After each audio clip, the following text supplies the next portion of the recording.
your, whatever you guys gotta go through every week and you sit in for hours. City Planning Commission, yeah, like all day. That sucks.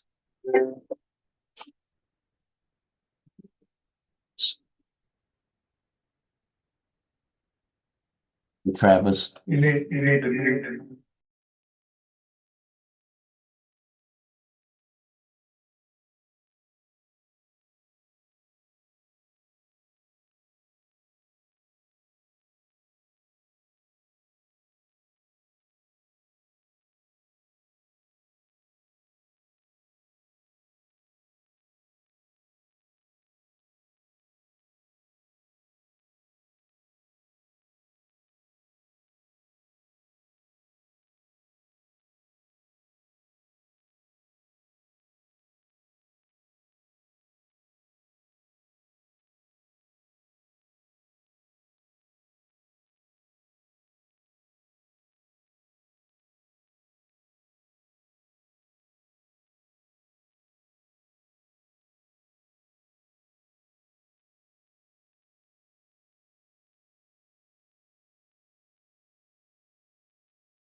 Yep. Great. We'll start.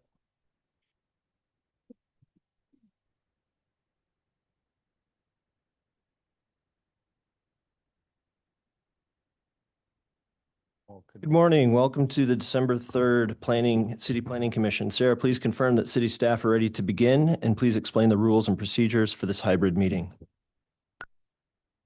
Thank you. Good morning. I'm going to describe the testimony procedures for our hybrid meeting today. First, for those joining us online, please know that there are two categories of people participating in the meeting, attendees and panelists. Right now, the only panelists are city staff. If you are an applicant or a member of the public who would like to testify regarding a case, please use the raise hand function when the case is announced to let staff know you would like to speak. There is a ribbon at the bottom of your Zoom screen with a hand icon. Please click this to raise your hand to request to speak on a case. You will need to accept the promotion to panelist in order to speak. It may appear temporarily as if you have been disconnected, but don't panic. You will reconnect shortly. If you are calling in on a phone line, your screen name appears as your phone number. You can raise your hand to speak when the case is announced by pressing star followed by the number 9. When you are promoted to panelist, the chair would like for you to turn on your camera so that the commission can see you when it is your time to speak. Your microphone needs to always be on mute unless you are giving testimony at the appropriate time. When you are called upon, you will be able to share your screen to display exhibits. The chat box is only for questions about the agenda. Merits of each case should not be discussed in the chat box. For those joining us today in person, applicants may be seated at the center desk when the case is called. Members of the public who would like to speak may approach the microphone on the podium located to the left of the seating area when the chair calls for public testimony. If you are in person, there is no need for you to be on the Zoom meeting as well. Joining the meeting in both manners causes a lot of unnecessary feedback and audio disruptions. We ask that you please silence or mute all of your electronic devices and be quiet when entering and exiting the hearing room. The Commission has established time limits for all testimony during the meeting. You will be given 2 minutes to testify when speaking as an individual, or 5 minutes if you represent an organization such as a neighborhood association, HOA, CID, or business association. Those are all of our procedures for today. Thank you. We look forward to hearing your case today. We want to make sure we address every docketed item with the attention it deserves, building consensus between the applicant, public, and city staff. Therefore, we have the time limits for cases with 20 minutes for the applicant presentation and 2 minutes for public testimony when representing a single interest, or 5 minutes when representing an established organization, plus time for commission question and answer. For public testimony, those in the chamber will be called upon first, followed by those online. All right, as we get ready for the consent docket, Matthew, there are a couple items that I want to move to the consent docket. that are your cases. And so if there isn't opposition from the commission, I'm going to add docket items 4.1, 4.2, 5.1, 5.2, 9, and 10. If there's testimony or if the applicant has anything that they We need to know that address. the applicant we will won't want add it. to discuss 4.1, 4.2, and 5.1 and 5.2. Okay. Matthew and Sarah, do you know about docket items 9 and 10? If the applicant has anything they need to address, and then we'll see if there's testimony for anything on the consent docket. I am the attorney for 4.1, 4.2, 5.1, and 5.2. And I don't believe we have any need to discuss anything. We're in agreement with the conditions, so it's all up to you. I'm going to recommend that you have a hearing as required by the Code of Ordinances. It can be brief, but I'm going to recommend that you do that and not place it on the consent agenda. And for 9 and 10, I am not aware of any comments from the applicant. They're pretty straightforward condominium association vacations. So Okay. we can create those administratively, but the process to vacate them is through CPC and council. Great, thank you. Sarah, happy to discuss it more and in closed session if necessary. My intent with all of these is that anyone can still, of course, speak on the issue if they want to, either the applicant or anyone from the public. And so the public process is still there, but it allows us on these relatively straightforward cases to move them to the consent docket per the chair's discretion. If you, I would suggest that somebody make a motion then to go into closed session for legal. Okay.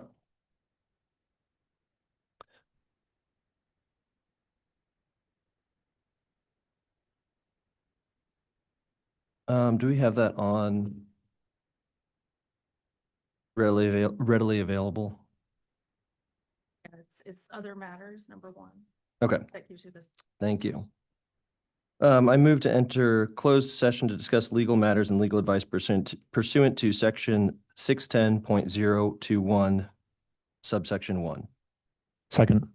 It's been moved and seconded to enter closed session to discuss legal matters and legal advice pursuant to section 610.021. Margaret, could we have a roll call vote, please? Harkin, Aye. Enders, Aye. Forbes, Aye. Passick, Aye. Padilla. Aye. Sorry, we'll be back in likely just a few moments.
All right, we're back from closed session, and we will be moving 9 and 10 to the consent docket. With that, Sarah, could you please open up the consent docket?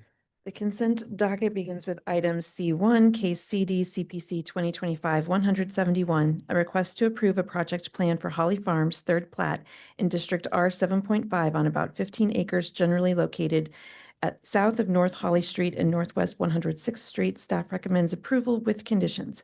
Item C2 is case CLD final plat 2025-18, a request to approve a final plat in districts UR and M3-5 on about 28 acres generally located at the southeast corner of East 135th Street and Warnell Road, allowing for the creation of 3 lots and 6 tracts for a residential and commercial development. Staff recommends approval with conditions. Item number 9 is case CD ROW 2025-35, a request to approve a vacation of a condominium plat in District B1-1 on about 2.5 acres generally located at 5300 Longview Road. Staff recommends approval without conditions. And item number 10 is case CD ROW 2025-38, a request to approve a vacation of a condominium plat in District R 2.5 on about 0.45 acres generally located at the northwest corner of East 41st Street and Locust Street. Staff recommends approval without conditions. Thank you. Are there any questions from the commission on the consent docket? Seeing none, we'll open it up for public testimony. Sarah, is there anyone from the public who'd like to speak on consent docket items C1, C2, 9, or 10? We did have a hand raised online from Adam Carlson. Yes, good morning. My name's Adam Carlson. I'm an attorney with the Rouse Fretz White Goss firm. I'm the attorney for item number 10. I just want to let the commission know that we had no additional testimony and we're okay with it being placed on the consent docket. Great, thank you. There are no other hands raised online. Okay, if there's no other testimony, we'll be closing all testimony, and I'll take a motion. Motion to approve docket items C1 and C2 with conditions stated, and condition number 9 and 10 without conditions. Second. It's been moved and seconded to approve the consent docket. All those in favor, please say aye. Aye. Any opposed? And any abstentions? The consent docket has passed. We'll now move on to the regular docket, starting with those items to be continued or dismissed. Items to be continued without presentation begin with item 11.1, case CD CPC 2025-174, a request to approve an amendment to the Country Club Waldo area plan from office residential to mixed-use community on about 1.3 acres generally located at 7953 State Line Road. Staff recommends continuance without fee to January 21st. 11.2 is case CD CPC 2025-167, a request to approve a rezoning from districts B1-1, B3-2, and R0.5 to District B2-2 on about 1.3 acres generally located at 7953 State Line Road. Staff recommends continuance without fee to January 21st. Item 11.3 is case CD SUP 2025-40, a request to approve a special use permit for the expansion of a drive-through facility adjacent to an established parkway in proposed District B2-2 on about 1.3 acres generally located at 7953 State Line Road. Staff recommends continuance without fee to January 21st.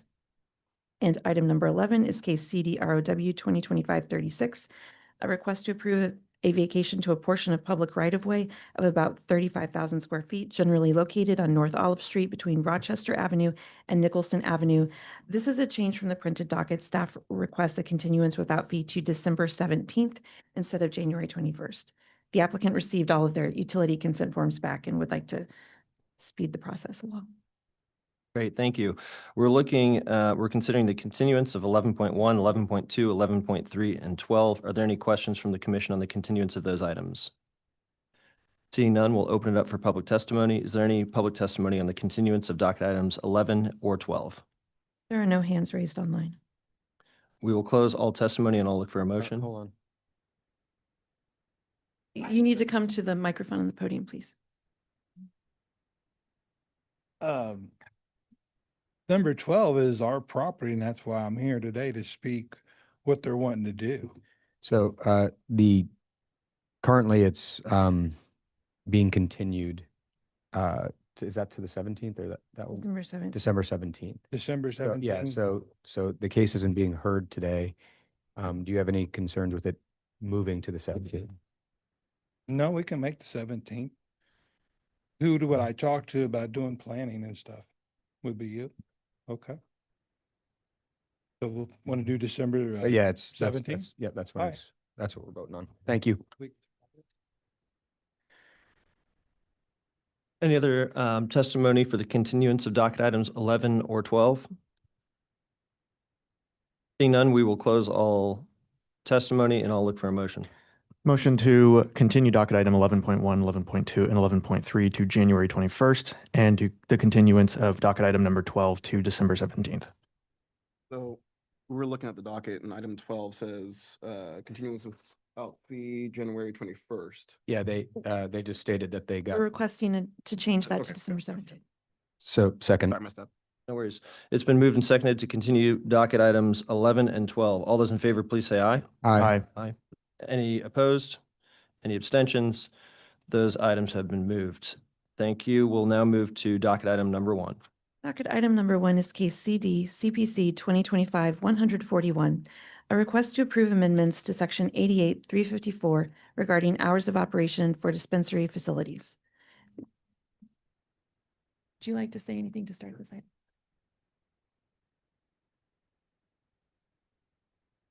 Morning. Good morning, Mr. Chair, members of the City Plan Commission. My name is Crispin Ray. I represent the 4th District at large on the City Council.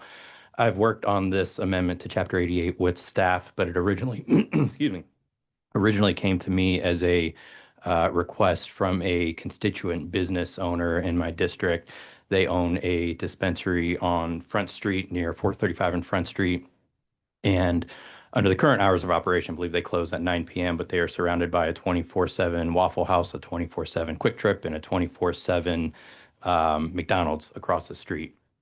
Their request was to explore the extent to which we could craft something very narrowly tailored that would allow such businesses to stay open 24/7 to generate revenue for the city 24/7. And so what you have before you is an amendment to Chapter 88 that allows an exception if the business is over 1,000 feet away from anything zoned as a residential district, and they are only eligible at that point to obtain a special use permit before being able to establish those operating hours. This has as a practical matter, a very narrow application in that I think currently it would only impact 2 dispensaries in city limits. One of them being the business that I'm referencing, and then the other being From the Earth downtown. I believe some surrounding jurisdictions have made similar moves to allow the 24/7 operation of some of these dispensaries. I believe Grandview locally has done so. And I want to say, correct me if I'm wrong, Blue Springs? Not sure. Okay, don't quote me on that. There's another surrounding jurisdiction that I believe has established a similar exception. So that is my request. Councilmember Ray has stolen a lot of this staff presentation thunder, but I can add some additional color if you'd like. I think that'd be great. Thanks. So as stated, this is before you because hours of operation are limited for marijuana facilities in Section 88 and the use standards among other issues. Currently, dispensary facilities are limited to 8 a.m. to 10 p.m. operations, and that has been the case since we first adopted use regulations for medical marijuana facilities. This would move the existing language to a subsection A under hours of operation, and then add a subsection B about 24-hour operations to allow, as the council member said, approval of a special use permit for facilities that are more than 1,000 feet from a residential zoning district. So more than 1,000 feet from a residential zoning district, it would still be subject to approval of a special use permit. The special use permit would be limited to 5 years duration and then could be renewed through a new special use permit application. This is actually similar to, there are a few uses where we limit the length of time that a special use permit can be approved. The amendments before you would also add to our separation requirements, which is another subsection here about how this measurement is going to be made. We have specific measurements for the distances between schools, churches and daycares, and other marijuana dispensary facilities. So we want to make this measurement in the same way. That's done along the shortest path between the demarcation points that can be lawfully traveled by foot. And so we would just add that 1,000 feet for the SUP for 24-hour operations to that same section about how we measure the separation. So a couple of examples. So 6820 East Front Street is one of the dispensaries that the council member mentioned. As the crow flies, it's about 4,200 feet from a residential district. But if you measure it as can be lawfully traveled by foot, it's actually 2.2 miles. So that does sometimes make a difference in how much separation we consider there to be. As in kind of the other end of the spectrum example, 706 Westport Road, the back of that facility is adjacent to a residential district, but it would be approximately 370 feet as the lawfully traveled by foot method. Our review criteria ask whether the proposed text amendment is consistent with adopted plans and the purpose of the zoning and development code. Business attraction and retention and quality development are both a couple of our goals from the KC Spirit Playbook. And we do have goals in the zoning and development code about enhancing resident quality of life and protecting established residential neighborhoods. So we do want to make sure that this would not negatively impact any of our residential neighborhoods, which a few of them are very close to dispensaries. We also want to balance that with economically vibrant business opportunities. We feel that this does kind of thread that needle, and staff recommends approval. This is ordinance 250997 as introduced by Councilmember Rea, just for reference. Great. Staff's thank you. happy to answer any questions you might have. Questions for staff? I have one question. I know we reviewed a case a few weeks back about something similar. And in that text amendment, it mentioned about the facilities being able to have people smoke outside. Is that addressed in this? No, this would just be about the eligibility to receive a special use permit for 24-hour operations. Whether people could, I believe that would be regulated outside of the zoning ordinance. Yeah, that was a lounge, and that's Yeah. separate from this. I'm interested in using or adding a new determinant of residential districts as opposed to using the existing. And so in theory, an establishment that's 101 feet from a residential district, but 301 feet from a school or daycare, it would be allowed to then be 24/7. Can you all kind of talk through the rationale of why introducing residential zoning district as opposed to making this contingent upon the existing separation requirements? That's a good question. When it came to us, part of the discussion was about residential neighborhoods and whether this could impact them. I would say probably most of our churches and daycares would be located in residential districts, but not all. That's certainly the case that we occasionally find. For instance, daycares can be located in O districts. That comes to mind because we were talking about, you'll have a rezoning case coming up regarding a daycare rezoning to an O district. So that's, certainly a possibility. Yeah, and so just to be clear, are you asking why we would not apply the requirements in this middle column to the 24-hour operations column? Yeah, I'm not opposed to it. I will say that my focus on residential districts was a consideration of how the hours of operation would impact those around them. Schools aren't going to be open during those hours of new operation. Daycares conceivably won't be operating during those hours.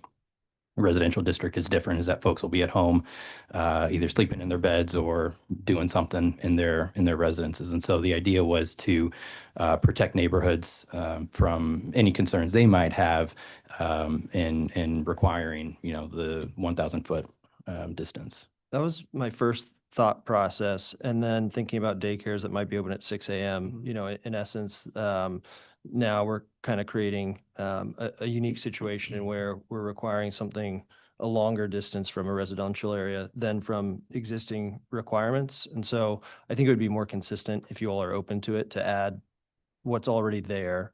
And then also to prevent, which I think is a separate situation. Well, I'll leave that and then I'll ask the second question. Would that be all right with you to add those as well? To add 1,000 feet from churches and daycares to be eligible to apply for the SUP? Well, I was thinking that just for consistency, if we've already required it, that it should then be the same brought over into the SUP for 24-hour operation requirements. For 1,000 feet or for 300 feet? The existing, so So like- 1,300 and then So all of 2,000. those move Well, over. you would still have to be 300 feet from a daycare to start with. This does not change the separation requirement between Sorry, then dispensaries yes, and the way churches and you're daycares. asking is correct. Yes, it's just thank you, just the situation in which we are determining that a 24-hour operation is more harmful to a residential zoning district, and therefore we're separating it 1,000 feet versus 300 feet for a daycare. Yes, so that separation distance, those still apply. Yes, yeah, and so you're correct. What I'm asking is if you would apply the 1,000 feet then to schools, churches, and daycare, or if you've determined for some reason that uh, it's more important for residential districts than churches and daycares. I mean, you could certainly add that as an additional requirement. I don't know if that would impact, how that would impact these facilities. I think, I can tell you that the facility on Front Street is at least 300 feet from a church or a daycare, but I don't know if it's within 1,000 feet of a church or a daycare. As an example. Do you have any preference on? I do understand the comment better. So the requirements of 1,000 feet away from school, 300 feet away from church daycare, that's all going to apply. That carries over. The only addition we're making is 1,000 feet within a residential district. I would want to better understand how it might impact citywide. We're looking at, I think, what are mostly going to be industrial areas, but I don't know if there's a church or a daycare over there. I don't think there is. This reflects the broader concern that neighborhoods might have about being impacted by anything operating at 24 hours, 7 days a week. And I would just reiterate again, I think the distinction is that the churches, daycares are unlikely to be operating during those hours. I mean, there are, I think, a very small number of 24/7 daycares around the city. I think that is a very, I don't think there are a lot of those. Conceivably, they could open at 6 or 7. However, I don't share that concern. If the committee shares that concern, we could take a look at, see how that would impact citywide. Then the second thought I had, and these start to kind of commingle and conflate a little bit, but perhaps moving this to the siting standards as opposed to hours of operation would make it cleaner. But one of the thoughts is, you kind of answered this, this would affect 2 businesses. I'm thinking about if there, and that helps me understand, if there are a handful of businesses in Kansas City operating under this license, and now we've added a new layer, have we in essence created 2 tiers of business? One that just by chance of where they ended up being located now have an opportunity to compete at a different level than everyone else. And so you have a good feeling that it's affecting 2 businesses and that it's worthwhile for those 2 businesses because we're trying to create a narrow opportunity for businesses in kind of a 24-hour district. And it's not putting other businesses at a disadvantage just because they happen to be, they abided by the 1,000 square feet, 1,000 feet for schools, 300 feet for churches and daycares, and 2,000 square feet, 2,000 feet for other dispensaries. However, they happen to be 999 feet from a residential district. Now that business, in essence, if they're in the same neighborhood serving the same people, is at a competitive disadvantage. I don't believe so. I think the distance requirement that already exists requires these businesses to have enough separation where that wouldn't necessarily be an impact. I would say the broader policy this reflects is that if you own one of these businesses in an area where you're surrounded by other 24/7 businesses or an industrial area, such as Front Street and I-435, we are saying it is consistent for you to operate as 24/7 like those other businesses.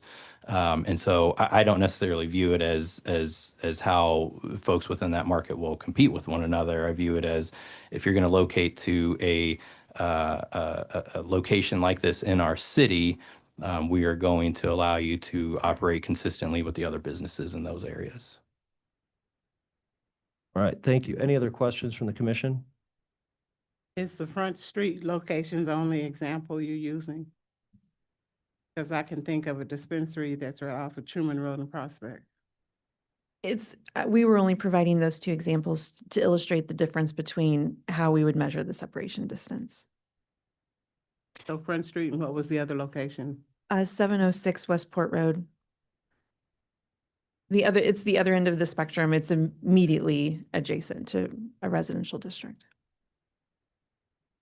I would say we have 23 dispensaries in Kansas City.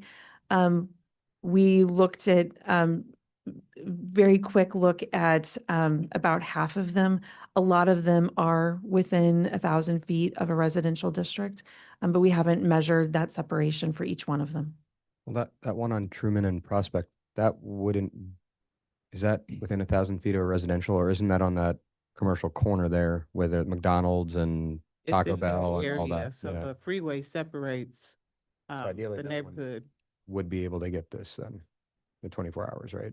I don't believe so. From what we discussed with staff, Yeah. there's only 2 dispensaries in the city, Elevate on Front Street and From the Earth downtown, that are outside of 1,000 feet from a residential district. It's the applicant's responsibility to show their separation distance as part of their application materials.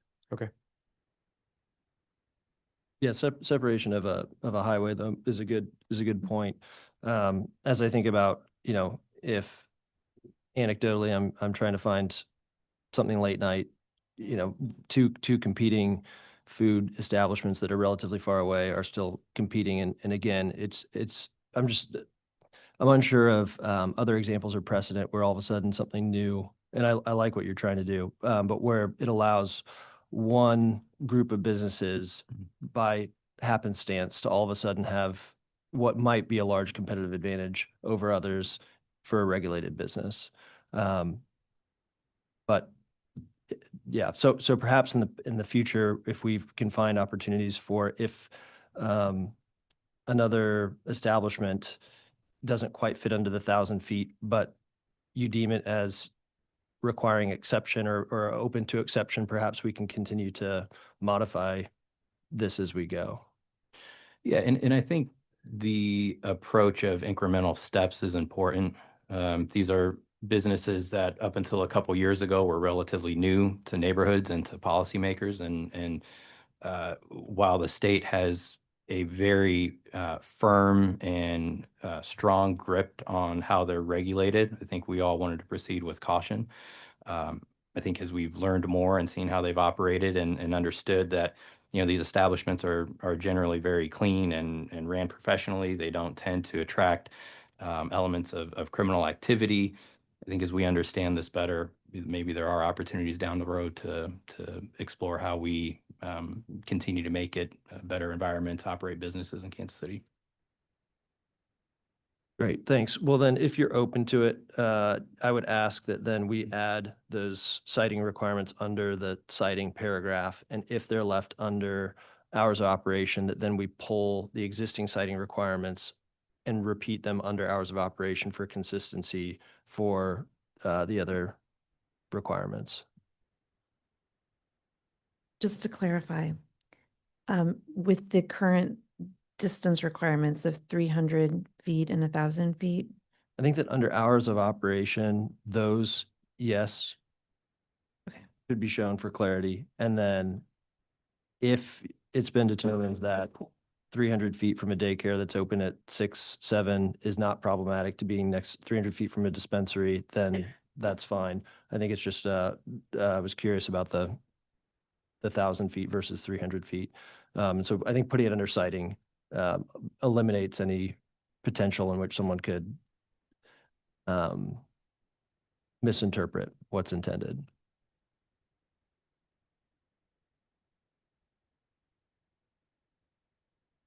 Council members, is that fine? Yes. Okay. All right, we'll open up for public testimony. If there's anyone wishing to testify on docket item 1, please either come forward or raise your hand on Zoom. there are no hands raised online. We will close public testimony. Council member, any other comments you'd like to add? No, not at this time. I appreciate your all's consideration. Any other thoughts from the commission? And is everyone okay with that modification? Yeah, can you just restate the modification that we want to add and under which section? Yes. I guess it's adding the existing citing requirements under hours of operation, and then also adding the hours of operation citing requirements, the new 1,000-foot separation under citing requirements. Sarah, does that What I check out? understood was that we would add under the proposed new section 35404B, 24-hour operations, that comprehensive and medical marijuana dispensary facilities that are located more than 1,000 feet from a residential zoning district and 300 feet from a church or daycare and 1,000 feet from a school may apply for a special use permit to operate 24 hours a day. And I guess putting that under, okay, yeah. So long as it's not putting it under citing requirements doesn't somehow, That would not adversely change impact the someone that's- requirement for the separation distance between a dispensary and those facilities. I have one question. Is the special use permit for 1 year or 5 years? The special, as written, Max 5 years. the maximum would be 5 years, but the Board of Zoning Adjustment would have the discretion to make it less than 5 years because they can set limits on how long a special use permit is valid.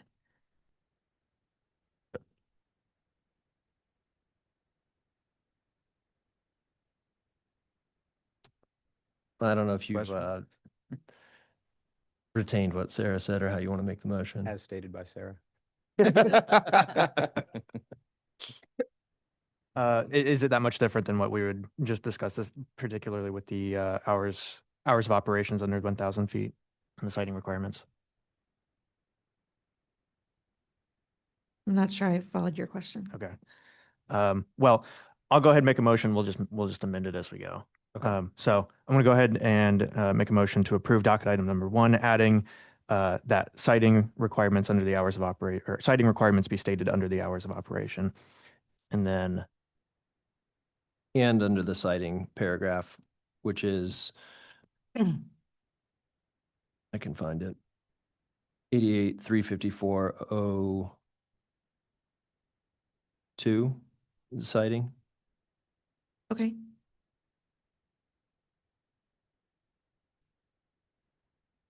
Sarah Baxter, does that work as a motion? I'm still not sure I'm following what you wanted added under 35402. Yeah, 354-02. My hope is that because we've added new citing requirements under a new section with a new criteria that did not exist before, I think we have to reconcile the two in the two different sections. So you would recommend adding an O2D that says distance requirement from residential zoning districts?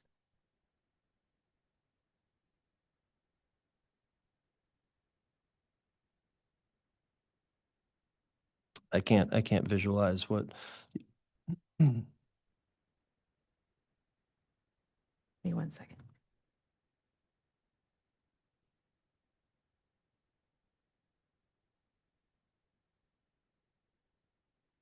Under 88-354 marijuana facilities, we have section O2, standards and conditions for all marijuana facilities, which contains all of the distance requirements. So O2A is schools, O2B is churches and daycares, and O2C is other marijuana dispensary facilities. Yeah, and so those are general citing requirements that apply to all marijuana businesses, and this is a much applies to dispense.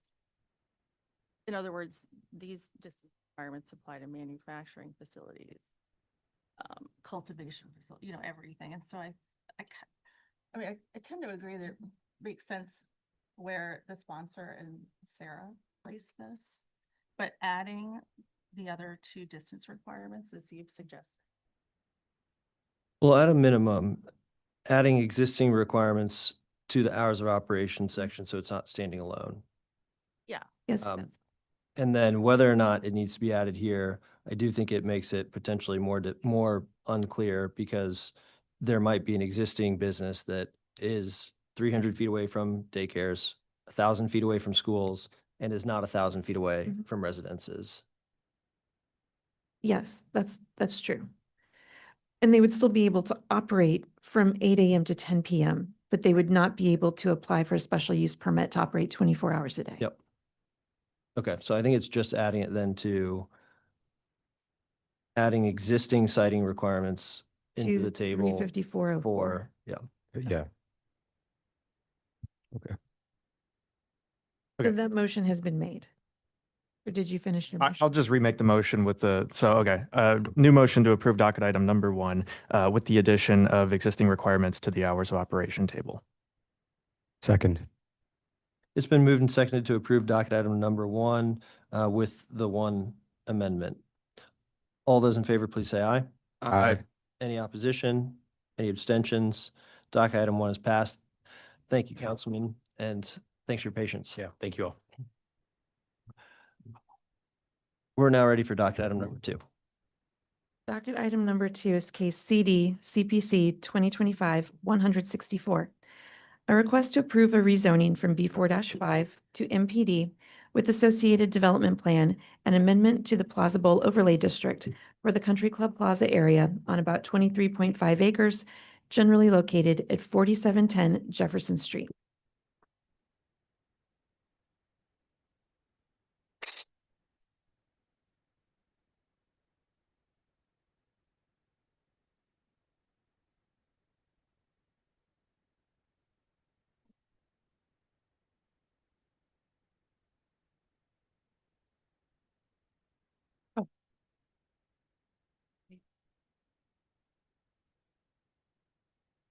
Okay, the presentation?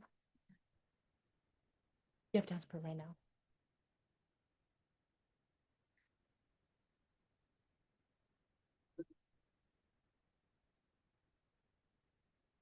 Waiver now. Good morning. Roxanne Koch with Pulcinelli Law Firm representing the applicant in this case. We are requesting a waiver from the sign posting. It was posted late. I think that it's important for the commission to know that you may already be aware that staff has made a request for a continuance, and we are in agreement with that. We do anticipate that we'll be making a presentation today, and they'll be taking public testimony.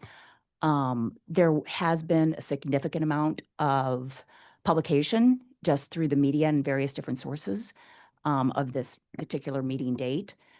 In addition, we had over 180 people attend our public engagement meeting on Monday evening, November 24th. So a little over a week ago Monday. So we feel that there's been significant amount of notice to the public. And we look forward to making our presentation and continuing it for further discussion. Yep, I have no problem with that. Do any other commissioners have any issue with that?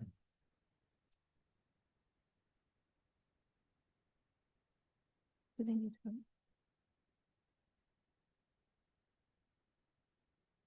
Okay. Good morning, everyone. On Ananiski Development Management Division. As previously mentioned, we're going to be talking about CD CPC 2025-00164, and the applicant is seeking to rezone the subject district. And of course, there's an associated development plan with this project to encourage the district's enhancement and development. The site is located in the midtown portion of Kansas City, Missouri, but more specifically, we are talking about the Country Club Plaza today. Anyone who spent any short amount of time or long period of time in Kansas City is probably very well aware of this activity center. So we have highlighted on the screen the portions of the Country Club Plaza that are being rezoned to MPD and covered underneath this development plan. And I will note a change that is actively occurring. The plans that you will see in your CPC packet show 2 properties that are currently proposed to be within the MPD district, but those are going to be removed, and we'll see updated plans on the 17th, and those are highlighted in red. These are some site plans associated with this proposal. This one is specifically talking about character contributing buildings and facades. As everyone is aware of the Country Club Plaza, it has a very unique style to its architecture and the aesthetics for the entire district. So the plan is calling out specific areas of significance. Additionally, like with any MPD plan, there are some basic zoning and development regulations that are being addressed, like setbacks.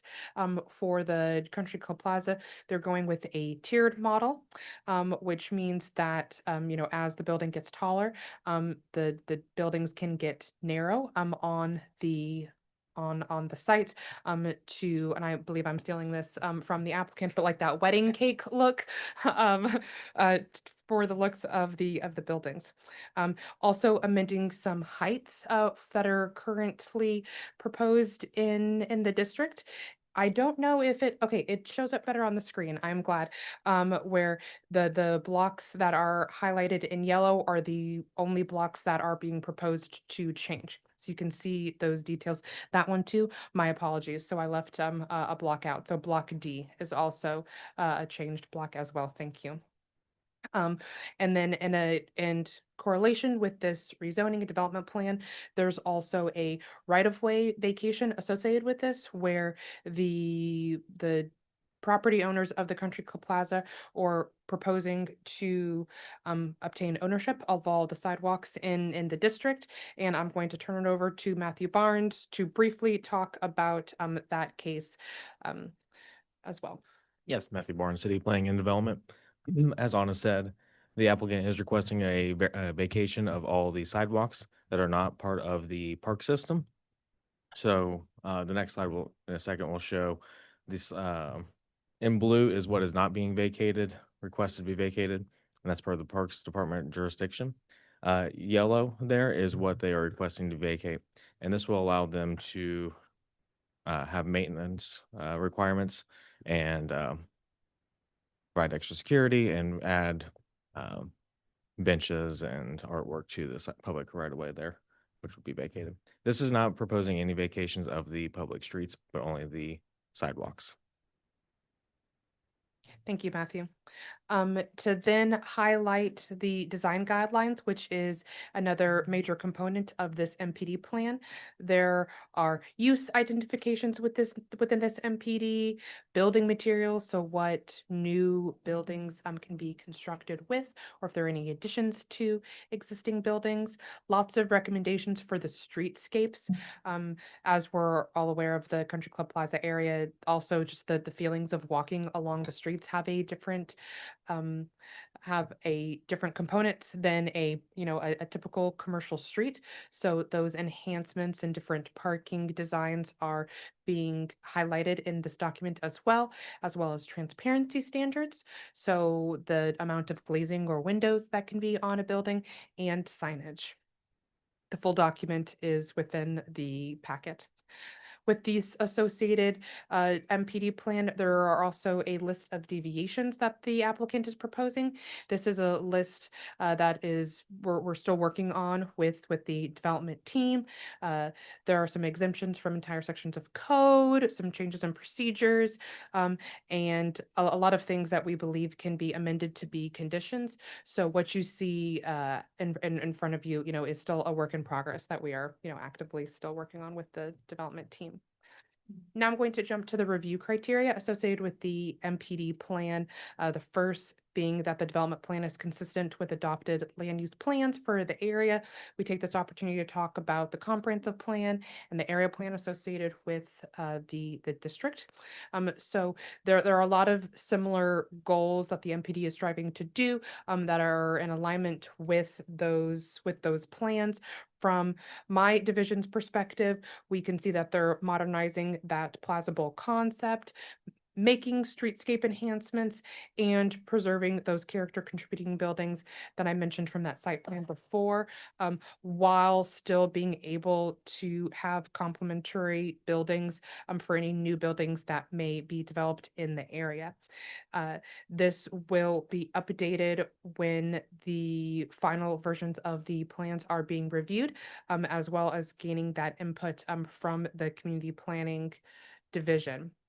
From a high level, their main priorities involve preserving the plaza's historic architectural character. As I mentioned, they've got that unique Spanish style character that we want to see continue throughout the entire district, ensuring that new development is compatible with those existing contributing buildings within the plaza district, improving pedestrian bicycle access and safety, and supporting that balance of mixture of uses that we see for an activity center like the Country Club Plaza. So those are all things that they're keeping in mind as they're analyzing the plans and design guidelines. We have review criteria 2, which is the consistency with the MPD provisions in the code. So to qualify, if I might say, for a MPD rezoning, there's a list of like goals or objectives that the MPD plan should meet. And we are seeing that this particular proposal, and it's a wide range of objectives, meets 4 out of the 11 specific goals. I think that's pretty good. I'm usually saying like 2 or 3, for a stereotypical MPD plan. So this is a good tool for us to use for this district.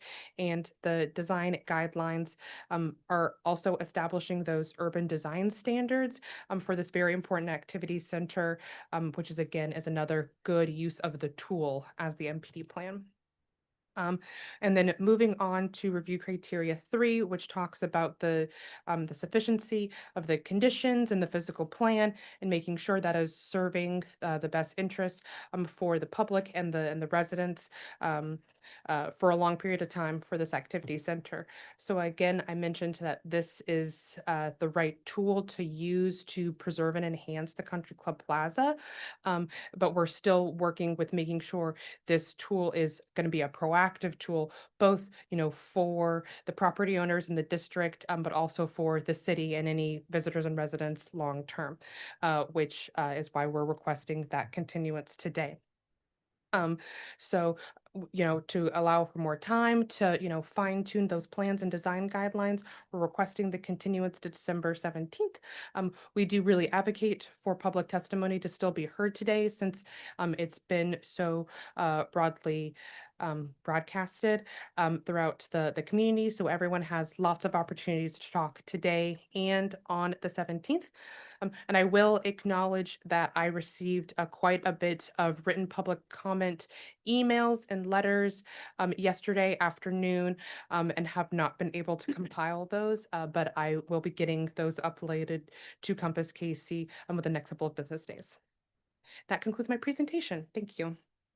Thank you. Questions for staff? You alluded to it, and in the staff report, through your conditions and corrections, you give us a sense of where staff is at in terms of what they'd like to see on the 17th. Is that a good indicator of the progress you hope to make? Can you highlight the areas that are of most importance to staff? Correct. I think that the deviations list and some of the site plans that identify the character contributing buildings are of top priority to city staff.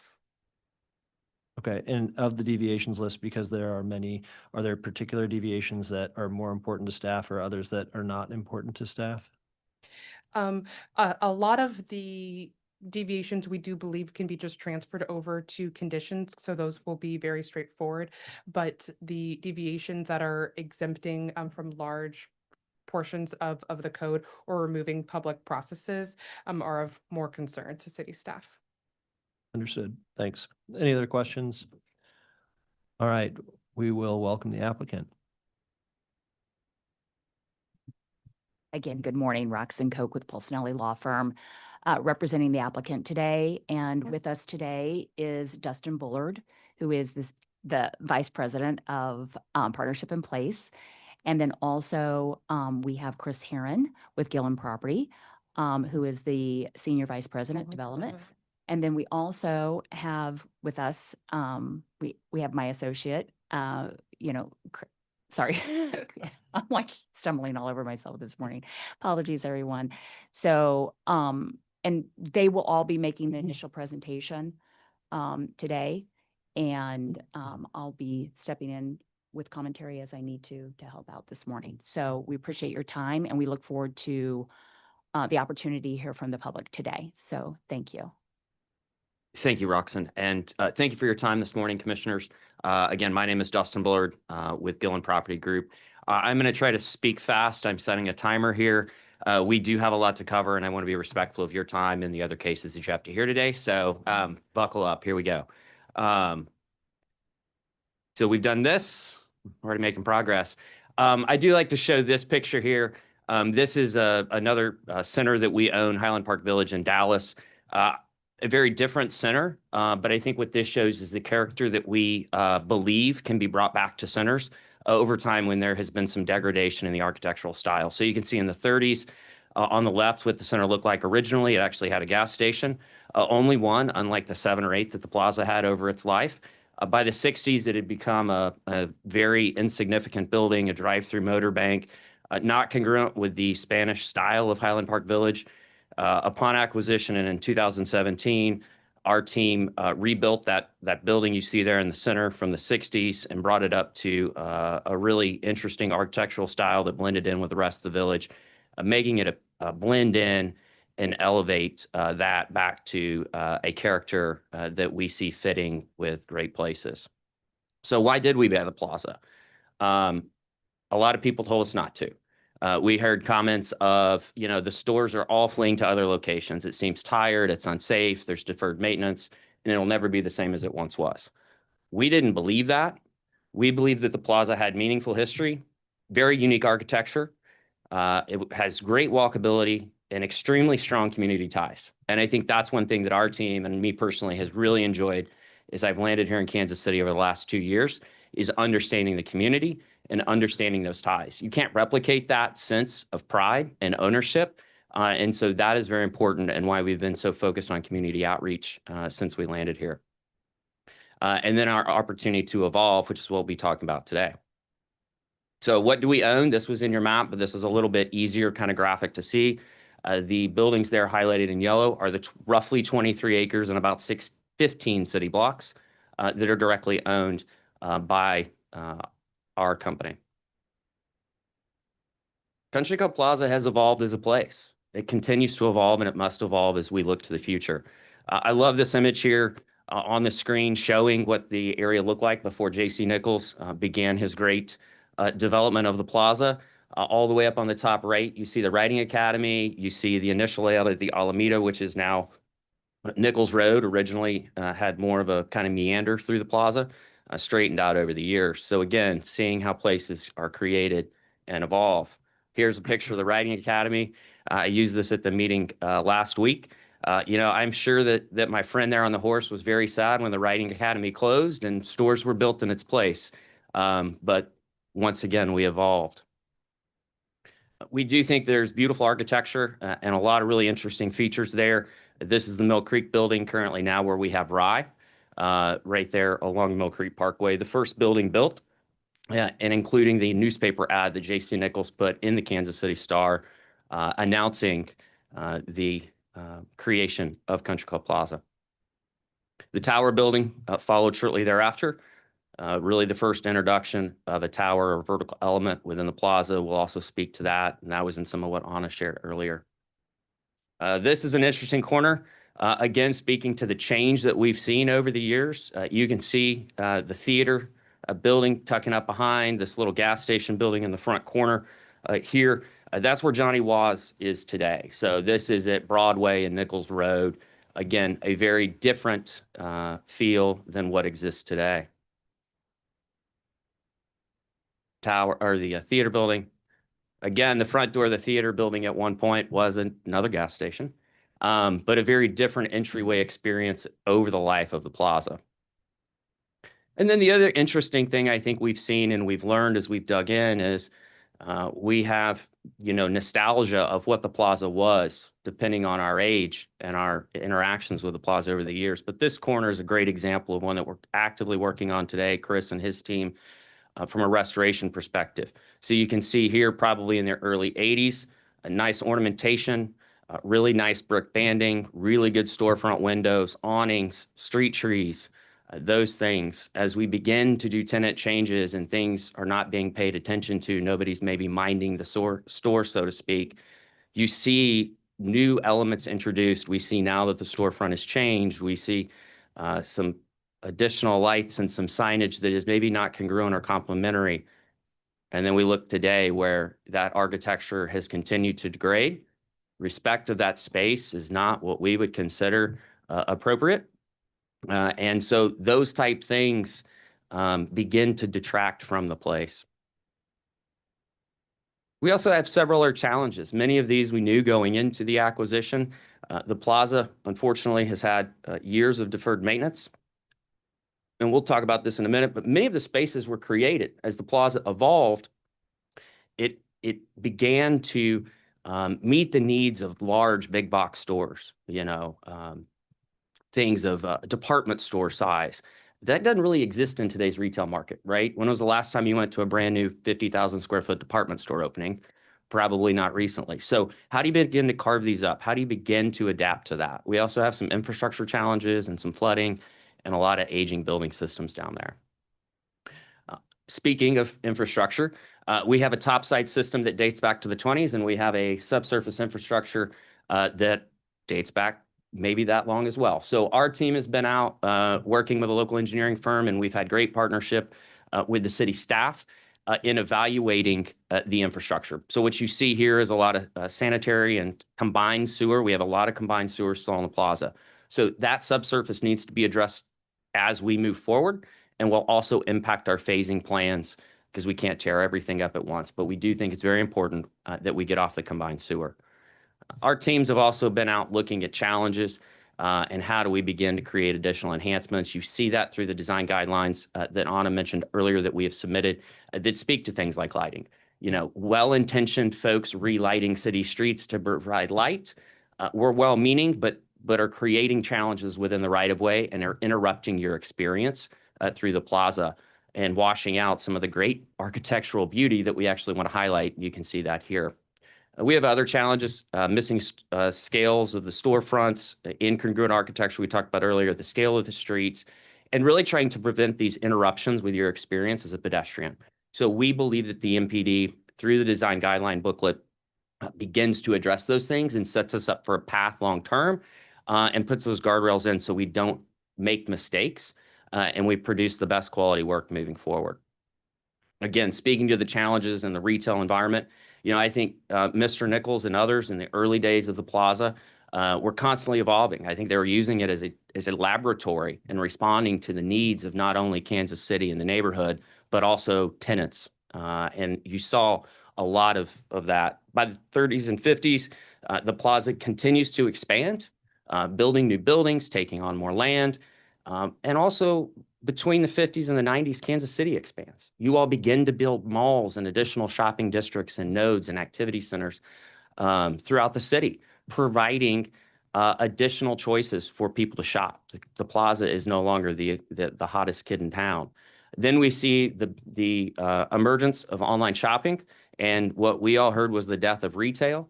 We know that retail is not dead. Brick and mortar retail is very important. So how do we begin to work through that? I do want to highlight, though, as we look at restaurant and retail, you are incentivized today to stay at your home and order Uber Eats or Amazon Hour Delivery. And so how do we create places that you want to get out of your house? How do you get there? And that's very important to us. And that's very important to the overall success and long-term success of the plaza. So I always like to kind of say, how do we get to our plans? That was our homework. That's what we've been working on over the years. So what are our plans? You all have that, but I do want to highlight this. Our kind of foundation here is preserve, enhance, and evolve. Those are very important. I think you'll see that through the MPD and through the design guideline booklet. Our architecture teams have worked to really categorize building by building block by block, facade by facade, when the building was built, the architect, and really that kind of architectural significance. You can see there on the map, and it renders better on these screens. The darker kind of pinky color being really the original buildings, the most significant.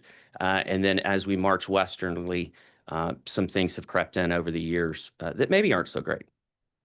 So I won't step through all these individually, but again, this kind of speaks to the study and the level of thought that's gone into this. And we've had great conversations here with your staff. And I want to highlight staff has been an extremely good tool for us and very helpful through this entire process.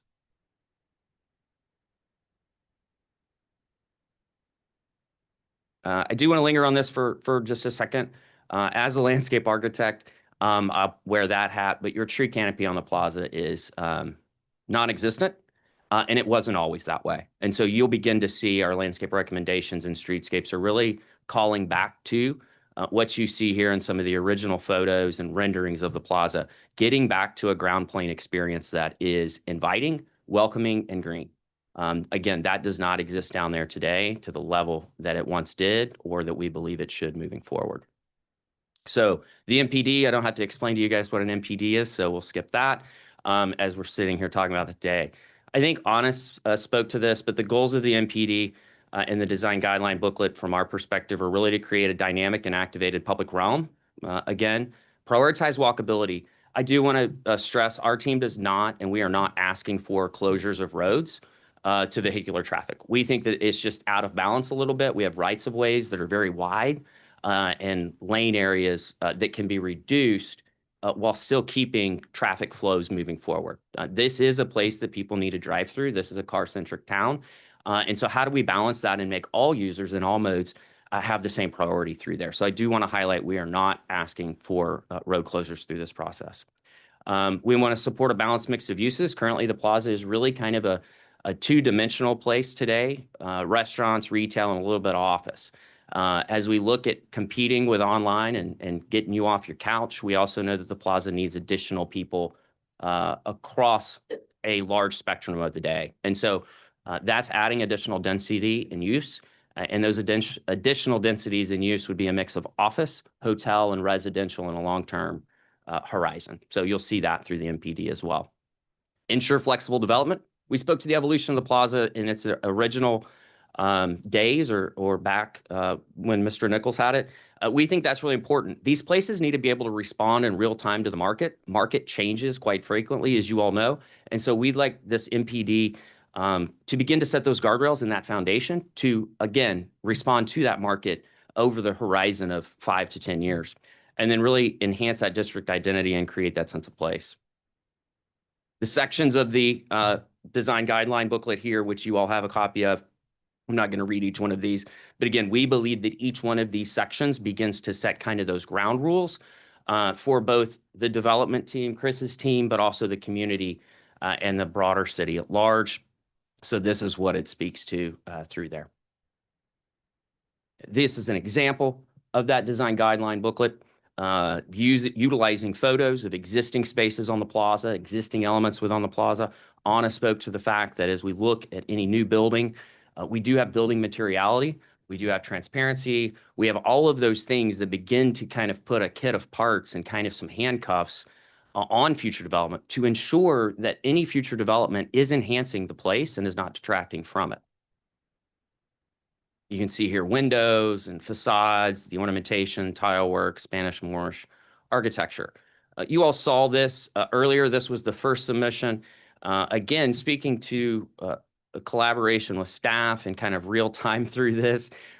Staff may be tired of it, but we continue to have conversations with staff through DRC meetings and the public and evolve these submissions. And so you see here a new submission expanding some of the courtyards. Courtyard space was a great thing here to highlight and try to ensure that we preserve some of that. You can also see additional buildings, I think, from even what Anna showed a minute ago that have been added as character contributing, and also the vertical elements there as well. The chart, which is difficult to read here probably on the screen, begins to talk about the development guidelines associated with vertical developments on the blocks that we're looking for additional height. And so again, using not only step backs and setbacks to allow the historic pieces to shine and not detract from, using those step backs and setbacks, but also bringing in an FAR calculation above a certain height. So as you go higher, FAR reduces, creating a building that is not just a block. This is a very similar map to what Anna showed earlier. We are requesting additional height on a few blocks throughout the plaza. You see that here in this kind of peachy color. And the chart, again, is up at the top, speaking to how we begin to make sure that those buildings do not just become, as I like to say, just a drawing that fell out of the sky that is not contextually designed. And so this chart in these FAR and step backs and setbacks begin to do that. It also shows how there is not a continuous edge that is all just building. One thing I don't know how to go back, but I'll use this here. The map also had a green area right in the center of the thank you. There in the center. So I think most folks are familiar with Classic Cup or Topsies. The plaza currently today has no central gathering or green space. We see on the map previously, we saw kind of these courtyards, but when we really talk about public gathering space or green space, the plaza is devoid of that. So we are proposing and we are exploring rebuilding that parking garage. That's currently an underground garage. It's the oldest garage on the plaza. It is past its useful life. We would like to redo that garage underground and cap it with a public green space. And so that's very, very important to us. That also allows a lot of the buildings surrounding it there on Broadway, Central, and Nichols and 47th to kind of breathe. So we have great, beautiful architecture through there that gives us that space. I'll show a rendering of that shortly, but I did want to highlight that green color. This is kind of a bird's eye view here going west to east. You can see the proposed green space there in the center being a tan color. And again, I do have a render there coming up. So that would be a render of an idea for this central gathering space. We call it the plaza on the plaza. You say, I'm going to go to the plaza and meet you. This is where you naturally meet. This is now your new photo opportunity. We do believe that there should be some 1 and 2 level retail or restaurant use to activate that green space surrounding it, again, with parking underneath. This has been out in the media. This, again, begins to show this is a view looking from the west down Nichols Road. Again, we believe that there's a lot of opportunity on Nichols and throughout these streets, and we've been working with staff already to reorient parking, to create pedestrian bulb outs on the corners, really shortening that distance required to cross the street, adding medians, trees, et cetera. But you can see how buildings could be stepped back away from existing structures. And then views. We hear a lot about views. I stayed at the Intercontinental last week and took a few. Views are very important. I think what this shows here is that the buildings you see right there at that intersection, those buildings effectively remain the same. The blocks that we're looking to add additional height are garages. And so as we look at those garages, a building creates a better view than the top of a parking garage in our belief. And so you can see that on the left. It's really an open parking lot, for lack of a better term. And at night, it is dramatic to my eye. Here, the buildings are not well lit, but the parking garages are very well lit for public safety purposes. So you can imagine there a new building kind of replacing that.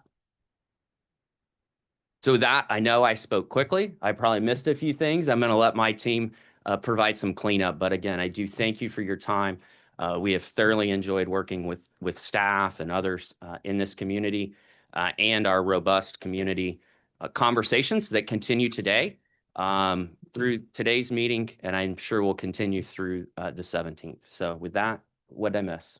I think you covered everything that we needed to cover right now. But other than with regard to our purpose for design and the whole reason why we're here today. But I think there's more details that we want to cover, and Jim McClure, who's an associate with Pulcinelli, is going to present those right now. So I know we only have a limited amount of time. I have the full design guidelines and some additional pieces that Dustin's stated. So if you guys want us to run through them, I can, or I can wait and address those with questions as the commission has those.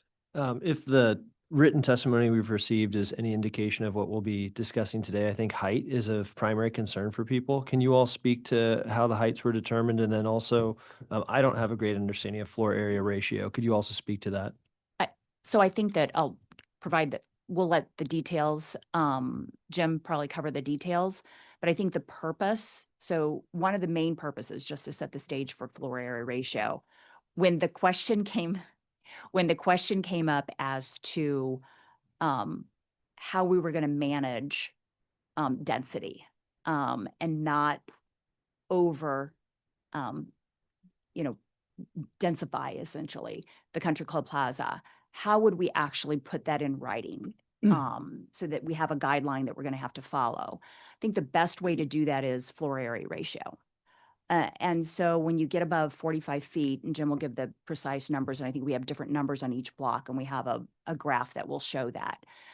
Certain blocks have maybe a little more density above 45 feet, other blocks less density above 45 feet. So the importance, what that does is it gives the breathing space that you want to have within the Country Club Plaza, and it also helps to preserve some of the views that we have. There's also the terminology of step back.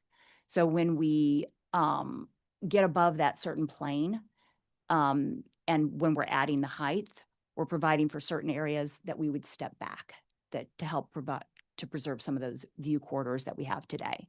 So to the extent that you want some details on that, we can bring that up and Jim can walk you through that. I just pull up one of the maps with the labels. I think it'll be easiest.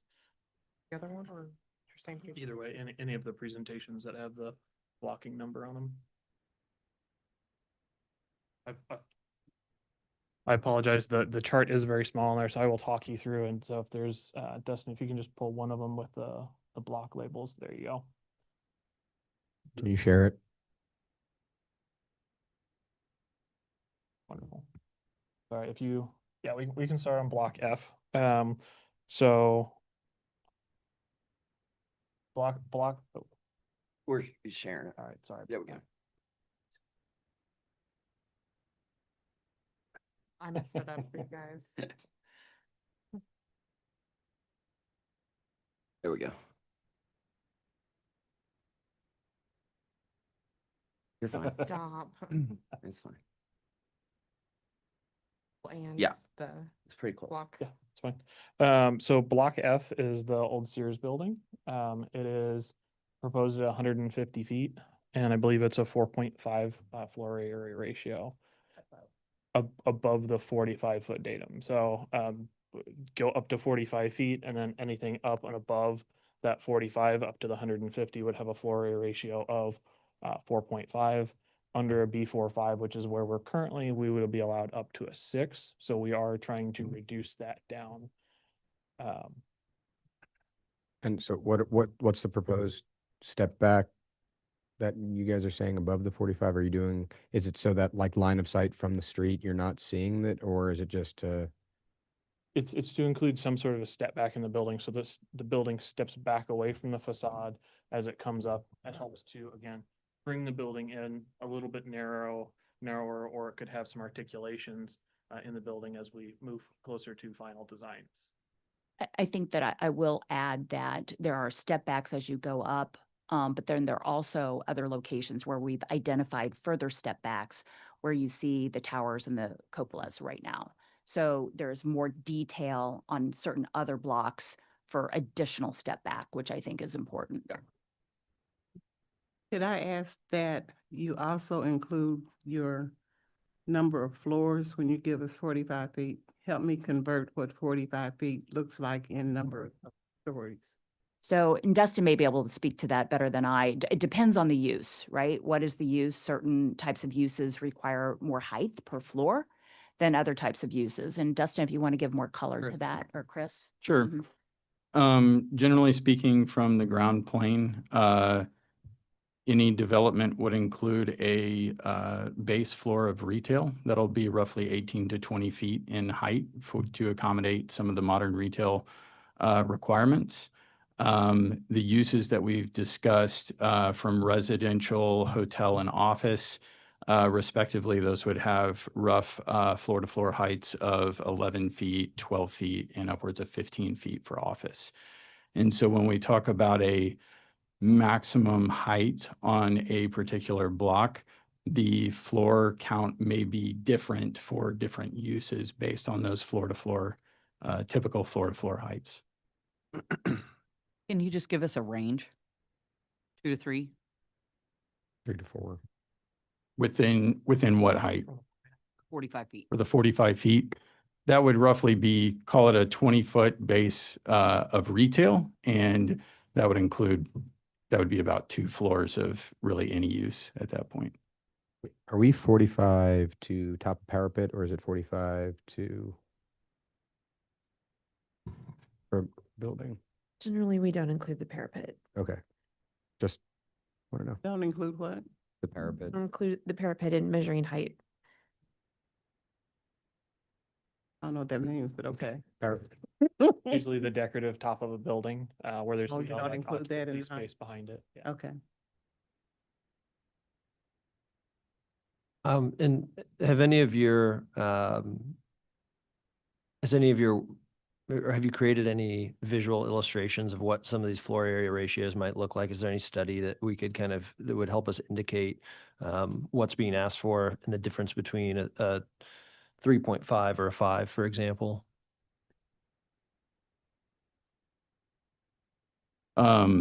We don't have any additional visual representations other than what's shown here in the presentation. But we do believe that those limitations start to be combined with one another. So with the existing zoning at 45-foot maximum on all blocks, there's actually that is the limiting factor for all development on all existing blocks.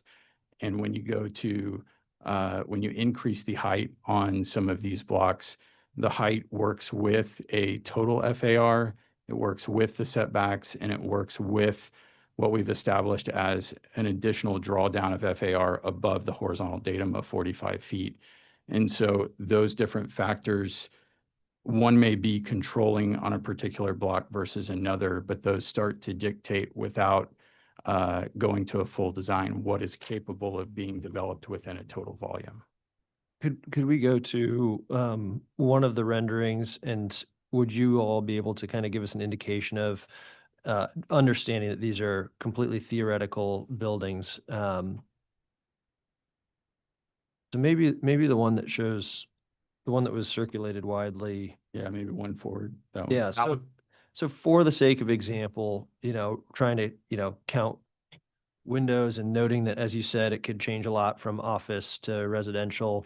But my understanding is that this was likely designed within the constraints that are presented to us. Yes. And so generally then speaking. this floor area ratio, can you kind of explain how, if we can use this as a good indication of what other developments might look like in terms of the scale of the volume? Sure. And I would focus probably on the time block, which is on the right-hand side of the screen. There you go. This. So what some of these things require is you end up with a floor plate that is articulated, where there's essentially 3 different tower masses here that are connected, center block. Those different tower masses engage the Ward Parkway, Brush Creek side, not terribly different from how some of the buildings south of Brush Creek similarly engage that space. And then there's significant step back from Nichols Road, as you can see where they step back from Nichols, and that's also existing building there immediately adjacent to Nichols. And the new development is essentially over the parking garage that, as we said, is kind of a cobbled together parking garage over multiple iterations. So something I find interesting about this rendering is that based upon where the mass is in terms of a winter southern sun exposure, the amount of shade would be reduced based upon where it's situated on the lot. Not saying that that needs to be necessarily accounted for in this, but I imagine that then is going to be a part of all considerations. Okay. That would be something that we would take into account with any individual development.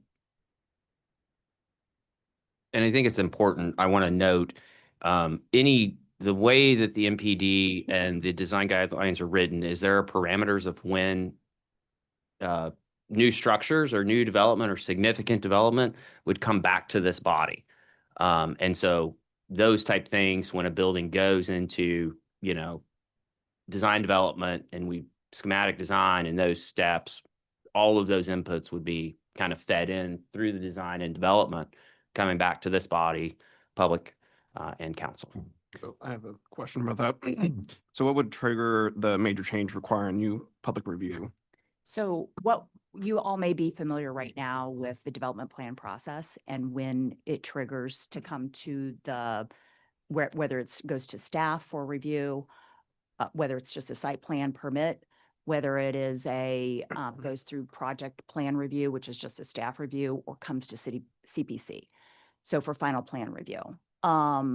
So what we have proposed, and it's written as a deviation, so it's one of the requested deviations, is that if we were to add, and this is when we're adding square footage, not when we're addressing the existing square footage. But when we add square footage, as long as it's 8,000 or under, it would essentially be just like you would do a site plan review for any process through the city, through the development plan process. And then when you're between that 8,000 and 40,000, it would be that project plan review. And we have to be able to come in and show that we are meeting the guidelines. So the preliminary development plan, which is essentially before you today, that sets all of these design guidelines. And should we go over the 40,000 square feet, which can be triggered pretty quickly and pretty easily, right? Especially when you're going for that increased density. Then we have the full final plan review process, and we would come back through the CPC process for final plan review. So that then we will really be able to put it in that full context of how we're treating the density and the height and making for the articulations and the designs that will provides density, which we believe is extremely important for the lifelong sustainability of the Country Club Plaza, but at the same time, treating the architecture as we're discussing it today. Would a shadow or shade study be a reasonable request for the next meeting on the areas where there's a proposed increase in height? Is that something you all would be able to provide? I don't, how long does that typically take though, a shade study to actually? We'll see what we can do within 2 weeks. Yeah, I think what would be helpful, because it's sometimes hard to understand the reference points and some other things that might help me in understanding what's being requested. Understanding these heights relative to other buildings, because sometimes it's difficult to understand the height of something unless it's relative to something in the built environment. And then understanding the difference between, a summer, I guess summer is of least interest to me probably, but a winter afternoon, how would some of these buildings affect the street experience? Got it. I would like to add much of what's in the design guidelines. I think it's really important to take a look at as to the discussion that we have in there as to how we're treating what will be the pedestrian areas. I just want to be very clear that when we talk about the vacation of the sidewalks that's in place, that does not create our ability to expand buildings within that space. So we have build two lines that are consistent with our built area right now. So I think that's really important. One of the things that has been discussed heavily is the creation of more pedestrian gathering spaces. We think that's extremely important within the Country Club Plaza. We think that is what will bring more people to the Country Club Plaza. So those design guidelines will heavily speak to making sure that we're creating a sense of place and a good pedestrian feel throughout the plaza. I do have one question about the sidewalks, basically being going to ownership. Is having the sidewalks being city owned, would it prevent any of the things that they want to do? Or would it just allow us to regulate what happens on those? I guess that's a staff question. The purpose of providing ownership, I guess I'm just trying to understand what's the purpose of. Actually, that might be a better question for the plaza team to tell you what they want to do in that space. Sure. Yeah, so excellent question. Thank you for that. So I think as we look at sidewalk vacation, and you look at the intent of where we want to get to long-term with a public space, we really want to kind of take out this finger pointing of, oh, well, who's going to fix the sidewalk? Who's replacing the tree? You know, this needs to be fixed or this needs to be changed. We also are investing or will be investing significant amounts of money when we rework these sidewalks. And so knowing that we have kind of control over that space and that investment is very important to our team moving forward in those sidewalk discussions. Yeah, I guess my only question is how does it differ from an HOA, right? Where you're paying for the sidewalks, but still don't own the sidewalks. You're still paying for the improvement. It's just owned by the city. I guess my only concern is giving up that. It takes a little bit of regulation away from the city, right? If we give that We property up. did see a case where there's a church and they want to control their sidewalk or their entrance because they couldn't control who was on the sidewalk, you know, and so while they were trying to have services, there would be people that they didn't want on the city sidewalk. And so I know that that's a consideration. And then I also know that That's double-edged. yeah. And then to my, you know, recollection, there are a few places in the city that have brick sidewalks. And so I do know that as the city replaces sidewalks, there's a different cost implication in different parts of the city. And so that could also, I assume, be a consideration. Sure. Tyler's second point is really what we're after. As Okay. we look at doing above what I would call a city standard, right? Generally, a sidewalk is, you know, concrete flat work and a curb. We believe that the plaza, and today the plaza, most of the sidewalks are brick.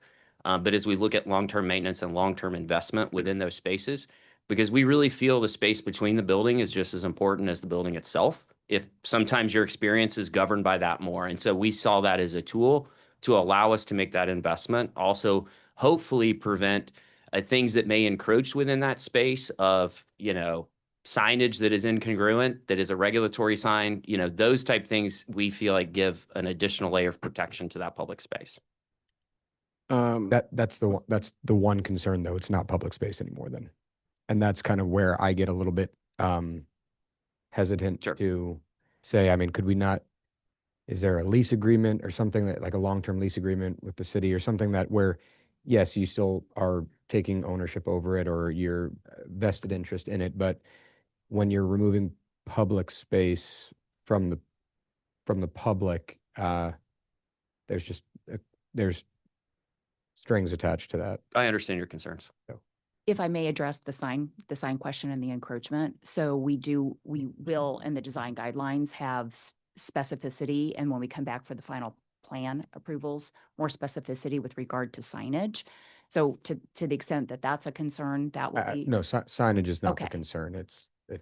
And again, I think the importance is that we're talking about preserving what is the public realm. You know, it may be privately owned, but it's still going to be in the public realm and working to add to that. And it's really important that, and again, that we can articulate that in the way that I think will enhance the public realm for the Country Club Plaza.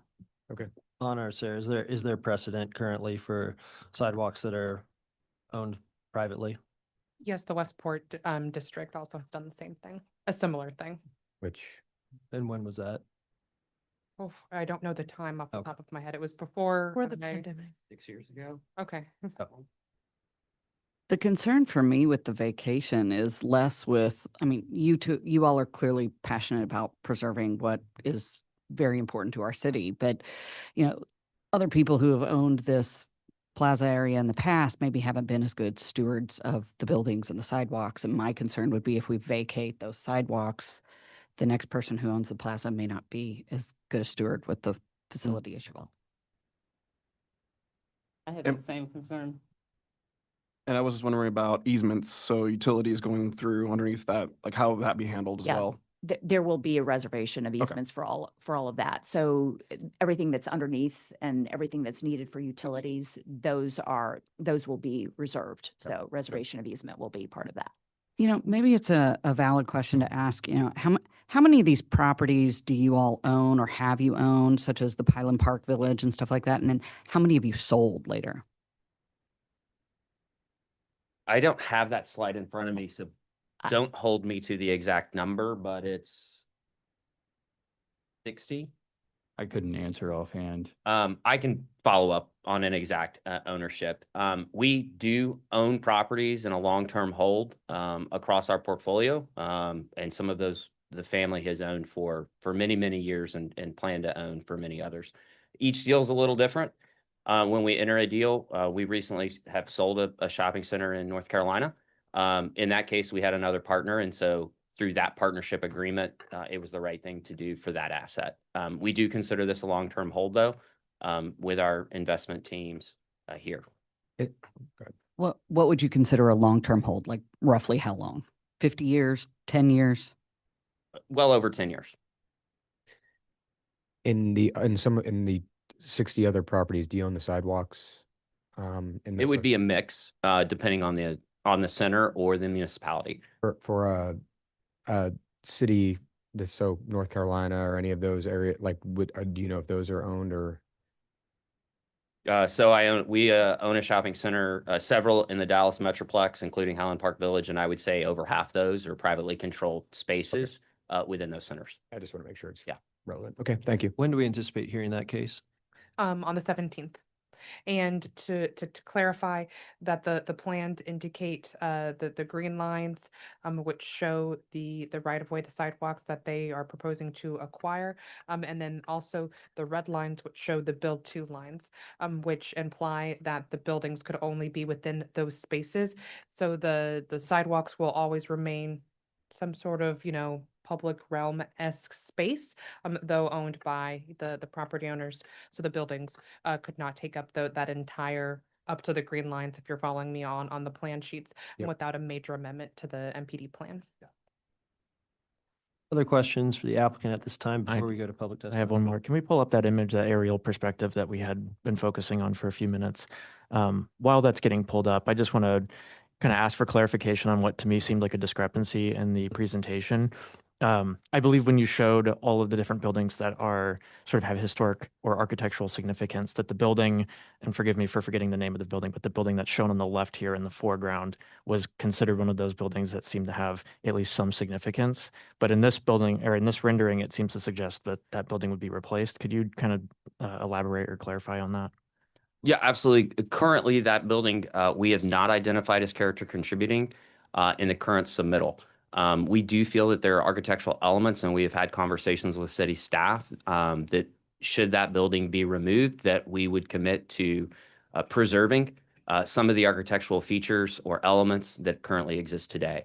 The challenge that we run into with that building specifically is that it is a giant box of a building, if you look at it, but also over the years as it's been renovated and it was converted to a movie theater, the manner in which the floor plates were cut out to create some of those spaces makes that functionally, structurally, not a feasible kind of reuse there. So Okay. hopefully that answers your question. Sure. And so I guess then this kind of goes to other buildings on the plaza as well. But what would you say defines the sort of character defining building? Is it purely architectural facade treatment? Does it go beyond that? What would you? Yeah, absolutely. So the design guideline booklet actually spells out kind of how we get to character contributing buildings.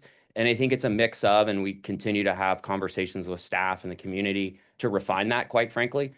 Currently, It is really at a high level buildings that have a Spanish and Mediterranean or Moorish architectural style. So that would be things like the buff brick, the stucco, the clay tile roof, the vertical elements you see out there, towers and structures, and also looking at the age of that, right? So we do have some structures that have been built that look like their character contributing, or they fit in that character, but they may date from the 80s or even the 90s. And so how do we strike that balance between there? And that's really where we've been working with staff, our consultancy teams, and again, the public at large here in Kansas City to try to strike that balance.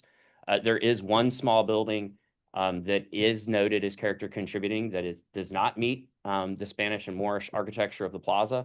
And that is where Core Power Yoga is over by Jack Stacks. And so that building is actually kind of a WPA look building, and it's an interesting story of how it was added to the plaza. So that is included. Otherwise, the rest remain as kind of Spanish Mediterranean architecture. Okay, thank you. You're welcome. In the same thought process as that, Block D, Mill Creek, can you give us an example of how that's been identified as something you all would like a lot of height allowed, and so that's also a character contributing one? What does that look like as that would potentially be developed? Yeah, so the Mill Creek block, we actually don't own that entire block. Commerce Bank, and you'll note that in the MPD, Commerce Bank owns property on that site as well. They're included in this. We believe, and you see examples of this throughout the country and the world, there are ways to bring vertical elements and additional height to areas that have historic structures underneath and reuse and repurpose some of that, right? So you could imagine, if that was a hotel, that Mill Creek building could be a beautiful hotel lobby, an entryway experience, and then you would go up to hotel, residence, or office, right? Use agnostic on top. So we think that there is a way to strike that balance of preservation and evolution of that block, but it's not a wholesale, big block that just comes down on top of it. And so the intent would be to preserve some of those elements that made it character contributing. Absolutely. And that is our intent with the design guidelines and the MPD as we've worked with staff. And I hope we're getting to that point. That is our intention. All right. A couple questions. Yes, ma'am. First of all, what do you mean by modernizing the Plaza Bowl concept? Excuse me, those were my words. So right now the Plaza Bowl concept talks about the base of the district being the bottom of the bowl, the 45 feet, and then the surrounding buildings can be taller, creating that bowl effect. And since some of the buildings on the outskirts of the plaza are being proposed to be higher, that's what we mean by modernizing it. So that the market right now may lend itself to have slightly taller buildings than what we're seeing now, but the intent behind the MPD district is still to create those base buildings being at 45 and things on the outskirts being taller. So thank you for that, Anna. I saw on one of the slides, and I didn't note which one it was, but I saw fencing and landscaping. Fencing jumped out at me. I don't recall fencing anywhere on the plaza. What are you talking about when you have fencing listed? So that's really working to address some of these, what we call interruptions within your experience. And that would be fencing or screening on things like a trash compactor or grease container, kind of back of house elements that exist today.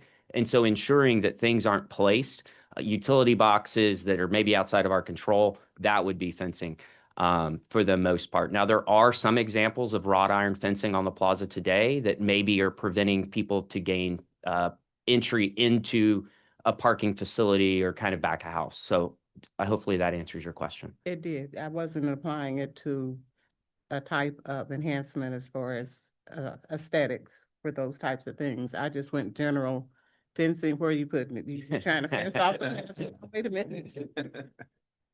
So yes, thank you for adding that information to that. And I don't know if this is the time. I also saw where you had different dyers for signage. And I know that's a hot button as well when it comes to digital stuff. Anybody want to touch that today? So I believe. Can I hit it? Yeah, sure. I have my own view, so I have to be careful with. Yeah, so Anna, if you want to bring up my slide deck and then go towards the back. Presentation in there.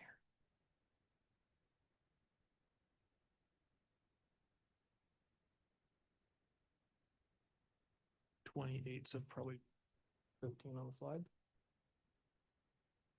Thank you. Got it.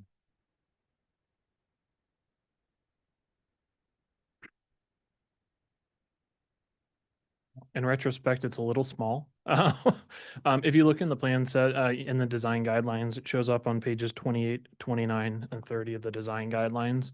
We have, for the most part, we've included signs and tried to describe what signs are allowed and to be a little clearer, a little cleaner.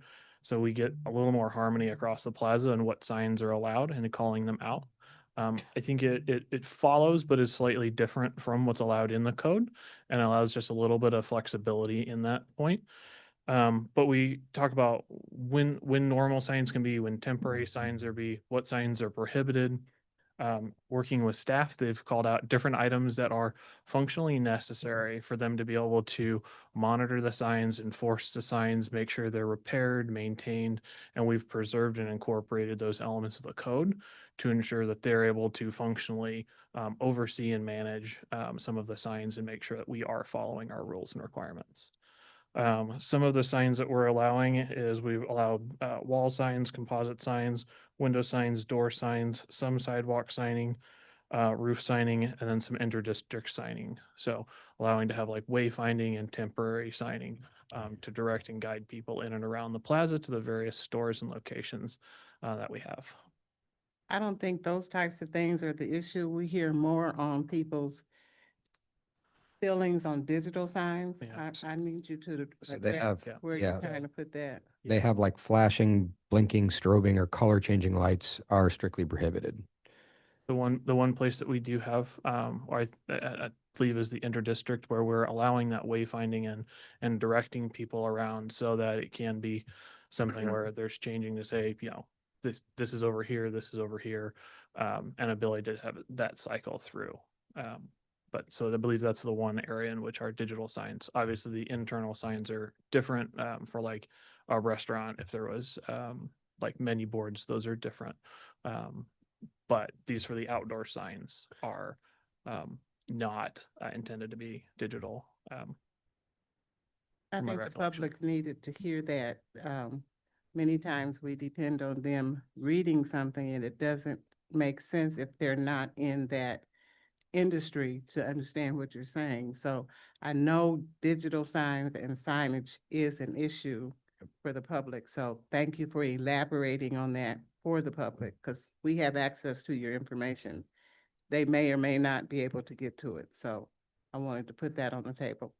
Thank you for asking that question. While we're talking about that, I want to add just a couple more things that I think could use some clarity for people reading it. So upper store window signage may not be permitted. Can you explain, is that anything above ground level, or what exactly does that mean? I'll take a stab at that, and then if the lawyers tell me I misspeak, I'll let them clean up. But the intention, I can speak to the intention. The intention is oftentimes in a second or third floor space or higher space, you'll see folks sometimes, you know, paste stuff in the window that looks temporary, that may be advertising their business or something. We do not think that's an appropriate sign type and would prohibit that not only as landowners and landlords, but just in general. So that hopefully answers your question. Yep. Lawyer approved. Yeah. Now that we on it, can you explain cultural signs? Like what exactly that is? Is that the murals that there is on the? So thank you for that. That was in the conversations with staff as we were modifying and changing this and working to design these. It was pulled from another overlay district. We had the exact same question that you did. And I think with the help of staff, we decided that it was probably best to try and remove that language. It's not intended to remain in our newest submission. That language is not there. It did seem to add more questions and clarity. So. All right, at this time, we'll go ahead and open it up for public testimony, and there will be many more opportunities to ask the applicant more questions. Before we open public testimony, could we get a quick show of hands from those who are here? How many will be testifying on this case? Great. As we have you come up, we'll encourage a few people to queue up behind the person speaking. We are going to try our best to hold to 2 minutes for individuals, 5 minutes for individuals representing groups. In our interest of hearing everyone, what we would like is sometimes it is most effective if someone does a very good job of explaining the same point you want to make, referring to that as opposed to repeating it. So we absolutely appreciate everyone being here, and it is the best way to receive testimony is in person. So thank you for being here. But again, I'll remind you that if someone does a really good job of illustrating some of the points that you would like to make, please refer to those and don't feel the need to repeat them completely. With that, we'll go ahead and open it up for public testimony. And just a couple of reminders, as people approach the microphone on the podium here in the room, we'll begin with people in person. We ask you to give us your name and address as you begin, and then we will go to people online. And anyone joining us online, if you want to go ahead and raise your hand to be promoted to panelist, that would be great. All right, so if you're here to speak publicly on this item, please come up to the lectern, state your name and address for the record, and you may begin. And let us know if you're speaking as an individual or representing a group so that we can hold you accountable to the right amount of time. Hi, I'm Dominique Davison. I live at 1210 West 61st Street in Kansas City, Missouri. I'm here on behalf of the American Institute of Architects, Kansas City chapter.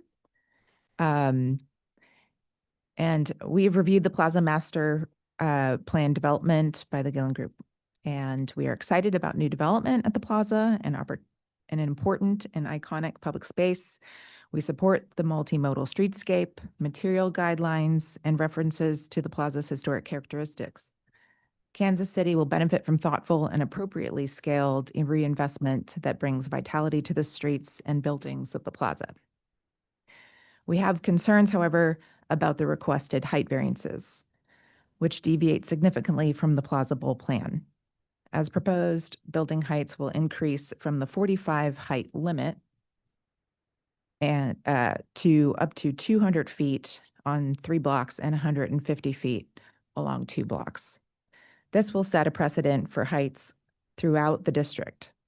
It is our recommendation that the City Plan Commission more closely evaluate the proposed building heights and work with the developer to find opportunities to leverage density within this key redevelopment. As architects, we also appreciate rules and process. It is important to follow the protocol to vet and review proposals of this nature, as this development brings both significant public benefits and investment through incentives. The Plaza Bowl plan, codified in 2019, and I have a copy of it here if you would like me to circulate it, is a culmination of years of outreach and engagement and reflecting a desire to preserve the urban design of this regional attraction. We encourage the CPC and City Council to continue to maintain their processes of review for this iconic Kansas City place. As architects, we also understand and appreciate the evolution of the city. The plaza likely needs to change to meet current and future challenges of retail shopping districts. The proposed building height increase is significant and requires further study before CPC approves the requested overlay district amendment. So we support the continuance of this item until December 17th and appreciate your consideration. Thank you.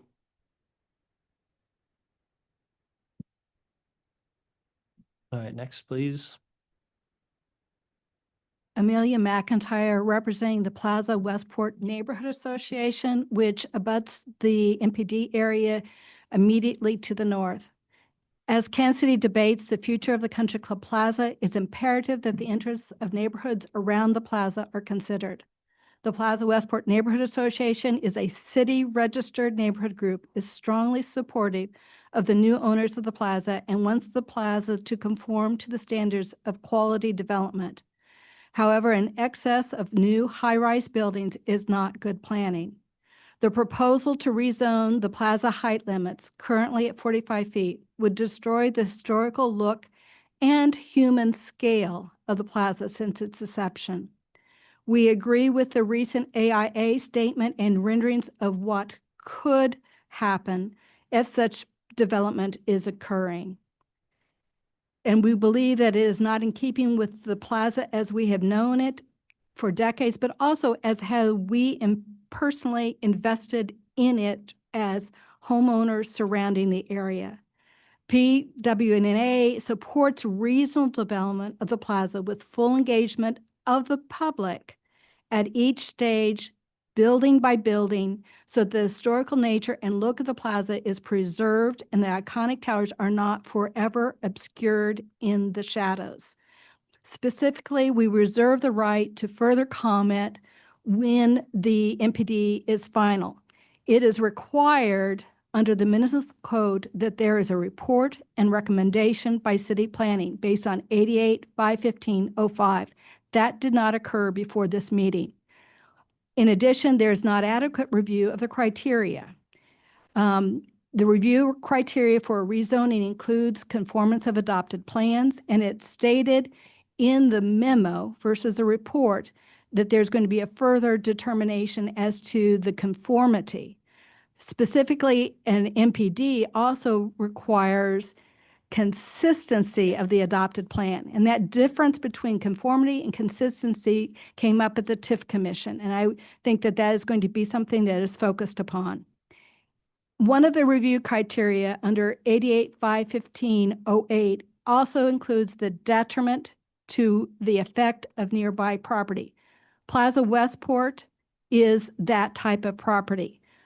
Many of you have been sitting in on all of the development proposals that have impacted our neighborhood.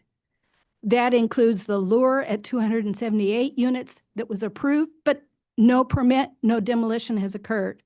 The Maribel at 45th and 45th Terrace, and again, the block developments at 45th and Summit and 45th and Washington, as well as the conversion of the Jan Hancock building and the high-rise that is proposed by Sunflower south of Hampton Inn and north of the John Hancock building along Madison. We supported that development, as you may recall, for those of you who were sitting on this commission, because it was on a major arterial and it was consistent with the area plan for that proposed height.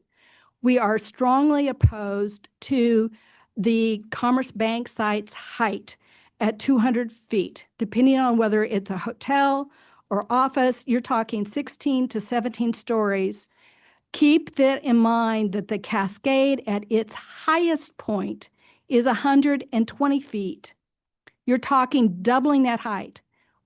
Plaza Westport people met at Plaza Provisions last night and sat and looked at their restaurant out at what would be the impact. That hotel, which is investment in the area, would be walled off by a 200-foot height at Commerce Bank.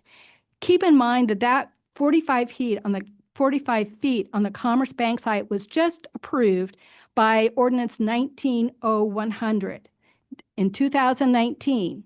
Commerce Bank and one of their attorneys is here and made testimony they were willing to go for 60 feet. So now why do they need 200 feet and have a TIF plan to finance that effort to destroy and impound our area? We are supportive of the parks and recreation standards being upheld, particularly as to Mill Creek Parkway. That's our backyard. In essence, that is a heavily used park. And to try to deviate from those standards is very problematic for us. So again, I appreciate the opportunity to speak again once there is a final MPD as proposed with a staff recommendation, which is not yet before you. Thank you. Thank you for your testimony.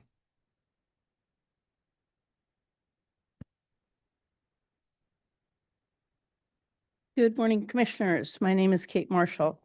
I live and work on the Plaza. As the CEO of the Plaza District Council, I've had many opportunities to meet with the new ownership team of the Country Club Plaza to hear directly about their plans and how they arrived at their decisions, much as we have today. The PDC believes the new owners have demonstrated genuine goodwill and a strong commitment to the Plaza's future.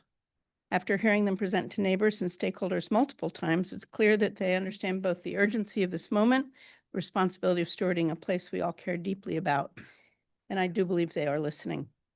The challenges facing the Plaza are significant: aging infrastructure, declining visitorship, major shifts, Sorry that this may be repetitive, Tyler, but I already wrote it.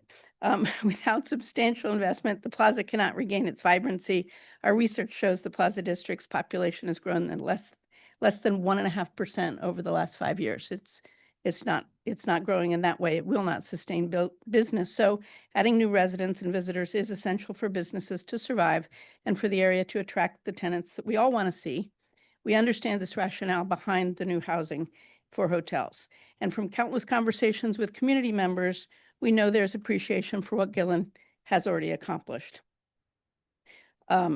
People are relieved to see the intention to address longstanding issues, the sewer infrastructure, deteriorating garages, and vacancies. The MPD proposal includes several positive elements: new public square, for example, the commitments to protecting character-defining features in historic buildings. However, much of the feedback you've received, both recently and you will hear today, I'm sure, calls for modifying the requested height allowances.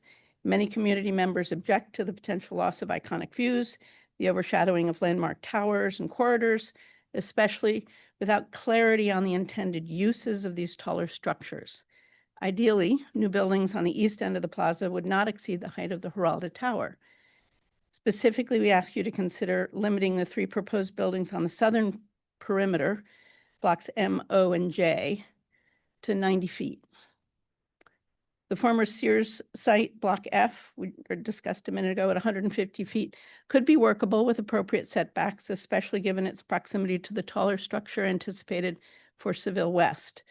In that location, additional height would have less impact on key plaza view corridors.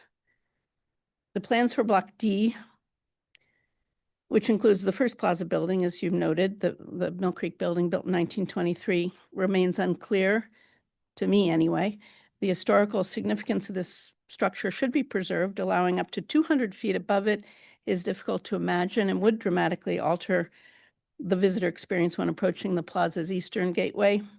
So something closer to 90 feet or below might be more appropriate there. Your acknowledgement that any future vertical development would still undergo the normal approval process is essential. New height allowances would allow not only to the current owners, but to any future owners as well. So that's obviously key. We're grateful for the open communication the owners have shown and for the way they've engaged with this community. We hope this approval process results in a set of standards we can all embrace, ones that support significant growth and renewed economic vitality while preserving the character that makes the Country Club Plaza so extraordinary.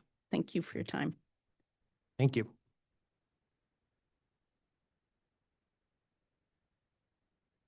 My name is Vicki Notice. I'm president of Historic Kansas City. I also want to compliment the development team on their outreach that they've had and their responsiveness to many of our concerns already.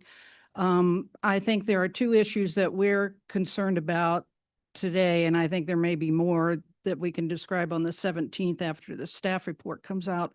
One is on process and one is on the height. In terms of, I'm not clear based on what number 29 on the plan conditions says versus what Roxanne was describing and what we have discussed in the past. We're concerned, and I think it's risky always for the city to rezone any property when you don't know what's going to be there. It could change hands. People can change their mind. It can get approved by a different plan commission or a different council. That's very risky to do.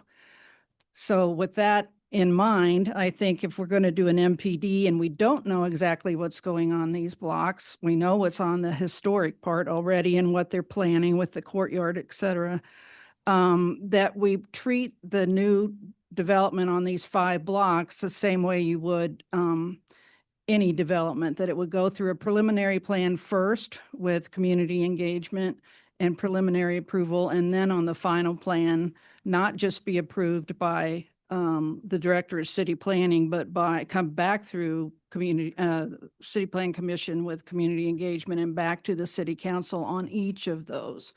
They're not all going to get built at the same time. They're probably not going to get built for 5 or 10 years, but we do have a problem with if it changes hands for any reason and this stuff isn't nailed down, then I think there's going to be a huge problem later, and we don't need to create another problem later.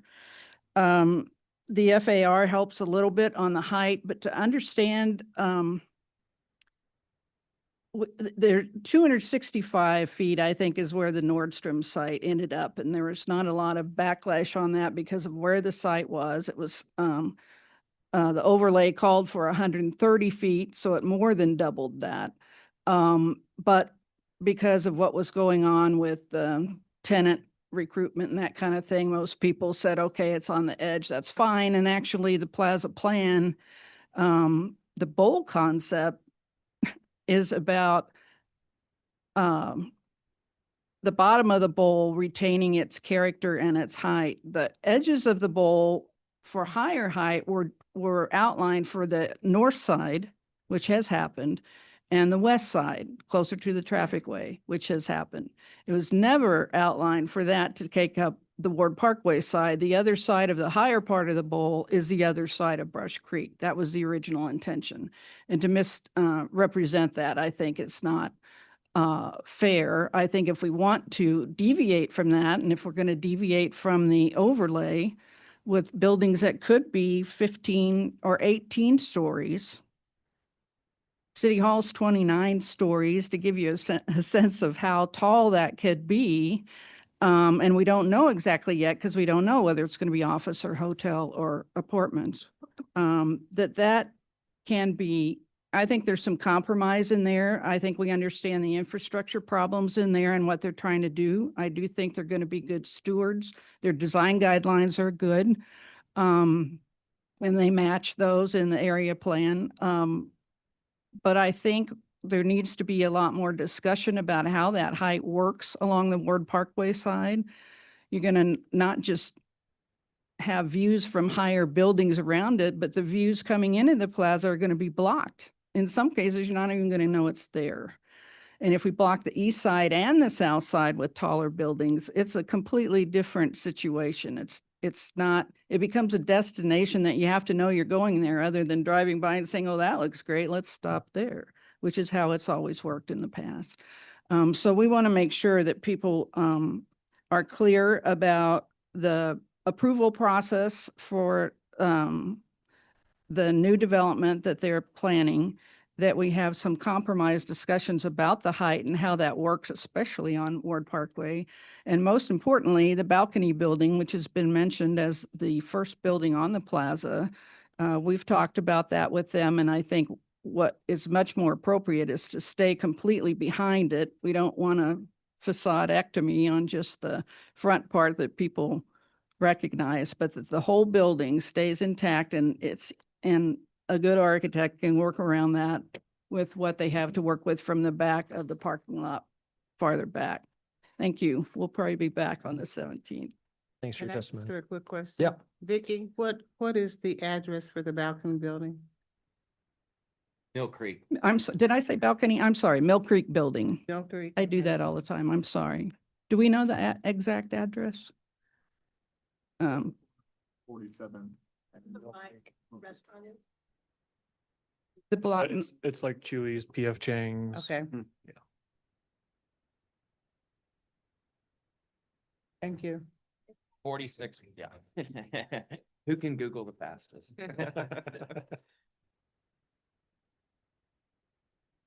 Hello, my name is Dan Ryan, and I've been asked by the Parkway Towers Condominium Association to, they asked me to come down here and talk about our view of what will be happening. It's a few hundred residents, and what's proposed is clearly a massive change to the character of the plaza, which, as I think our developers made a good case that that's happened in the past. That's something that's going to have, the plaza has evolved, and we accept that. We're not arguing about the nostalgia that was used as a point earlier. That's not what we're about. We're here about wanting to make sure that the place is still livable. We've invested, it's where we live. It's our residence, it's our neighborhood. And we're not going to argue that we want to stop any growth at all. We really, truly appreciate the work that's being done. We're looking forward to the TIF improvement to the infrastructure, a lot of the things, and we think these are good people who are trying to do a good project. This is not a negative stone throwing thing. But we are concerned about the height restrictions going away. We don't know what's coming in after that. There's going to be, what are these buildings? We feel like we ought to have a voice. The height is going to be taken away from a discussion of the future buildings. That's going to be, we're approved to 200 feet or 150 and click, that box is closed. We don't want that box to be closed. We need to have a voice if this happens. We need a process. We have a process. It's a good process. We need to preserve our right to be heard appropriately when we have a project in front of us. Why do we need to abandon our process? Why do we need to waive our rights to come in and talk about a building being too high at 180 feet or whatever it is? We're going to be, I understand the urgency or the desire to have that freedom to say, oh yeah, 200 feet, we're cool. We'll do that. We're pre-approved. We'll move forward with that as you're negotiating with a potential builder.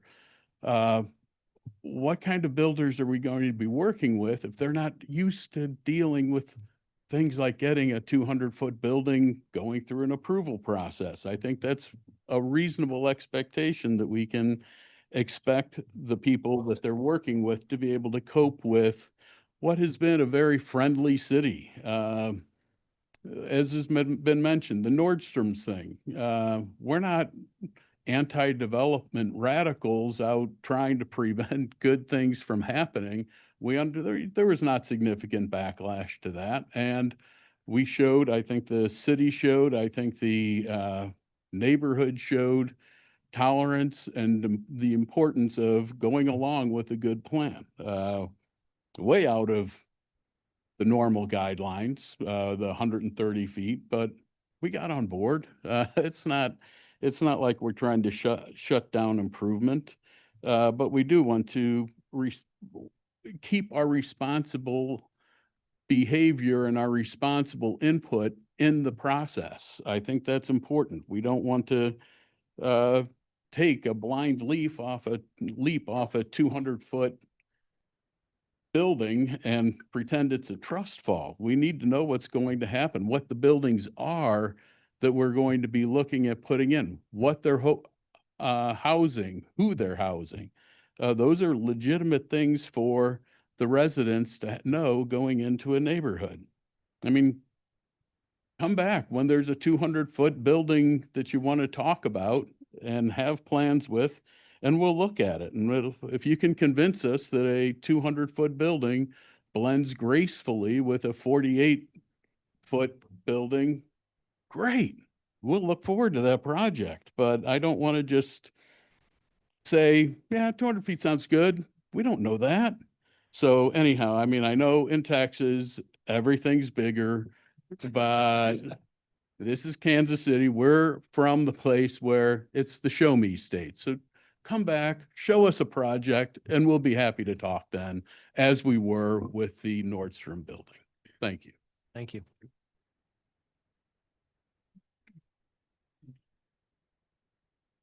Hi, my name is Whitney Boshin, and I'm here representing the group of folks that did the petitions called Preserve the Plaza. Symbols matter. A single image can inspire, it can devastate, it can be worth 1,000 words. Here in Kansas City, we're fortunate to have several iconic buildings that are symbolic for our city: the Liberty Memorial, Union Station, and the Western Auto Building, to name a few. Another iconic symbol is the Giralda Tower. Christened in 1967, the tower has stood as an unwavering symbol of Kansas City for more than a half century. It is an image that is featured when Kansas City is highlighted on national broadcasts, and it is often depicted in artwork. In fact, it is the featured image on the cover of the MPD. Cities around the world have enforced building height restrictions to protect the public's ability to view symbolic buildings in their communities. Washington, D.C. has regulations largely preventing commercial buildings from rising more than 130 feet, ensuring that the U.S. Capitol is a visible symbol for miles.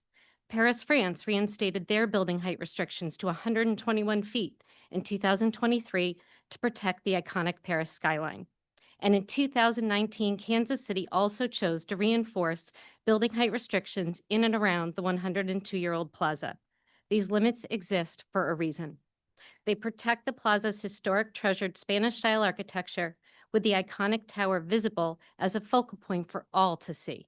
The Plaza Master Development Plan's proposed height extension from 45 to 200 feet completely dismantles the current restrictions designed to protect the plaza and paves the way to erect a proposed 200-foot wall along Ward Parkway, obscuring the 138-foot Giralda Tower from the south.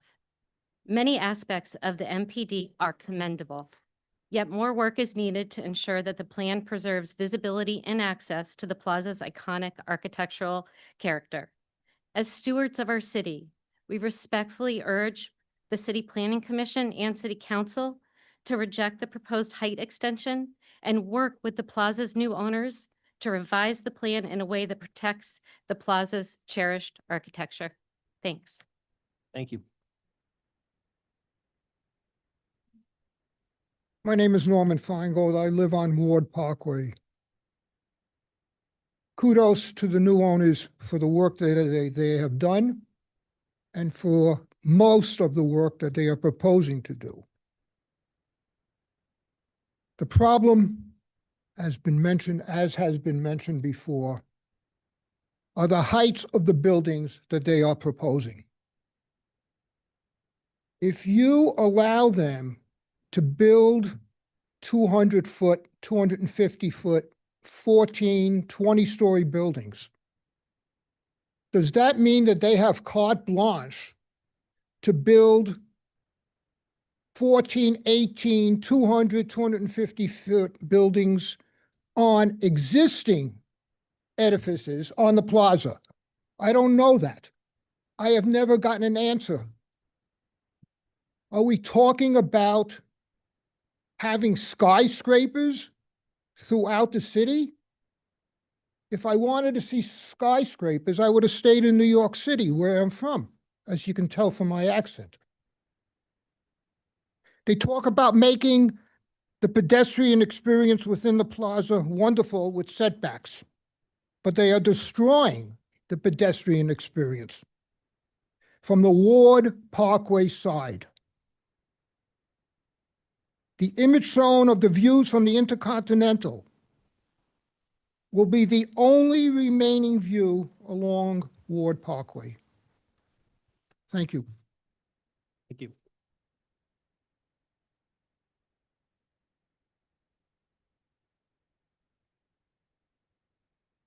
Good morning. My name is Melinda Smith, and I'm a condominium owner and resident of the Hemingway on 229 Ward Parkway. My building, along with the Raphael Hotel and 3 others, was built between 1928 and 1930 as part of J.C. Nichols' vision for a unique and prosperous shopping district. Nichols owned the land just south of Brush Creek and realized he needed more density of population to make his new plaza shopping district viable.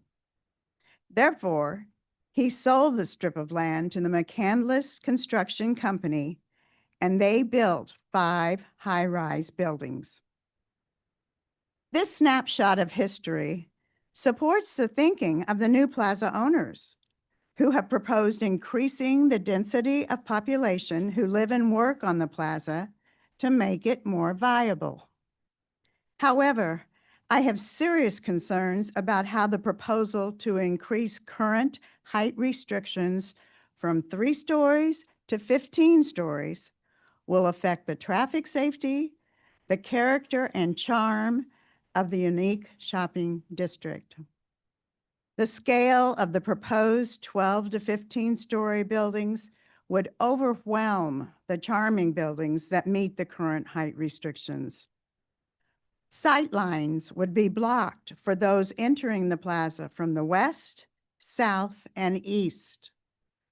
The new buildings would create long shadows over the plaza and possibly create wind tunnels. Increasing population density to fill 12 to 15-story buildings would create and add a myriad of traffic issues to the ones that already exist. Many plaza residents believe an increase in density would contribute to the viability of the plaza. Is there no room for compromise regarding height restrictions? The current proposal creates traffic safety concerns and would diminish the charm and character of the district. J.C. Nichols knew this as well, and that is why they built my 10-story building south of Brush Creek, not in the Country Club Plaza. Thank you.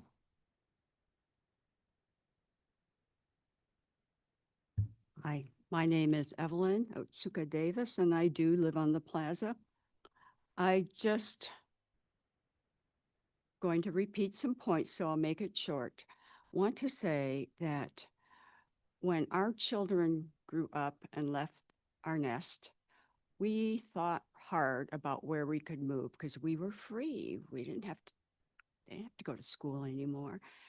And one of the big things that kept us in Kansas City is that it's a great city for art and architecture and culture. I'm from Chicago, and our kids live in New York. So I'm a big city person, and I love Kansas City. We are big fans of the symphony, of the ballet, and of the plaza for its architecture. So when we downsized and moved, we moved to the plaza, and we love it. And I have to say, it was my first view of the plaza. I was just struck by its beauty and the history of how J.C. Nichols sent his architects to Seville, Spain to learn how to do it. Just really resonated with me, and I moved here. So I hope that you will understand.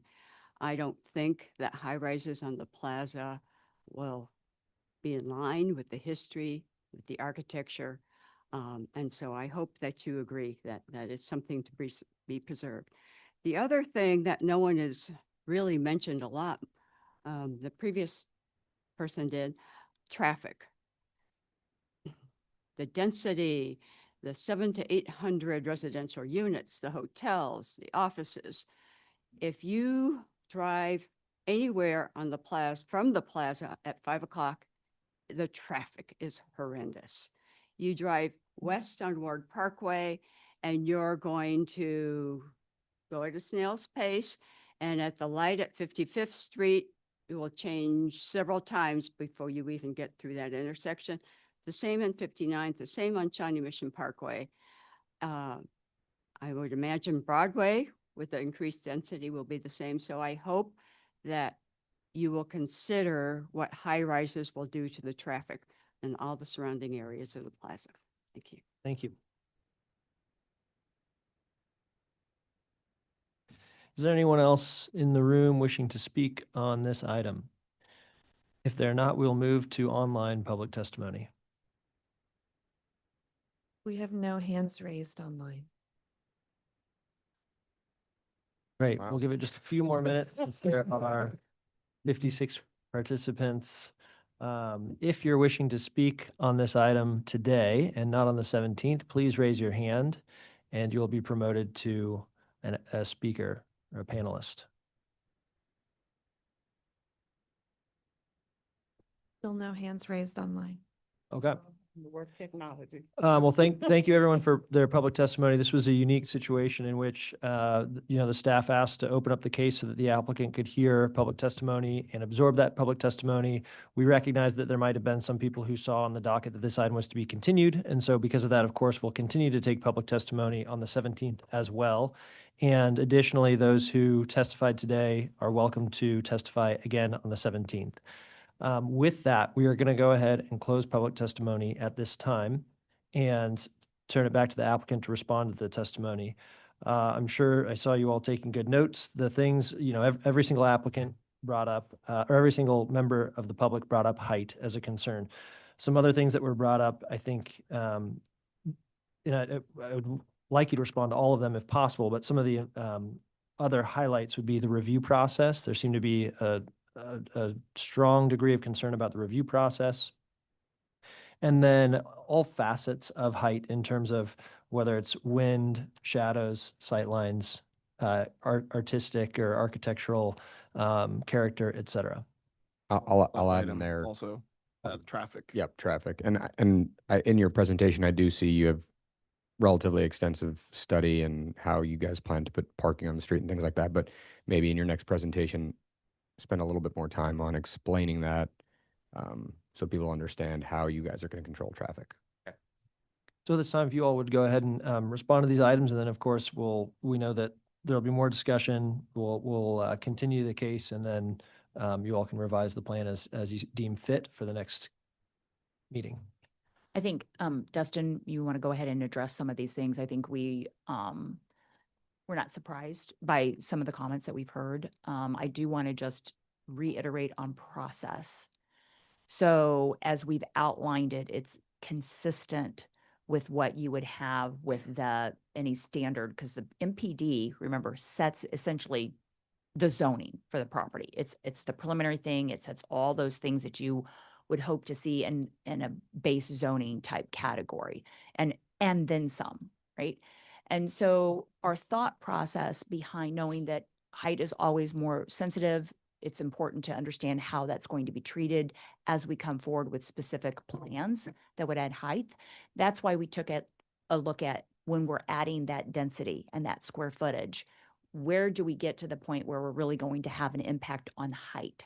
And that's why we took that approach that we have to allow the process to move forward, to allow the projects to move forward that aren't having that impact from a density standpoint on height, where it's a low density impact. So I just wanted to address that. I think that that's very important. We do think that process is important. We think that continued hearing from the public and having that public engagement is important. And so I'll turn it over to Dustin to address some of the other items that were raised. Sure. Thank you, Roxanne. And thank you to the public who took time out of their day to come down here. This is really important for us. This is an important place. And so we were taking notes. We'll go back and rewatch this.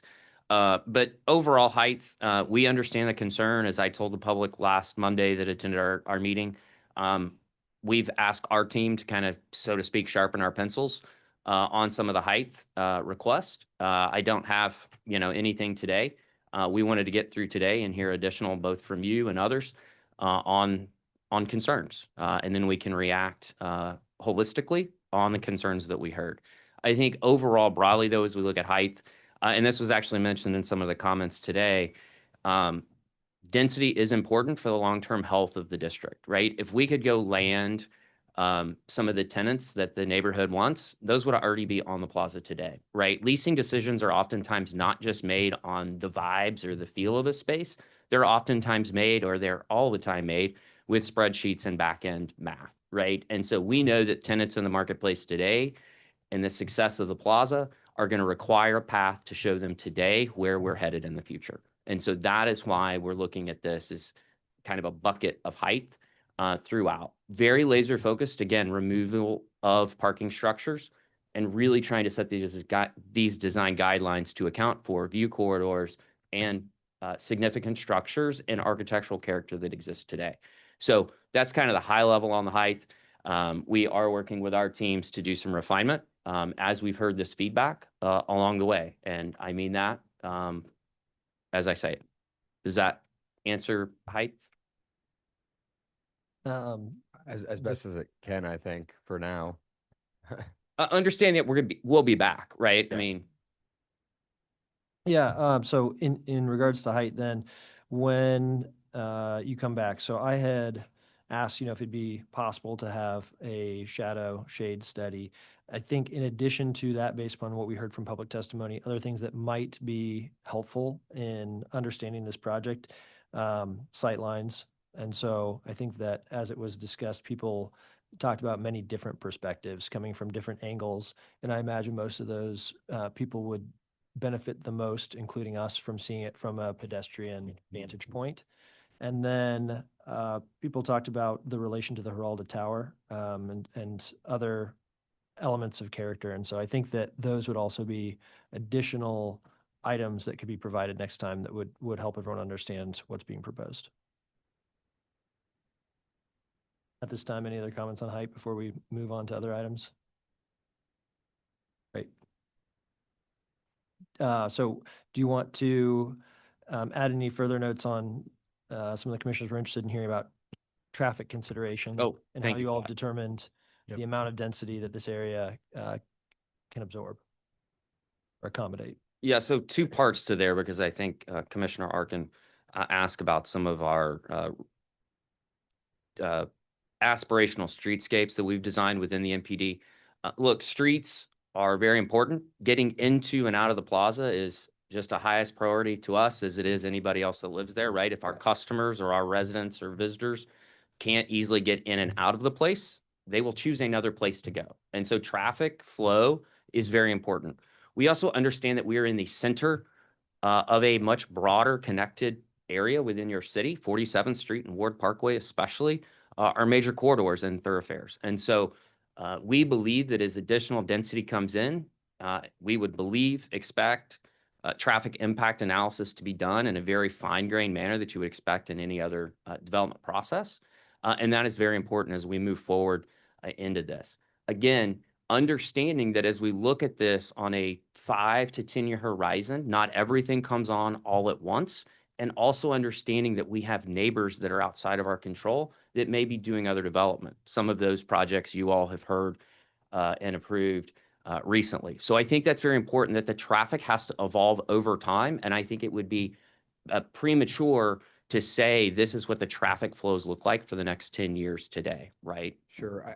One thing just to add to that, I do think, and I sympathize a lot with some of the people that spoke, but traffic specifically in the plaza has a unique situation, right? And throughout the year, there's things that happen. We do the carriage rides and things like that. So including those in the study and having people understand what happens there, I think is going to be very important. So setting those up so it's not like everywhere else in the city. So I think just making sure that you're taking those things into account. So let me just add to that because we have had a lot of discussion internally and with staff and even the neighborhoods on traffic. So one of the things that we've heard a lot about is the need for traffic calming. Correct. Things to occur within the plaza. There are areas within the plaza where the streets are wide. People drive fast. I could probably be one that is guilty of that. And so that's something that has been discussed heavily. How do we, again, create what is a much more pedestrian-friendly atmosphere, safety of concern of, again, the traffic calming features that we don't abandon our cars. We want that. We're not veering away from that, but creating slower traffic through the plaza. Yeah, and to add to the traffic, there was a lot of comments about traffic. I know the plan is for that parking garage, the subterranean parking garage with the park on top of it, but also parking is always a concern. I mean, one thing I've learned, as I did move here from New York as well. New Yorkers, we don't mind walking a little bit. Midwesterners don't. So just understanding the flow of that, how that works. If you're going to a store, you park right in front of the store as close as you can get, things like that. So just making sure that's part of that communication and the studies and all that kind of stuff. Absolutely. We agree with that. As it relates to parking, we call that teaser parking, right? Texans don't like to walk either. So we have that in common. But teaser parking on the street, one of the challenges that exists today with some of the garages on the plaza is not only are they at the end of their useful life, many of them are difficult to get into and out of, or you do not even know they exist. And so that is part of the process as well as we began to identify these blocks for potential future development is really looking at how do we fix some of the mistakes of past garage construction, and not only bringing them up to current standards, but also enhancing wayfinding and signage and operations, because we do have a lot of existing parking on the plaza today. And some of those levels are never parked on except once or twice a year. So that is not helpful for us or you as a municipality either to have it overparked. So we agree. Thank you. Is there anyone from city staff that knows the status of the change to Ward Parkway that would change that section from one-way to two-way that would divert a lot of the westbound traffic that runs currently through the plaza to just south of the plaza? Seeing if anyone from Public Works is online. If not, we can definitely bring more information to you about that on the 17th. I think too, to highlight is that those are what we showed for the different changes in the topologies are aspirational goals. We would still have to go through and work with parks on any changes to the Boulevard and Parkways designs before that could be completed. And so we would have to work hand in glove with parks to make those changes. So, and just so you guys all know, normally when we would bring a final development plan, the traffic impact studies could be required under the normal code process. As we bring those final development plans, that's not being changed. Yeah, going back to process, it was noted by in public testimony that the nuance here with this MPD is that uses aren't defined. And so I do think that, speaking for myself, I'll have an easier time passing something where either uses are well defined or there's an opportunity for a public process still. And perhaps we could speak more to that now. Again, the uses are defined within within the MPD plan. It specifies uses. I think that, and Dustin and Chris may be able to speak to this better than I, but when you think about what typically happens in any building over a certain number of floors, it's office or residential. You don't have retail, especially, again, maybe some stores in California have been on, they might have 2 floors of retail, but your high rises are going to be office or residential, and perhaps I could be corrected on that. So where there's concern about who will be living there and how will those high rises be used, again, pretty much consistent with what you see throughout Kansas City right now. I think you see office and you see residential. Based upon projects we've seen, there is sometimes different feedback based upon whether it's a hospitality use or the type of residential use or the type of office use. So I do think that that type of clarity, would be enjoyed, but of course you might not be able to because this is years down the line. And so I do think that's where, speaking for myself, I'll probably need a public process to still be there, especially if it's considering something 5 years, 10 years in the future. And I think that's why we chose that 40,000 square feet, because that's where you're getting into the height. And thank you for mentioning hotels, because I failed to mention that. We're definitely where you see some height on hotels. So, but again, that's where we're going to be back in front of you. And then we are going to be talking about that height and the context that height has with the pedestrian scale and all the things that I think that have been raised right now and the specific use for that particular height. And how is the 40,000 feet set? How was it set? Yeah, how or is that? Did we choose? How we determine the 40,000? So it's added square footage. So where we add, so in other words, right now, there's a certain amount of square footage in yep. any one block, right? Sure, yep. And so if we're just fixing out the existing square footage and we're not adding anything, Sure. then there's So not it's a 40,000 square foot add or above. Correct. So when we have 40,000 square feet or more, it may. I On can't some of remember these if it's- buildings, that's 5 stories though, 5 or 6 stories, easy, right? It depends on that. We I can mean, take a closer. if the plate is only 8,000 square foot or something like that, you do the math, and that's a lot of stories. So I think one thing to consider is, do we lower the square footage when that gets hit like 20,000, 25,000, something like that, so that realistically, a 5,000, 8,000 square foot really is only going to get 4 or 5 stories, which is a little bit more reasonable. I think these are things that, at least what I could hear from the public, would alleviate some concern. Height trigger is what you're suggesting. Not a height trigger. You can go back to your square footage trigger, but lower the square footage so that it basically would regulate the height a little bit better. Because I mean, you're not going to realistically, I guess, or you could a workaround if it was a 2,000 square foot, you can get a ton of height, but structurally that doesn't make sense feasibly, it doesn't make sense, right? So if you have a floor plate that sits about 10,000 square foot at a 25,000, it would trigger after, you know, if it was already 2 stories, you get another 2-story, you know, that's my thought. Just quickly, with my background. Can I provide some clarity? Yep. So right now in the code, all MPD plans are required to have a final MPD plan, Okay. which gets reviewed by city staff, with on the consent docket, approved by the CPC. Yep. And what is included in this final MPD plan varies from the MPD plan.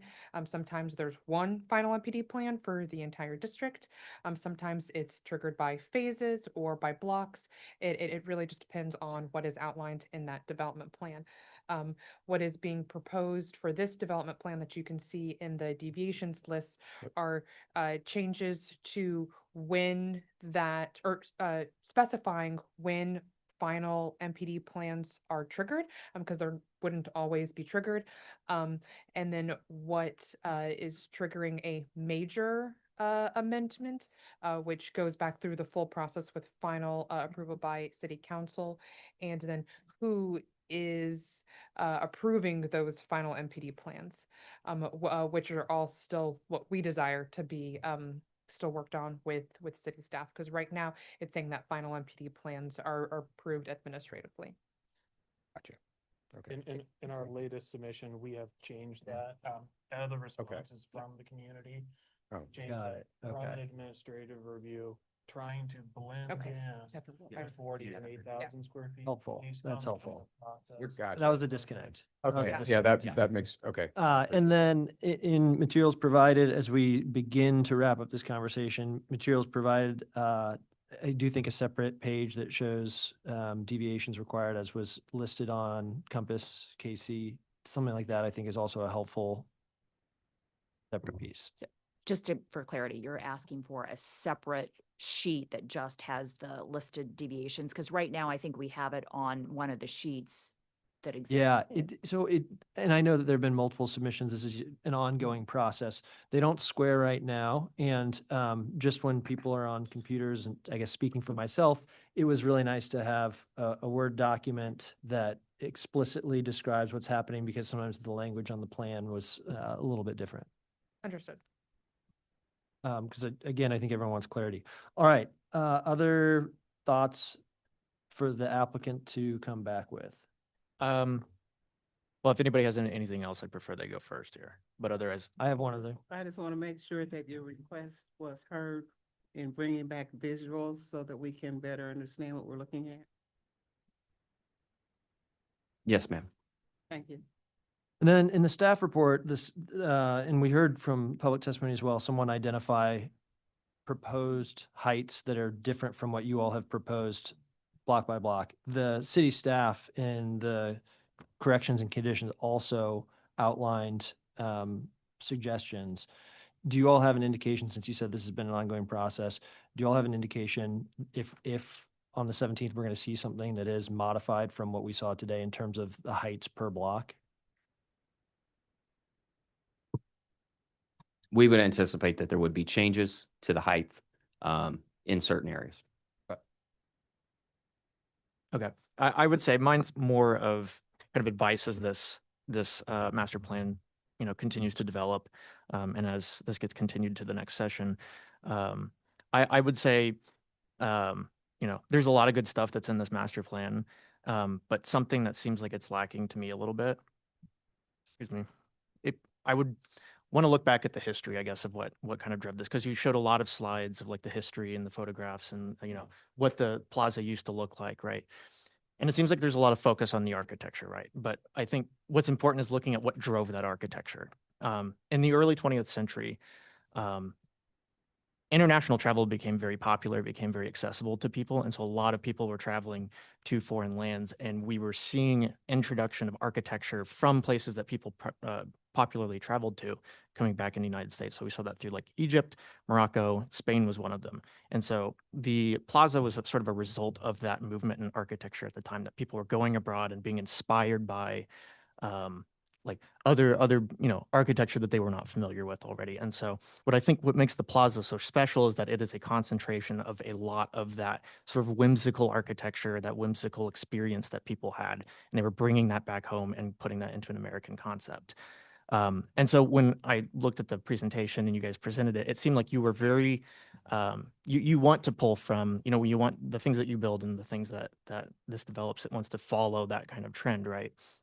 But it felt like it was pulling more from the existing architecture that's already here. And as we look at how the plaza develops and becomes more, evolves, we're pulling from what's already existing in the plaza. We're pulling from the buildings that are around it.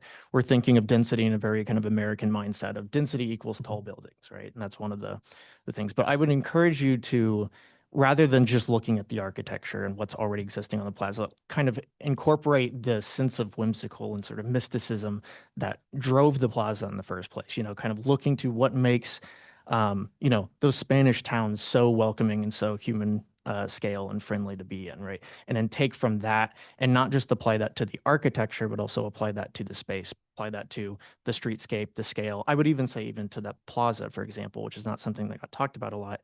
To me, it seems like it's very kind of American mindset. We have a block, we're going to make a park inside this block.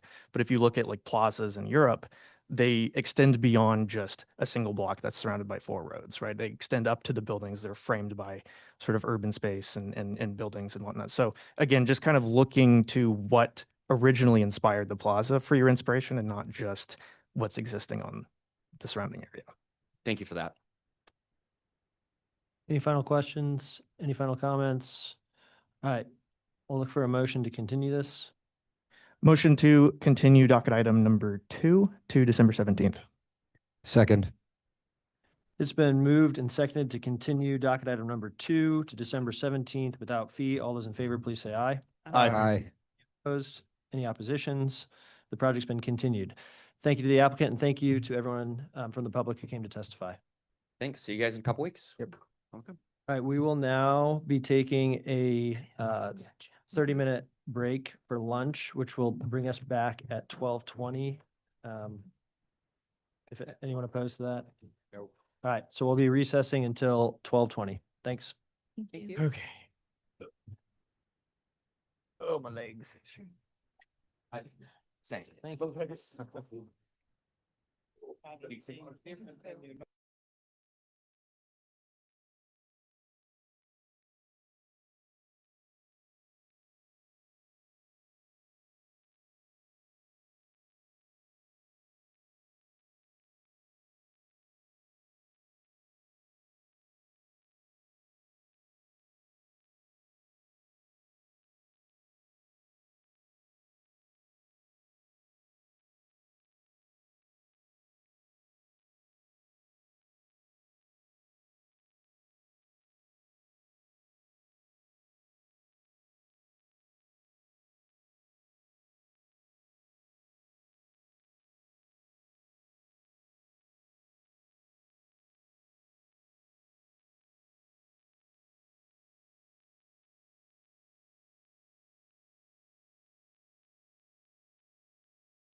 Oh. All right, thank you. All right, thanks for everyone's patience. Thanks for everyone's patience. We are coming back from recess and are going to begin with docket item number 3. Sarah, please open up the case. Docket item number 3.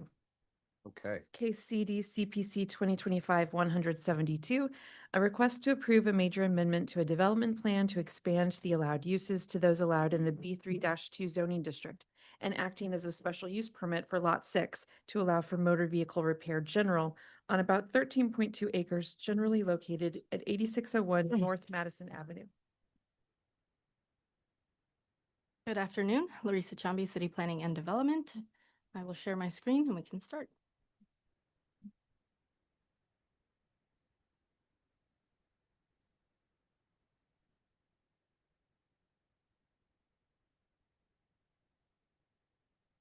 It's me every time. 1 second.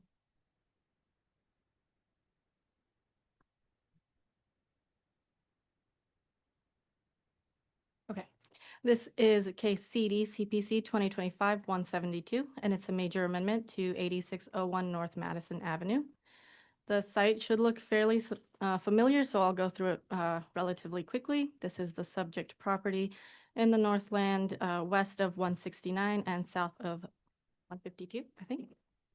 This is the subject site. You recently approved a development plan for 7 lots, and during that time, so this is what the plan looks like actually. During that time, the development plan came in with specific uses for each lot, and they're highlighted on the screen. The development plan did not require a rezoning and remained as B3-2, I believe. However, with the specific uses, only these uses are allowed on the lots as stated.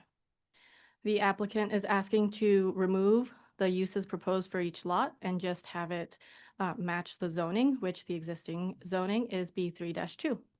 The applicant did also include a list of prohibited uses for the sites, which include adult uses, short-term loan, vape operations, and pawn shops. This development plan is also acting as a special use permit for Lot 6 for motor vehicle repair general. And so the applicant packet did include the site plan and landscaping plan for Lot 6. It does match what was previously approved, and the applicant did provide some additional details for the site.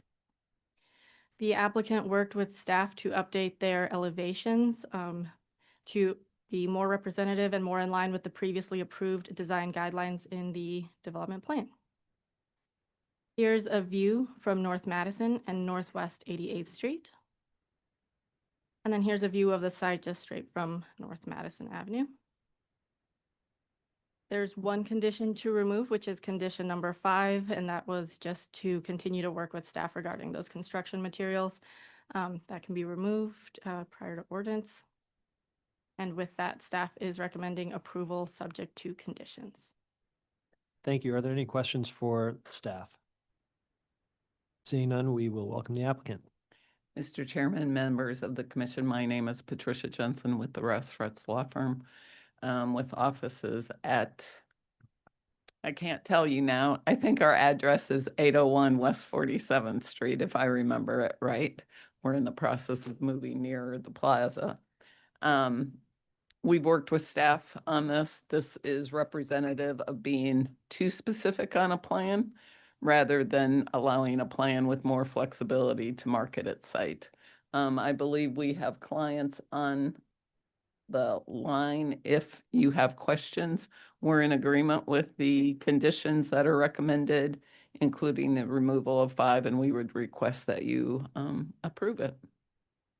Great, thank you. Do any commissioners either need more information on expanding the allowed uses to B3-2 or have any questions on this? I just have a question, because this is gonna be a tire repair shop, correct? Yes, Okay. Dobbs, yes. Okay. So I guess my question is, there's a Firestone like right down the street. There's a Discount Tire down the street. There's a Le Schwab Tires that's gonna be about, I'm gonna say approximately 2 miles northeast. Was there like a market study analysis done to see if that was actually a need for the community? The zoning code does not require market analysis. It's up to the clients. They certainly are aware of where their competitors are, and they determine whether or not there is a market. It'll drive price down for all of us.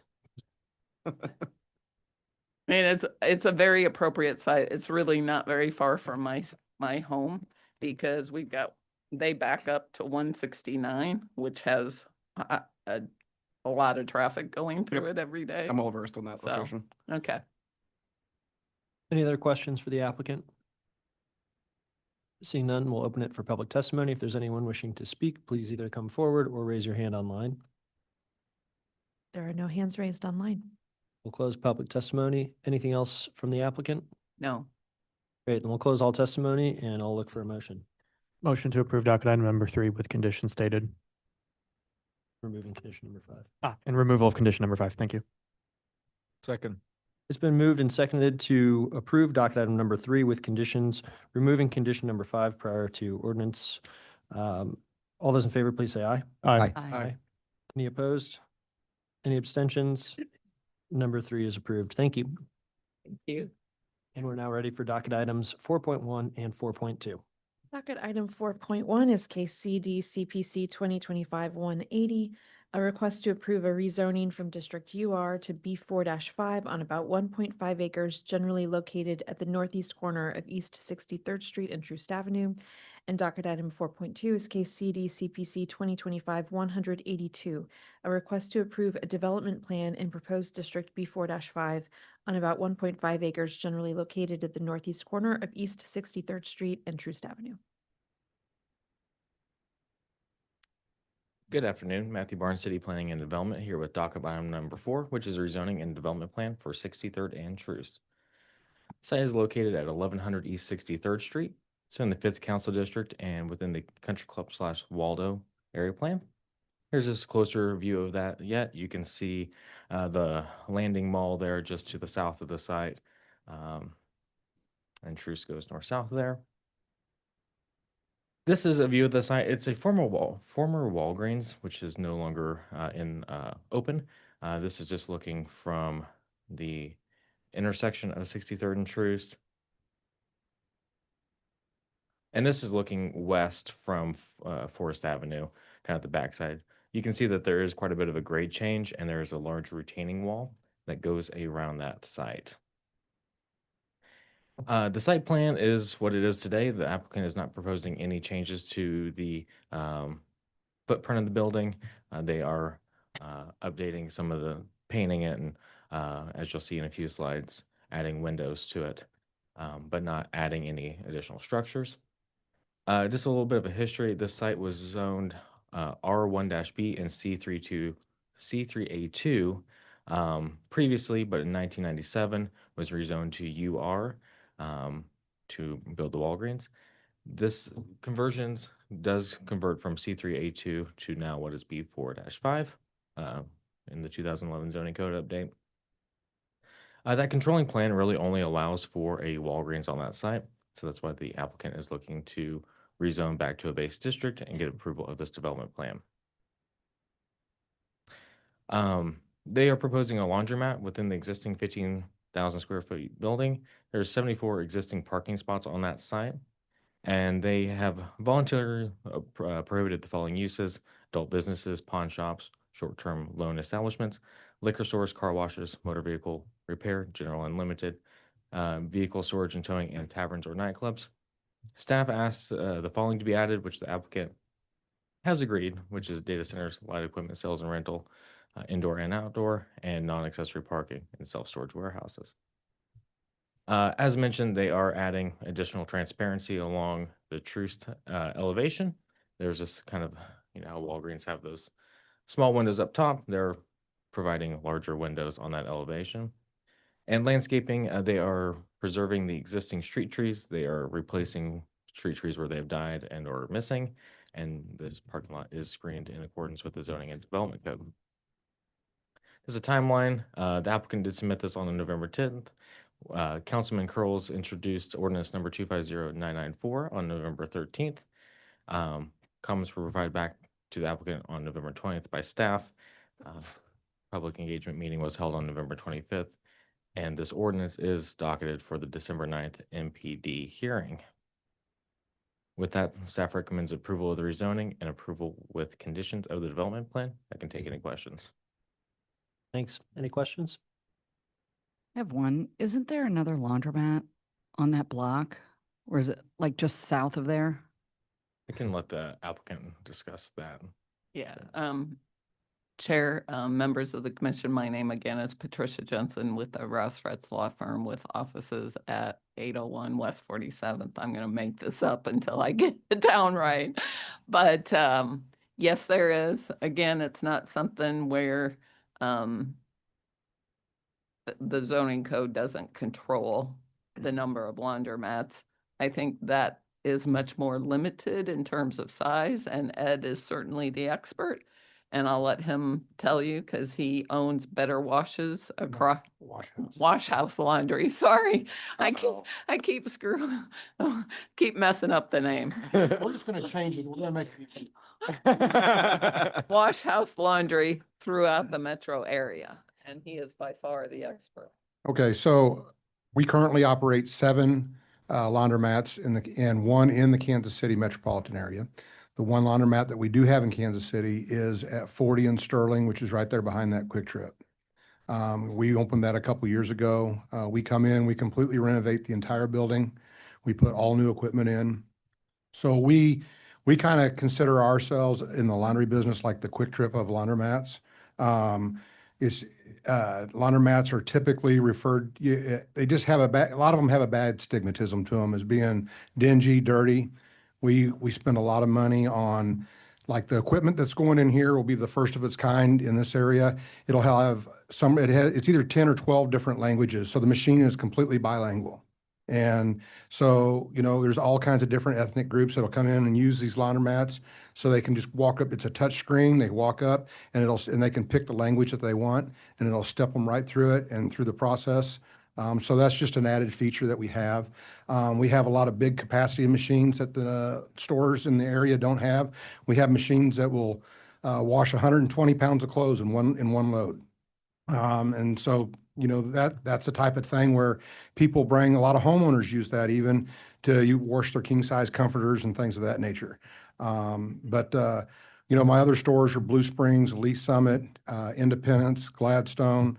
And we've been very successful in our model because of the emphasis that we put in on you know, how nice we space. And the other thing that we do is we space these machines out. We don't just try to cram as many machines in the footprint as we can, because, you know, people are there trying to do their clothes, and in a lot of these laundromats, the machines are like right beside each other. And if one person's bending over loading the machine and a person behind them's trying to unload, they're hitting the person. So we don't do that. We make the aisles wide. And, you know, none of us ever saw COVID coming, but that worked out extremely well for us during COVID because everybody wanted their own space. And so we continue that model. And this will be a state-of-the-art laundromat. It will be the largest laundromat probably the only laundromat in any state touching Missouri that will be larger than this would be in Chicago. And then additionally, Ed acquired the site in April of this year, I believe, about April of this year. Before that, if you drove by this site, you would see that Walgreens did not maintain the property. There was overgrown landscaping. There were lots of issues occurring on that property, and you'll see now that has been very cleaned up. This alone, his investment alone with all the new machines, represents a $5.5 million investment at that corner. And we've worked through all the conditions, so we don't have any objections to any conditions. I do have a PowerPoint presentation, but I'm deferring to you guys as to whether or not you want to see it. And I will say one thing that makes us different than a lot of laundries is a lot of laundries lease their building. So they don't have any control over the condition of that building and the condition of the property.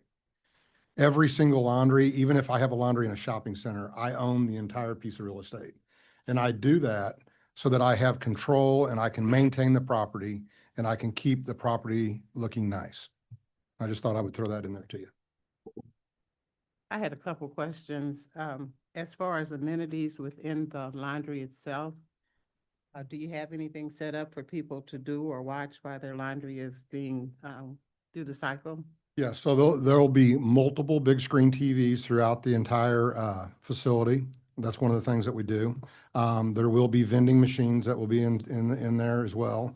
And in that corridor there, you know, there are some restaurants and stuff across the street and different things. And typically, you know, people put their clothes in there. When you start that machine, it's a 30-minute cycle. So a lot of times people leave, and that's fine. They leave and they go across the street or to a neighboring business and, you know, spend money there at the neighboring business.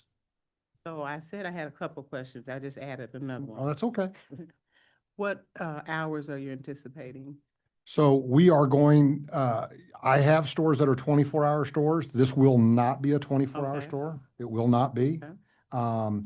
This store will see some areas, people tend to get up and get going earlier than other areas, okay? So we will probably start opening at 7 o'clock in the morning.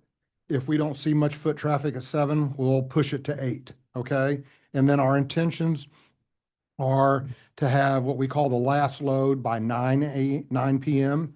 And then that usually gets us out of there by 10. And my final question, what would be the timeline for you to start renovating and open up for business? So I already have an engineer that's laid it all out. I've already purchased the equipment. Okay. So we are anxious to get going. So, I mean, I am committed. I have bought the property. This is not one of them deals where if this goes through, I buy the property, I already own it.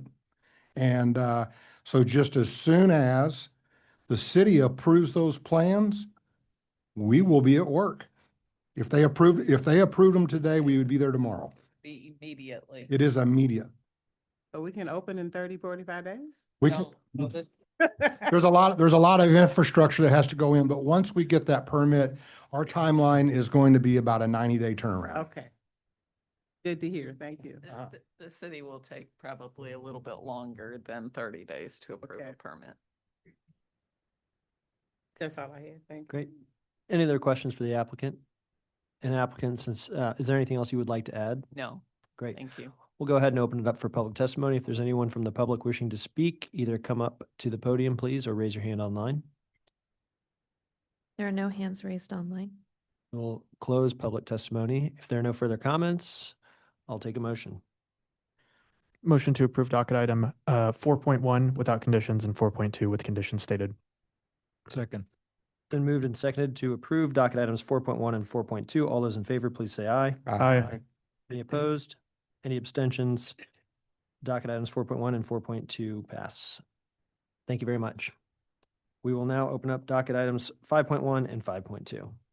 Docket item 5.1 is case CD CPC 2025-181, a request to approve a rezoning from District UR to District B4-5 on about 1.2 acres generally located at the northwest corner of Troost Avenue and Emmanuel Cleaver Tube Boulevard. And item 5.2 is case CD CPC 2025-183, a request to approve a development plan in proposed District B4-5 on about 1.2 acres generally located at the northwest corner of Troost Avenue and Emmanuel Cleaver Tube Boulevard. Okay. Good afternoon, Matthew Barnes, City Planning and Development with docket item number 5, rezoning and development plan for Troost and Emmanuel Cleaver II Boulevard. The site is located at 4630 Troost Avenue. This is within the 4th Council District and the Midtown Plaza area plan. Here is a closer view of that yet. You can see the site highlighted in yellow. Brush Creek to the south there, Paseo to the east at the corner of Troost and Emmanuel Cleaver. Here is just a site view looking northwest from Troost Avenue. You can see it is another Walgreens that is no longer in operation. And here is the looking southwest from Troost Avenue. And this is the view looking north from Emmanuel Cleaver. You can see that there is well screened landscaping and walls from the boulevard. And this is looking northwest from the intersection. Just to make note of this structure here, that is proposed to be removed. The applicant might be able to speak more on their plans for that area. This is the site plan. North is on the left side of the screen. They are not changing anything to the site other than removing that existing brick shelter. Again, this was rezoned to UR from District C3A2, which converts to B4 in 1998. This is provided incentives for that Walgreens. That controlling plan only permits that Walgreens, no other permitted uses. The area plan does recommend mixed-use neighborhood, but that corresponds with the B2, but the applicant is requesting rezoning to B4-5, which was previously zoned. They are proposing an electrical wholesale store within the existing 14,500 square feet building. There is 54 parking spaces on site, and the same uses as the last case that are prohibited are listed here. I won't, for time's sake, go over the entire list again. They are not proposing any changes to the facade except for the addition of a roll-up door on the south elevation as shown there. No changes along Troost Avenue are proposed. The applicant is preserving existing street trees. They are replacing trees that are dead or missing, and staff has requested additional landscaping where the shelter is proposed to be removed, and they are currently working on changes to their landscape plan to satisfy that. That is on the same timeline as the previous case. And with that, staff recommends approval of the rezoning and approval with conditions of the development plan, and I can take any questions. Any questions for city staff? Did you go back to the picture of the property? I was thinking I saw a fence. There is some. Okay. Yeah. There's brick columns with like a wrought iron fence in between the brick columns. Yep. They're the Walgreens building. Thank you. And we will welcome the applicant. Chair and members of the commission, my name is Patricia Jensen with the Rouse Fretz Law Firm. And to my right is Ed Reese, who has purchased this Walgreens also. And what we are proposing to do, and we have a user, is to put in an electrical supply company that will both do retail and wholesale. I mean, people will drive to load up. They'll order things online. They drive and they pick up. And the unique thing about this property is the porte cochere that is located at the corner that Matt pointed out. That we originally had said that we will just demolish it. We are looking at retaining the three posts that kind of border the street and looking at capping them off and placing the same fence in between there. Well, in concept, when that porte cochere was done, it was a good concept at the time. It has caused all sorts of problems for the adjacent neighborhoods. And actually the police department and the ATA. In my PowerPoint presentation, I have a letter from the ATA that agrees with the removal of that porte cochere because of the problems that we have. We have had people who sleep there overnight. They use that porte cochere as their bathroom. They try to light fires, and it actually has burned areas within that area. So we need to do something about that. And we're trying to see if we possibly can maintain the columns. And that will be decided. This plan provides for either it will be removed altogether or those columns will be maintained. One of the things about this property is the sales taxes that will be generated, especially for the CID that it falls within. It's a substantial amount of money to help with the Troost CID. So we've worked with staff on everything, and we're in agreement with the conditions that are listed. And we appreciate the city's schedule. Any questions for the applicant? No, but I am glad to hear that you've had conversation with ATA, because that was a concern I had for both locations. If you had conversations with how the traffic and loitering takes place at those stops. Yeah. So I'm glad that had happened. And again, my request on timeline. Immediately. He's ready to go. They've already signed a 15-year lease. Okay. Yeah, we've They're- got to get them they're a in. $3.5 billion company nationwide, and they have stores throughout the entire metro area, and this will be their first store in Kansas City. Thank them for coming. All right, we'll now open it up for public testimony. If there's anyone wishing to speak on docket items 5.1 and 5.2, please come forward or raise your hand. We do have two hands raised online. First, I'll call on Chris Koch. Sorry, Chris, with HP Hyde Park Neighborhood Association. Thank you, Sarah. Thank you, Sarah, and thank you, members of the commission. Chris Koch on behalf of the Hyde Park Neighborhood Association, currently president, and then the South Hyde Park representative for the Truce Coalition. I just wanted to thank the applicant for the outreach and public engagement. There were no concerns raised from the neighborhood or the Truce Coalition on the rezoning. Just some concerns raised about the fence, but that would be an item later for the BZA to review. Thank you. Chris, you haven't been updated. We are doing A wrought iron style fence along the north corner to the entire way. There is no chain link going in. Okay, perfect. Yeah, we had no concerns then, and particularly with the rezoning, and we were supportive of the conditions being placed on the future use of that property in alignment with the Truce overlay. Great, thank you for your testimony. Next is Sean Ackerson.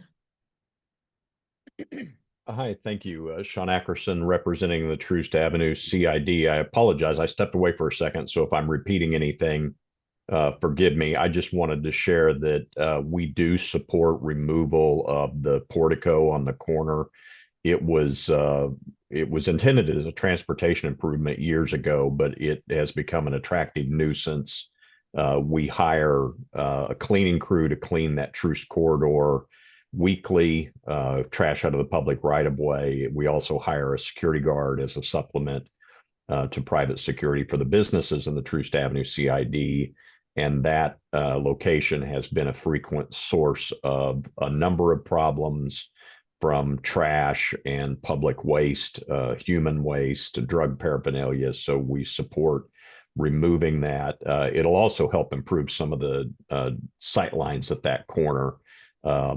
If you looked at that portico, you can see that it's been hit by vehicles on more than one occasion. And then, unfortunately, Walgreens, while we missed their services, they were not particularly a good community partner, and that was left unmaintained. So while it was intended to be a visual amenity, it really became a detriment to the corridor. So we appreciate the conversation about that and support removal. We think that the brick columns and wrought iron fence they're proposed with landscaping will be an equal amenity and will not take away from the transportation services that KCATA has there. Beyond that, we just look forward to working with a good community partner that values property maintenance. We appreciate the work they've already done to clean that property up substantially over what it has been, even when it was active use by Walgreens. Thank you for your testimony. There are no other hands raised online. All right, we'll go ahead and close public testimony. Applicant, anything else you'd like to add? Nothing. Great. I'll take a motion.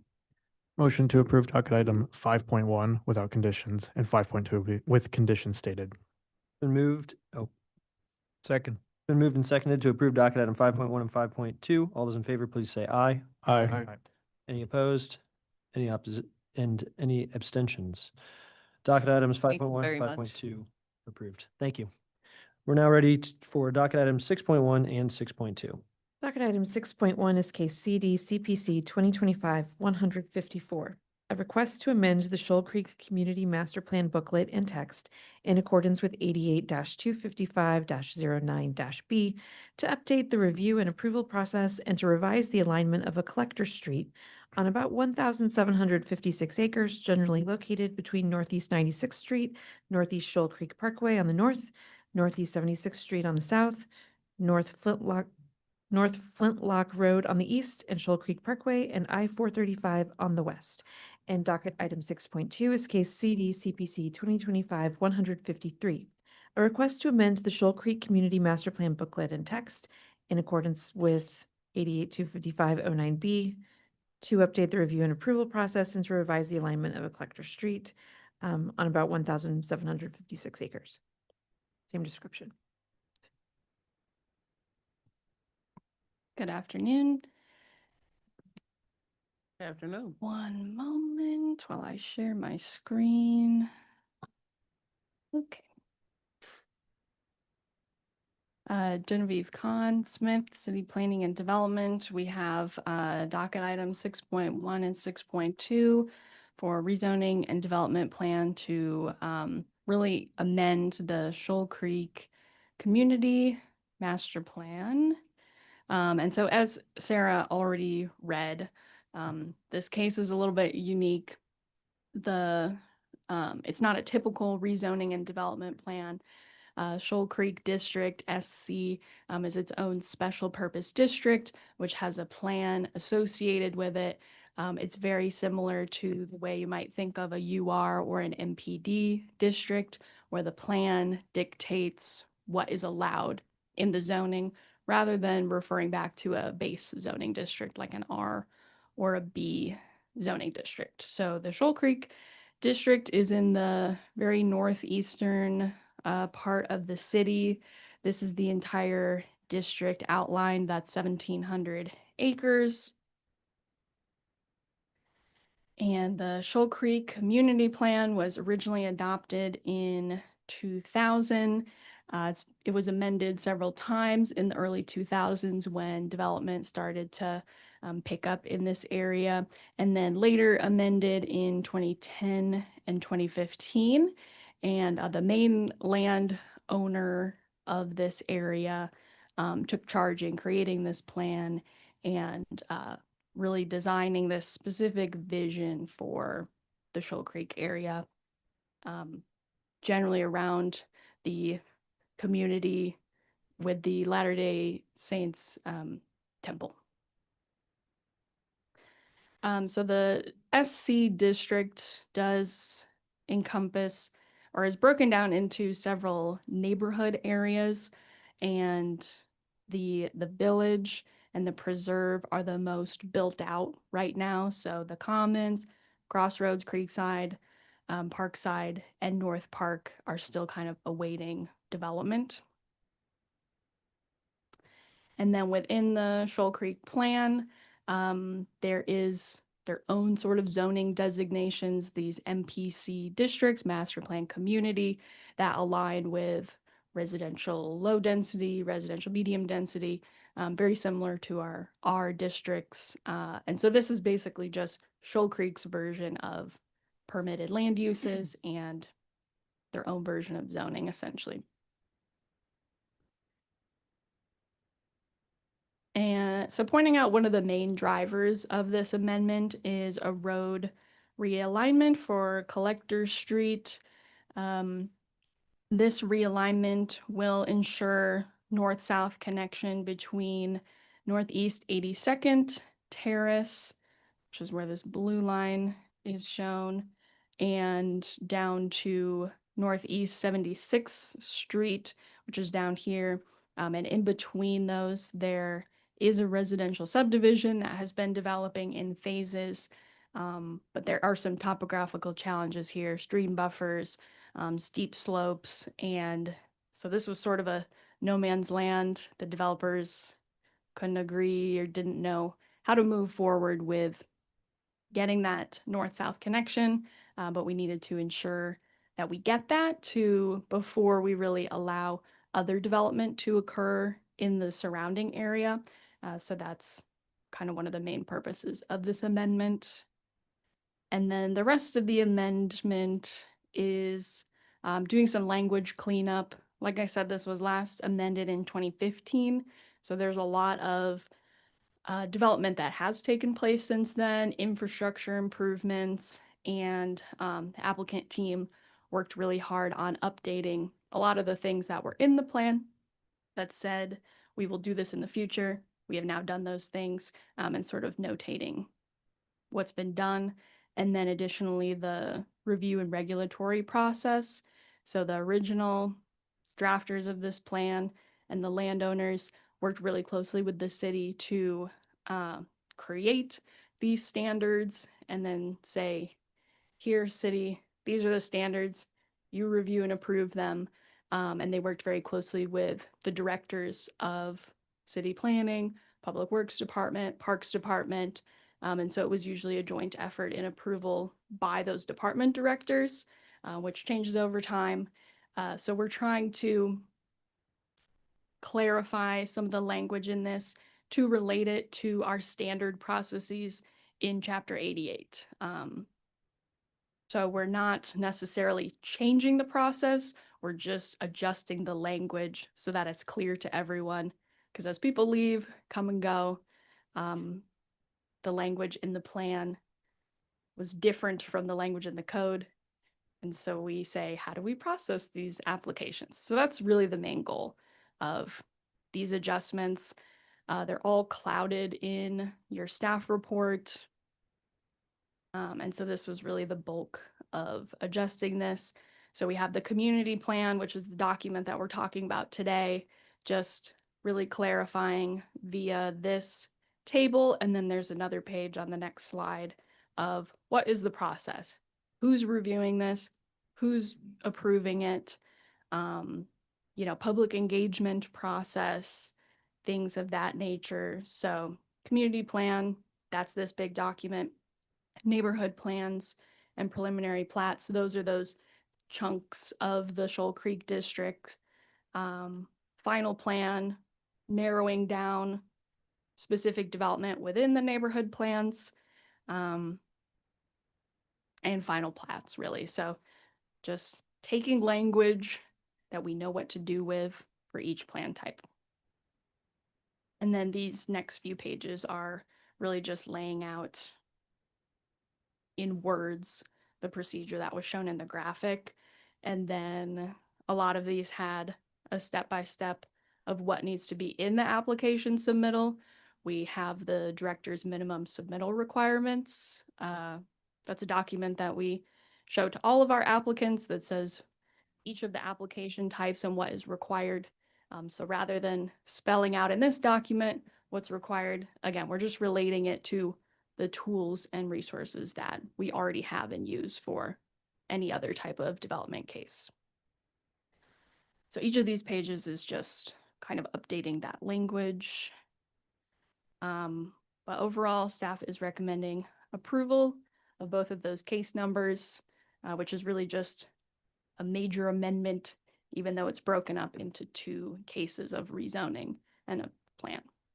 And I can take any questions. Thank you. Can you, I'm sorry, I'm not fully understanding the alignment. So does it show up just in two clouded areas and it's relatively, can you point out exactly where the alignment is addressed? So there's a handful of pages in the document that have sort of this reference map. This one is specifically looking at the street network, but it's shown on like the zoning map also. So in this one, in that example then, did that not exist on the previous version, that just the dotted line? I believe there was a different alignment, and Brett is the expert on everything Shoal Creek, so I can let him go into greater detail to answer that. Okay, great. Any other questions for staff before we welcome the applicant? All right, welcome. Yeah. Hey, good afternoon. Yeah, Brett Haugland. I'm with Continental Consulting Engineers. We're 9,000 State Line Road.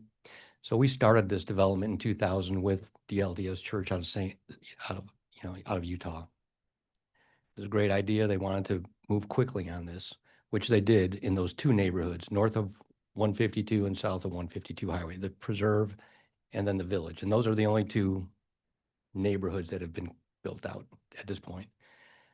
The major change for that was because of a creek crossing. There was always the desire and the need to have a north-south connection between 76th and 82nd Terrace because of a major Shoal Creek that runs through the property, crossing that creek at the major creek was a significant effort and was slowing development down.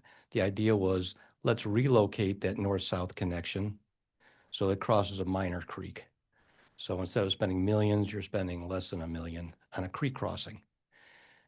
They wanted, the city and everybody wanted to make sure that there was pedestrian and vehicular circulation internal, because there's an elementary school there on the other side of the creek. So people in like Davidson Farms, that is under construction now, and other areas south of that creek wouldn't have to drive all the way around on Shoal Creek Parkway or Flintlock Road to get over to that public school. So that's really what's driving this as much as anything. And future development cannot occur until this change in this alignment or this roadway alignment is approved through the city. Thank you. And so as I'm looking at the document, is the change that's clouded just that previously that connection wasn't shown and now it's shown? We just didn't have a before and after. We only have an after. So I'm just trying to understand the before. The before, you know where the roundabout is on 82nd Terrace? You see that circle? Okay. Yeah. There was a south leg of that roundabout, and it was going to go, college is going due south, connecting to 76th Street.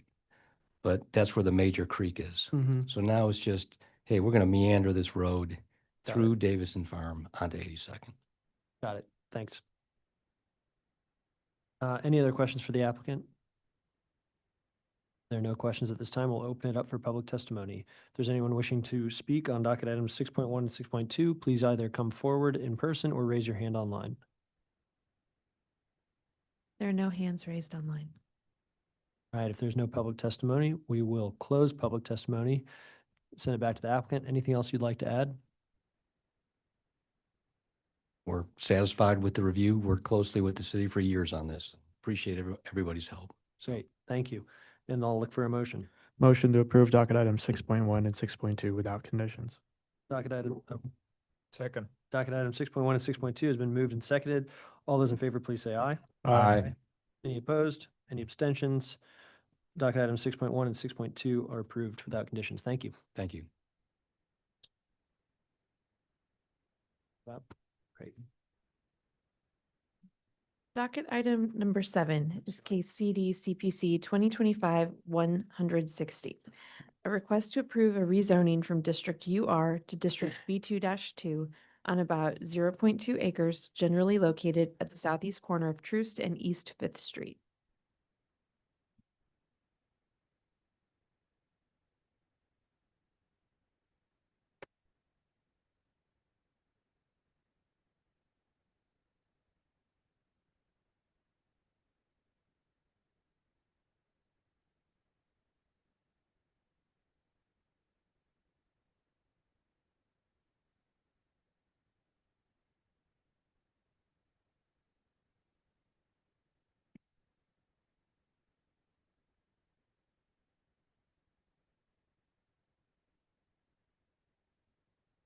All right, sorry about that. Justin Smith, City Planning and Development. In front of you is docket item number 7. This is a rezoning at 1101 East 5th Street. Subject site is located within the 4th District in the Columbus Park neighborhood within the boundaries of the Greater Downtown Area Plan. Here's a look at the site. It's on the southeast corner of East 5th Street and Troost Avenue. This site was rezoned to UR Urban Redevelopment in 2015 to allow for the use of a photography studio. The UR zoning was required for tax abatement.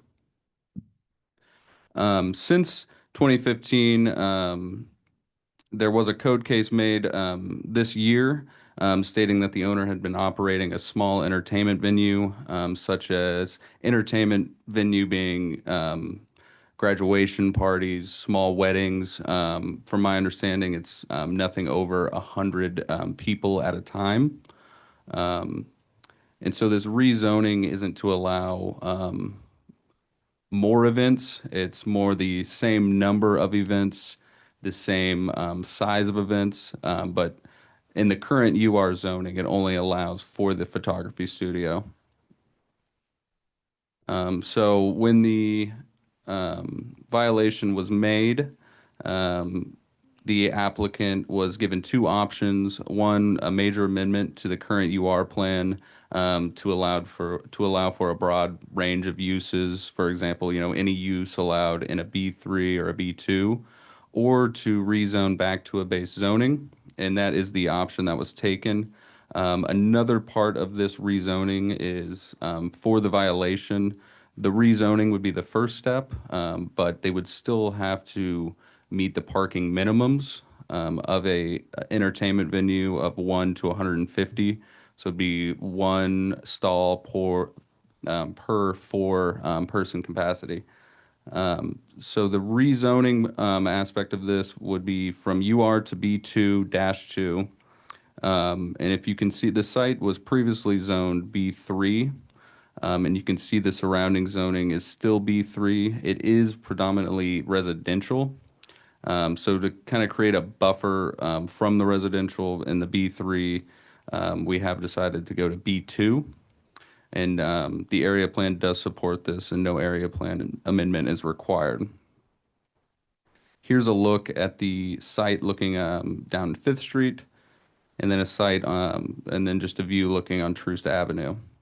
And so with that, staff does recommend approval of this rezoning, and I can answer any questions. Thanks. Understanding that we're looking at a rezoning, can you help us understand the other considerations for this type of use in terms of occupancy based upon the use and then occupancy based upon number of bathrooms, for example? Yeah, so from my understanding, we haven't confirmed yet, but I do believe a change of use would be required. It is a photography studio, so I don't know if it's the same occupancy level as an entertainment venue.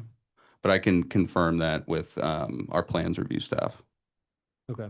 And then while we might not have the number or the calculation handy, is it safe to assume that any event venue would be limited by the number of bathrooms available on site? I believe so. I think that would be another building code question that I don't have the answer to. Yeah, the building code would determine that. It's partially based on, again, not a plans reviewer, but the size of the building, whether or not it is sprinkled. And so other life safety issues determine what's the cap for building occupancy. And then, again, understanding we're looking at a rezoning, do we have a sense of what, in terms of what the square footage would allow for occupancy, and then also how an outdoor space impacts that? Because I think that'll help me understand how many people could be allowed, whether it's an indoor only event or an outdoor event. From my understanding, it would only apply if it's exclusively outdoor, then it would apply differently. But since it's indoor, I think the occupancy level would only apply to the indoor. And so you could have that many amount of people indoor and outdoor. Okay. And we don't. Then will you pull the picture back up of the property? Yeah, of course. You want like this image or aerial view? So That image. I'm also I'm confused. So I'm looking at the area right here. Everything surrounding is essentially R 1.5, and then you have the 3 on that corner that are a B3-2 plus like 1 or 2 others. How is this like that makes I don't understand why those are B and everywhere else is R or UR. Yeah, I think 5th Street, it does have a mix of businesses on there. And then once you go Open businesses? I mean closer to, it'd be more on like 5th and Harrison. But yeah, it is predominantly residential, but it is zoned B3. Isn't that over the? Sorry, I'm looking through this as we're. Move it to the Truth View. Yeah.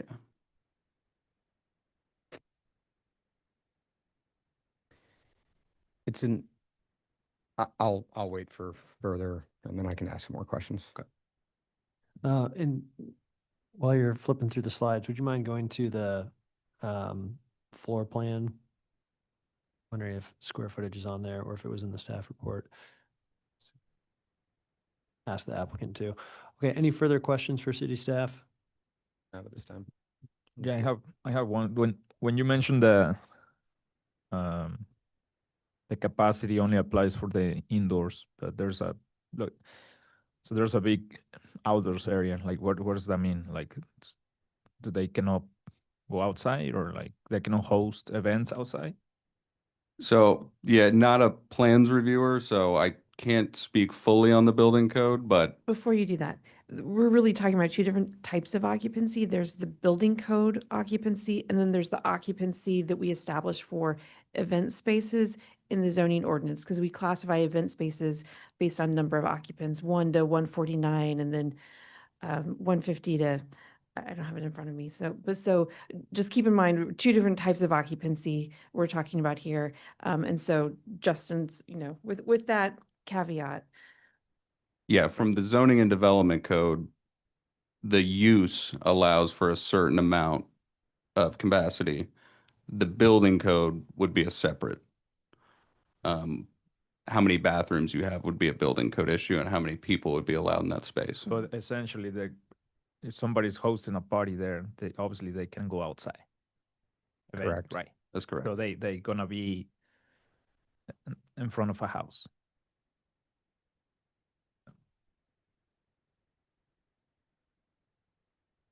Any other questions for city staff? I think I'm totally confused. Do we want to hear from the applicant and then go from there?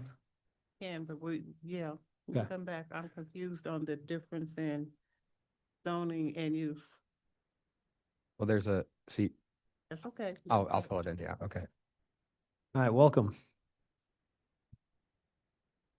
Hello, thank you for having me. My name is Matt Nichols. I'm the owner of the building and a photographer here in Kansas City. Thank you for your time this morning and this afternoon meeting with me and Justin. So approximately 10 years ago, I bought the lot as a distressed property, and I built the building from the ground up. Before me, it was just dirt and grass. I built it as a photo studio, which is what I do for a full-time living. Over the first like 7 or 8 years, we just did photo shoots there. Many times that people would come in and, have their pictures and stuff taken in the studio. A lot of my clients and customers all inquired about, hey, do you ever rent this out for small events or business meetings or whatever? And at the time I did not. But after like numerous inquiries from people that had been in the space and love it and love the neighborhood and all that, I then started to consider to do that. And I've hosted very small, intimate parties and more or less events there in the space. Typically, in the past, my events have been anywhere between 15 people and maybe 50. The max is like 65. I do host them in the main building, which is the studio area, and then I do give them access to the backyard. Now, the backyard is fenced on basically 2 sides, and then the third side is the building, and then I have a really tall retaining wall on the fourth side of the backyard. Typically, the parties that we host there, the events and celebrations are either kids' birthday parties, adults' parties, like if you're turning 50 or whatever, like a celebratory birthday. We've had quite a few graduation parties, which are for high school seniors who might be graduating. Those are probably the most well-attended ones that are between 60 and 75 people. However, most of those parties, the guests that come typically only stay for like 20 minutes to an hour, and then they leave and go to another graduation party. So it's not typically I have 65 or 75 people in the building at one time, in or out the backyard. Also in the past, we've also hosted like private dinner parties for like 15 or 20 people. Just last week, we hosted a Thanksgiving dinner for about 25 people. They just came in and had dinner with their family and friends. So these are not like house parties where things get out of control or anything like that. They're all hosted by myself, or one of my staff members is there to like supervise and help set up and clean up and help them carry stuff in and out and make sure that the party stays within a respectful environment for the neighborhood. I love Columbus Park. I plan to be there for a very, very long time.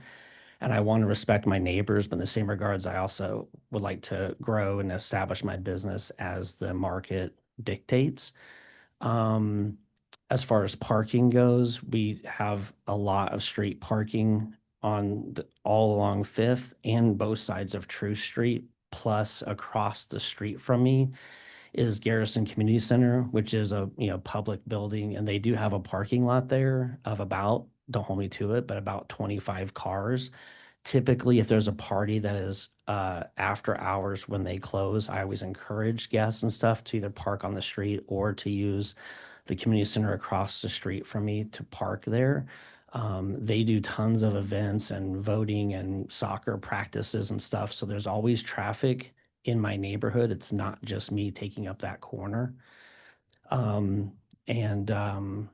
Yeah, I think that's kind of a good summary of what type of events I do host. There have been inquiries in the last couple years where people had inquired to have an event there with 100 or more people.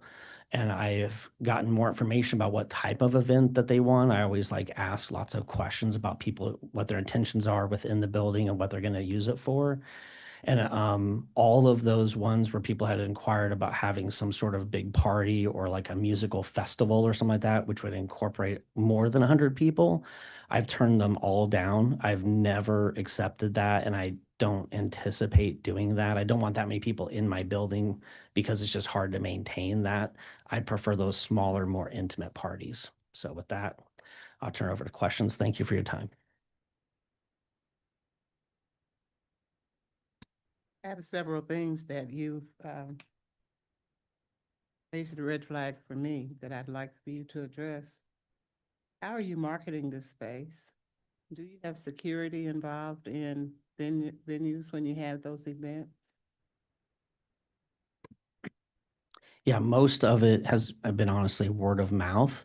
And then the only other way that I advertise it is through a website that's called Peer Space, which is kind of like an Airbnb, but for spaces. It originally started out as a photo studio website where you could rent out photo studios or whatever.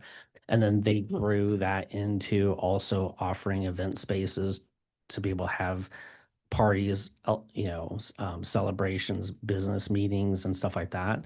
And so I was on that for the photo studio part. And then as that kind of changed, then I also added the event space to it. As far as security goes, we do have security cameras in the building. And most of the parties that we do, like I said, are graduation parties or kids' birthday parties or adult parties. And they're usually just family and friends getting together to celebrate, um, you know, a moment in their life that they're excited for. So if I was to ever host like a music festival, which I don't do, and I'm not anticipating doing that, then obviously I would definitely consider having where you have a bigger number of people coming to the event. I would definitely consider having like security, whether it's off-duty police officers or actually hiring a security firm. Those I would just pass on to the fee, to the customer to pay for. But typically in the past, we've not really had incidents where security was involved for a kid celebrating their 8th birthday party or a Sweet 16 party or a gender reveal party. So I think what I'm hearing, and correct me if I'm not hearing you correctly, you really have moved away from a photography studio and you're doing more for events? That is incorrect. I do full-time photography out of there. The event space is a side business to my photography business. It's just I'm trying to fill time that the studio is empty with stuff like that. But we don't do 50 or 100 events a year. It's like half the year maybe. It's more seasonal, like it's typically spring and fall, and then some in the summer and some in the winter time. But it's definitely like a part-time, activity. So I have a question for staff because now I am really confused. If he's still operating as a photography studio and now we're looking at changing the zoning for small events, how are we balancing this out? How is he able to do both with what we're looking at? Yeah, you could still have two uses in the space. One would just be, most likely the entertainment space would just be an accessory use to the main use of a photography studio. But that ties back to Tyler's question on, do we need to consider the number of bathrooms in a building for the additional service he wants to present?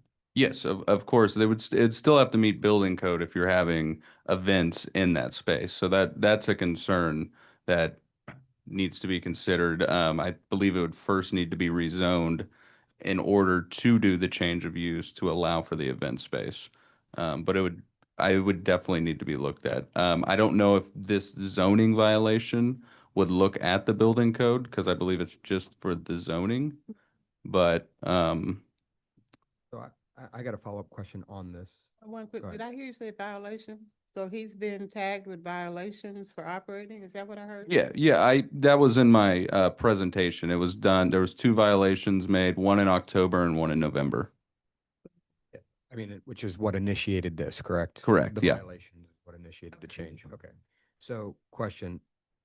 So peer space, does that count as a short-term rental? Like what does that, because where are the rules? Because that can't be done in a residential district. correct? Short-term rentals are specifically about dwellings. So renting an event space that's not an STR. Gotcha. But if I were to rent my dwelling on peer space, that would be a short-term rental, correct? Yes. Gotcha. Okay. And then I guess my next question, which is kind of for staff, I understand I don't understand. I see that it's B3-2 in those other buildings, couple buildings surround, and then like the row up above on the next block over. I guess my question is, why are those not B1 instead of B3? B3 is, it allows for a lot more inside a residential neighborhood. And I know, I'm very familiar with this area. I live up very close to there. So I'm just a little confused as where that came from. I presume the neighborhood that's changed over time. And so, it changed, it essentially was downzoned, upzoned. Yeah. It was changed in Yeah, use, rezoned, yeah. but the zoning never changed. I see. So as a neighborhood evolves, the way that people use the neighborhood has turned into more residential, but no one ever felt a need to change the zoning. So then that brings me to my next point. If we're rezoning something that's in the heart of an area that's used the way that it was, wouldn't we want to rezone it the way that it's being used right now? I'll let I don't know, staff yeah, determine that. Yeah, I don't know. It's just. Yeah, one could be that this area was just never downzoned because it always allowed for a use of residential. I can say prior to 2010, the zoning was C2, which corresponds with that B3. So I don't know where the zoning originated to be that intense. Gotcha. I'm just trying to get a history of it so that I understand where that came from. Does that answer your question? Yep, Okay. it did. Yeah. All right, further questions for the applicant? How are we going to ensure that we don't exceed the limits? Like, how are you monitoring how many people come to your parties and stuff? Because you said a roundabout number. It doesn't sound like you have a concrete knowledge of how many people are coming in. Yeah, so all of the events that I host there are all hosted by either myself or one of my employees. So we maintain, the number of people that are coming in and make sure that it doesn't get out of hand or whatever. Also, whenever we do a booking, we always ask what the guest list amount is. And, So you should be able to know what the cap is then. It really just depends on the birthday party, like on the event. If it's a kid's birthday party, we ask them how many people are going to be there, and they say 25, which is basically who shows up. Now, there's usually people that don't come. They RSVP'd, they said 25, but only 20 show up. Right. And the same thing for a graduation party. When a graduation party, we know there's going to be more people, but from our experience and by talking to the customers, they say, well, we anticipate having around 65 people. But again, not all 65 show up at one time. Most of them come, spend 20 minutes or an hour, and then they leave to go to another graduation So- because they're usually doing multiple throughout the day. So with that, even at 65, we maintain that we encourage people to be in the building, but we also encourage them to be out in the backyard, which is a significant area of the property. And so that they can take advantage of being inside and outdoor, weather permitting. Okay. So what is the cap? Because I'm not hearing a defined number of people. Yeah. Are you asking like what's the? I'm saying basically there might be too many people. Like, Yeah, I mean, it would be dictated by code and what. right. But like, so he's if- not been able to provide a number Correct, to that. yeah. That's where I'm Do trying you to have do you know what that is? I do not know that. Object a different question that's still on the same topic. Who is it that determines capacity for a building? Is that the fire department? Is it some department in permits? Who gives us what the cap is on capacity? It would be plans review when Okay. he submits the change of occupancy. Yeah, the building official it'd have to meet a certain occupancy level that allows for that many people to occupy the space. Since we don't have that, we can assume that he's exceeded that capacity. Is that what I'm I hearing? mean, we could not answer that question. Yeah, in my understanding, the reason I was also curious is because depending upon the use, it changes quite a bit. And so for a photography studio, maybe it's 20 people, I don't know. And as an event venue, not knowing the exact size of the space, it changes quite a bit. It would be helpful to have a sense for that, but let's go ahead and move to public testimony, and then we can keep on discussing. So if you wish to speak on docket item number 7, please either come forward if you're in person or raise your hand online, and we'll begin with those in person. And as a reminder, please state your name and address for the record, and then you may begin. Good afternoon. I was going to say good morning in my speech, but we have moved on to the late afternoon. Early afternoon. Fair enough, fair enough. There was a lot more of us, but we dropped like flies. So there's a couple of us now. There was about 15 of us before.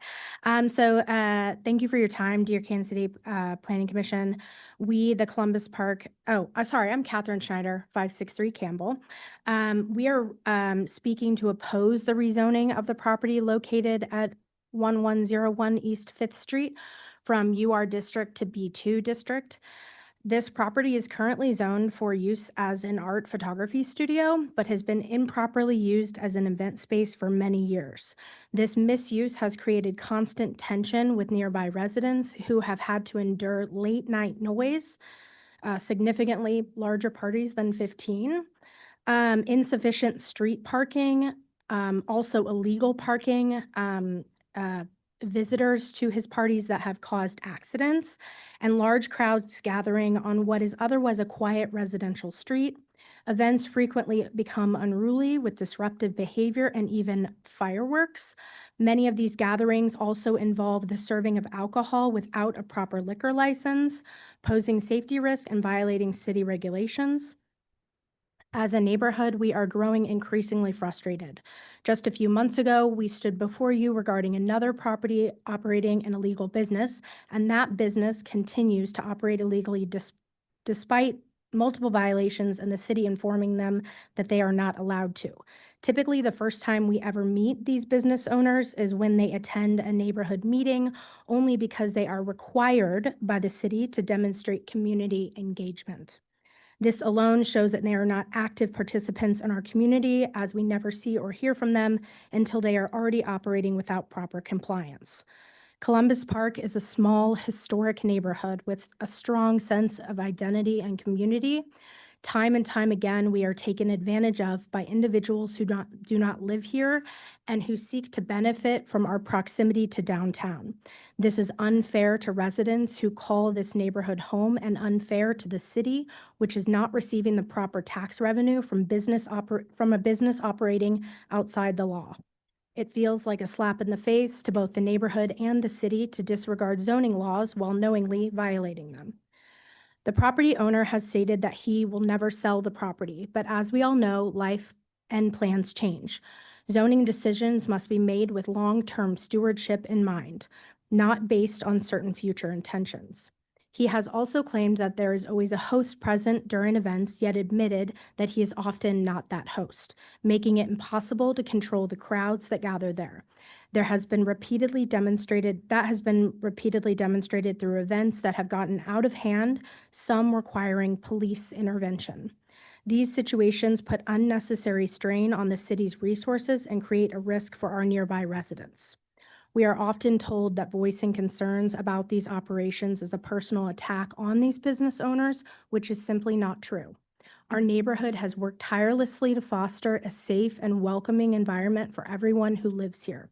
Oftentimes, the business owners choose to buy these buildings and conduct their businesses in Columbus Park because where they live will not allow such businesses to operate due to strict zoning laws and enforcement. These types of operations would never be permitted in these communities where many of these owners reside, and those standards are exactly why the quality of life remains high in those areas. Columbus Park deserves the same level of respect and protection.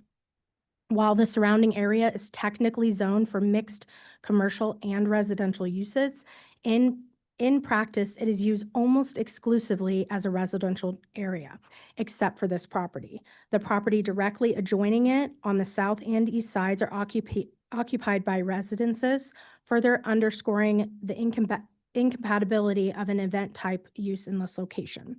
We understand that the city has a policy of rezoning properties within the urban development district due to their single-use limitations. With that in mind, the Columbus Park Neighborhood Association would support rezoning the property to a B1 district, which would broaden functional use options while still prohibiting its use as an event space.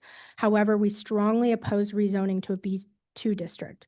It would allow event spaces and other high-intensity commercial uses that do not fit the character and culture of our neighborhood. Additionally, the property has no on-site parking, 0 on-site parking spots, and the surrounding streets cannot support event-related traffic without placing undue burden on nearby residents. You should see when we have a KC Current game.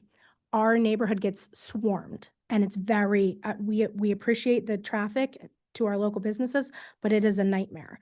For these reasons, we respectfully request that the Plan Commission deny the rezoning request and either maintain the current UR district designation or rezone the property to a B1 district. Thank you so much for your time. Thank you.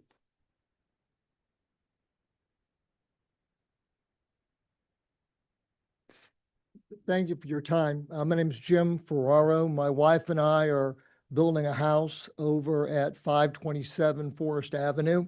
So we are about 200 or so feet from this particular space. I won't take up too much of your time, but and I won't repeat a lot of what was said. But a B1 permits a small neighborhood business, which is appropriate for the character and the scope of Columbus Park. B2 opens up to larger businesses. My understanding is it allows for up to 149 patrons. The structure, as has been touched on before, will not accommodate 149 patrons. I don't know the square footage of the building, but it almost requires that you utilize the patio area. As was said earlier, there is no dedicated parking. The gentleman did mention that, well, the Garrison Community Center is there and there is parking, there's adequate parking and the overflow goes to there. But if someone were attending an event at this facility, you would need to walk across the soccer field in order to park and get to the venue. So really, street parking is most practical for the patrons. There's no dedicated parking on the site. I don't want to repeat that.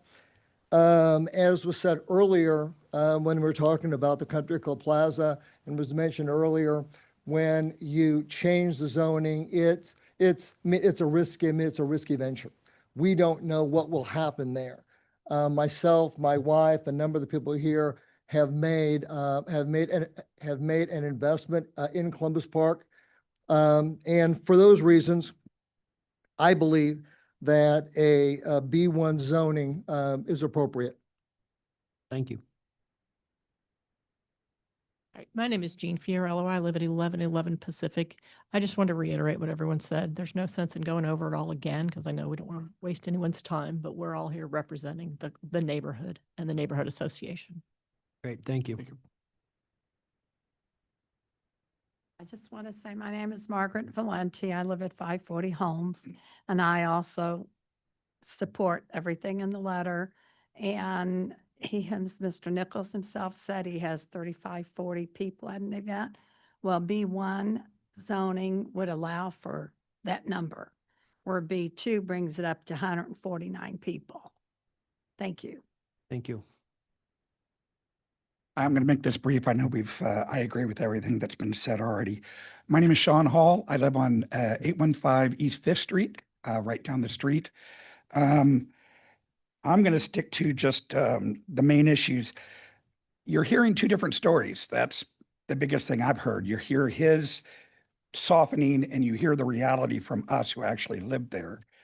That's a major problem for me. He came and talked to the community, and he started off saying you guys asked him to do this. And in reality, he was forced to do it because of those violations.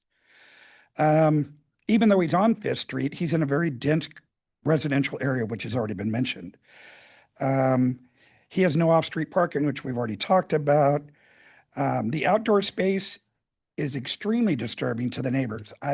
He can dismiss that all he wants, but you know what it's like to have a backyard party, and if you have one, your neighbors are not happy.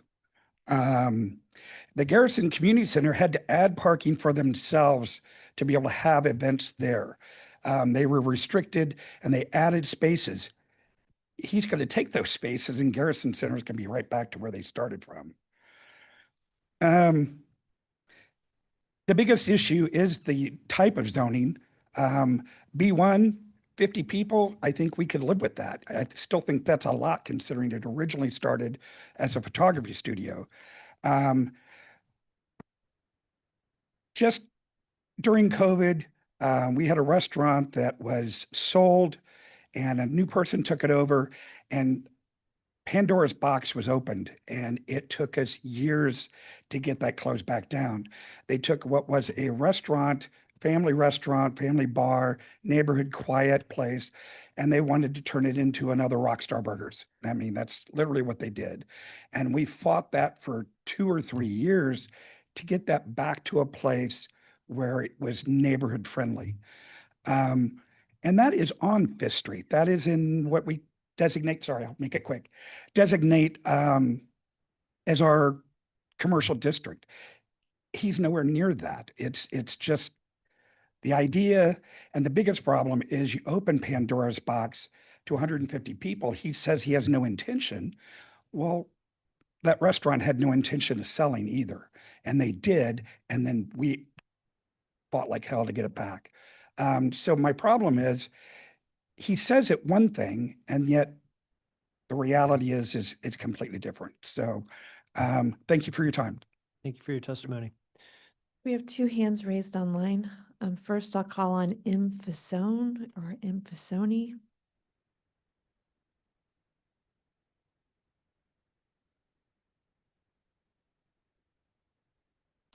Infisoni, you can unmute and give your testimony. Sorry about that, just found the unmute button.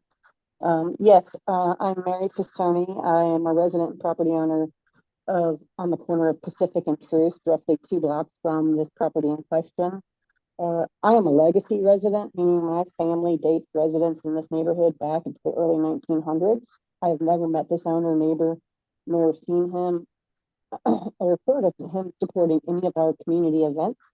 Can you So try and, you're a little muffled on the phone. Is there a way that you can get some clarity? We're having trouble hearing you. let me check. Is this better? Way better. Yep. Okay, sorry. Um, Again, I'm a legacy resident, meaning my family dates residents in this neighborhood back into the early 1900s. I have never met this owner slash neighbor, nor ever seen of him, nor heard of him supporting any of our community events like other preferred business owners do in our neighborhood. I oppose the rezoning. This quote unquote neighbor has not only violated the current zoning, but he has violated the agreement he made with the community over a number of years ago as being just a photo studio. This property has not only been in violation, but a nuisance on a number of occasions. Guests frequently spill out into the street and into the sidewalk. I've had conversations with many of them during walking dogs and just neighborhood walks. I disagree with him using the Garrison Center as parking for a number of reasons. I'm sure they might agree with me. I don't know if they've been brought into this. I find the owners kind of not present in not allowing for dangerous gatherings, and I question the business licensing for this type of business regarding food and liquor and fire safety. Like my fellow neighbors here in the room, I am frustrated by this property, and I vehemently oppose allowing rezoning from its current state. Thank you for your time. Thank you for your testimony. And Jesse Gittemeyer? Yes, hello. Can you hear me okay? Yes. Yep. Great. My name is Jessie Gittemeyer. I'm a staff attorney at Legal Aid of Western Missouri, and we represent neighborhoods and various property issues. I've been assisting some members of the Columbus Park Neighborhood Association with this process, and I just wanted to confirm that the commissioners did receive the protest petition that the neighborhood submitted. Yes, we did receive it. Thank you. Okay, wonderful. Just wanted to confirm since it hadn't been mentioned yet. We did submit that a few weeks ago, and it also provides further context as well as signatures about this matter. Thank you. Thank you. Those are the only hands raised online. All right, we'll now close public testimony and turn it back to the applicant to respond to the public testimony.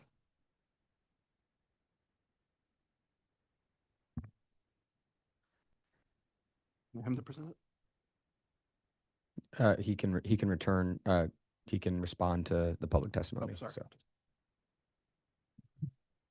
So. Yeah, let me first start off saying approximately 10 years ago, whenever I purchased the property and I had met with the city and the neighborhood, which I did attend one of the public outreach meetings back then. My plan was for mainly a photo studio, but I also knew that the Columbus Park neighborhood does host events, for example, like the third Friday art walk, which is similar to the first Friday art walk in the Crossroads. So I anticipated potentially participating in those type of events. The problem was I wasn't comfortable with opening up my photo studio to the public where people could just come in and out. Because I'm not like an art gallery. There are art galleries in the neighborhood, numerous. I think there's at least 6, if not more. They are open to the public. They do host parties there during the third Fridays and other events that they have there. They do serve alcohol. The alcohol does spill out into the street, and the party does sometimes turn into a block party. That is not the type of event that I host at my space. It is all inside the building. And then when the party is over, we politely ask guests to just get in their car and leave. We don't encourage them to stay in the street or whatnot. One of the people mentioned fireworks. We have a strict no fireworks policy. And to me, the fireworks are the ones that you see during the 4th of July that shoot up in the air and explode.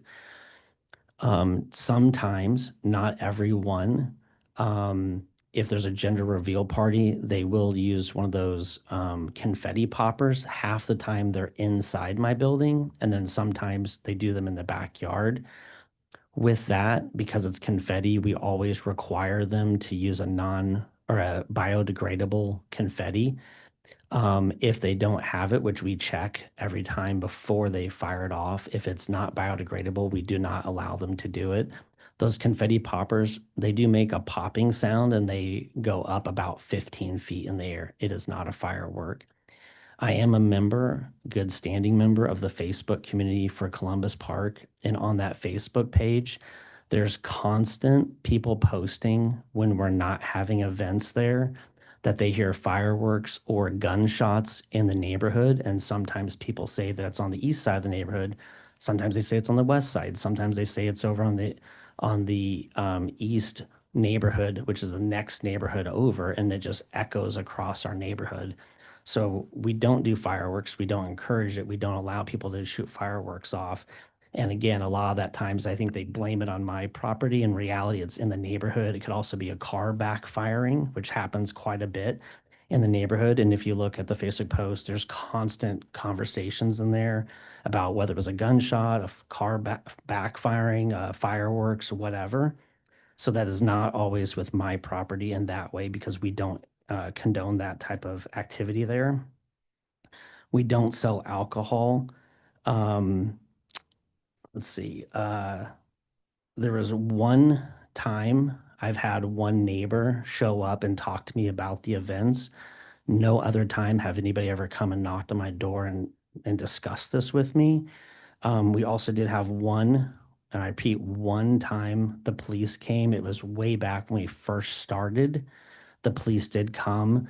There was no incidents. They were just checking out what it was. And then they left. There was no arrest. There was nothing. They spoke to me and my staff member and they just left. We've never had any police come and knock on the door since then. And that was a few years ago. As far as how to access my building from the community center, there's actually a sidewalk that goes between the parking lot and the building that runs south of the community center right in front. And then it joins to the sidewalk that is on Fifth Street, and there's sidewalks on both sides of Fifth Street. So if anybody was to park there after hours when the community center is not being used, they do not have to cross the soccer field to get to me. They can walk or use a wheelchair or whatever form of transportation that they need to mobily get there. They can come down the sidewalk in front of the community center. They can go down the sidewalk along Fifth Street, and then they can come into my building. I do have a handicap ramp out front as well as stairs.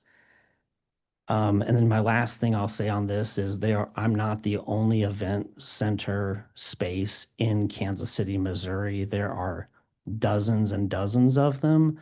Most, if not all of them, have limited or zero parking. So I am not, asking for anything more than what they might be receiving with their properties.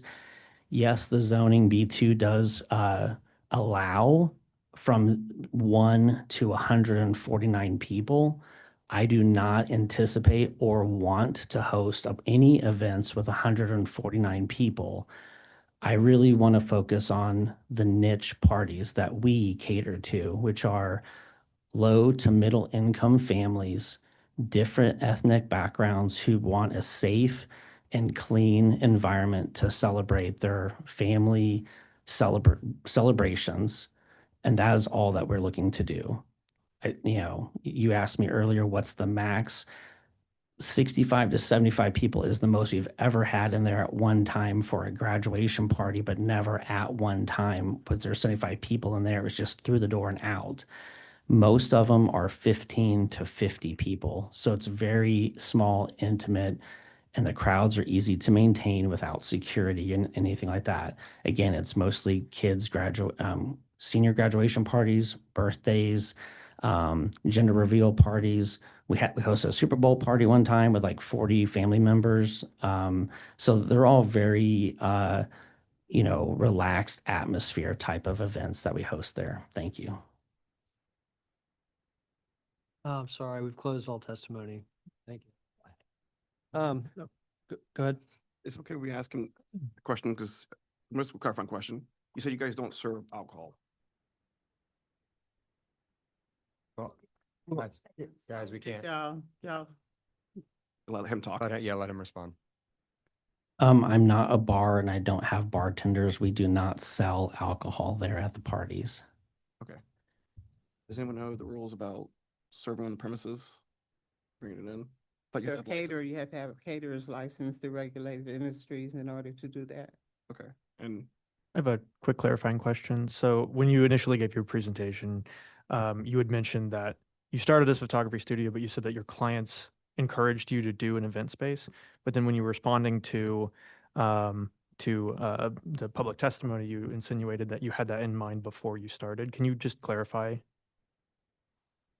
Yeah, like 10 years ago, whenever I was looking to develop the property, there was a lot of ideas that I had as far as like photo studios or hosting um, events there, in conjunction with the third Friday events, which again are like the first Friday in the Crossroads. It's not as well attended as the Crossroads ones used to be, where you would get 20,000 people.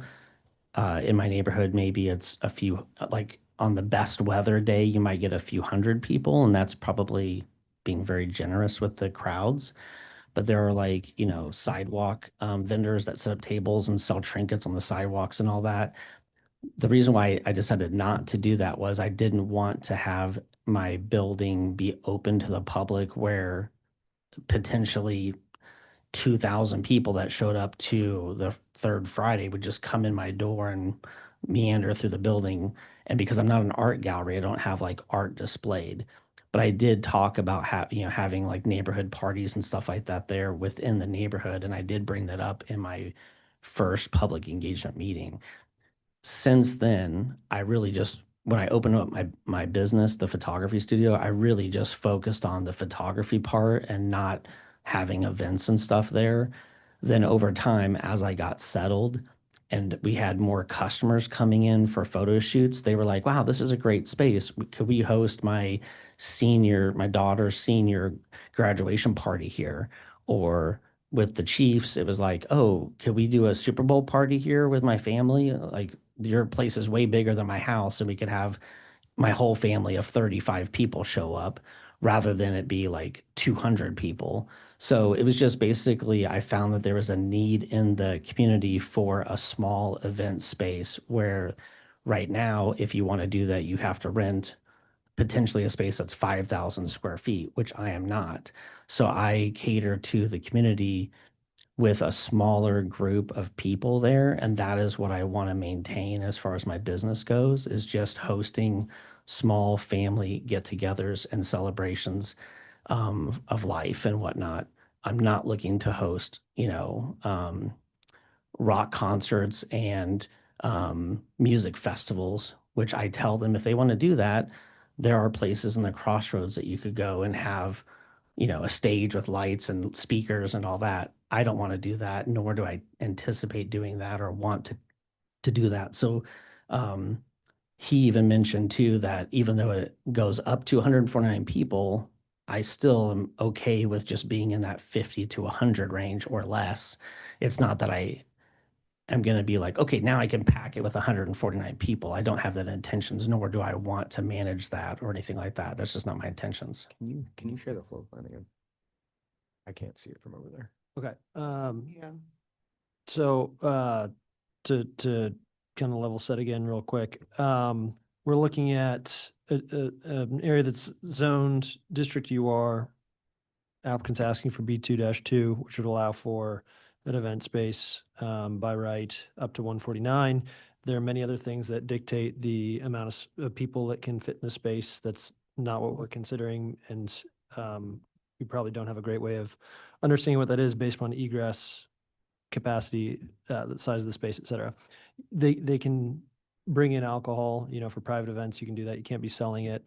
I don't know off the top of my head the difference between Friendsgiving, people bringing their own alcohol versus, when you need a caterer. I believe the difference is typically if the event list is closed or not. So if you're the one, yeah. So if you have the event listing and you know exactly who's invited, then you don't have to have a caterer typically. So I think what we are trying to determine at this point is if we think that the right land use is B2-2, what hasn't been happening is enforcement. And so clearly this needs to be enforced as an event or an entertainment venue if that's how it's being used.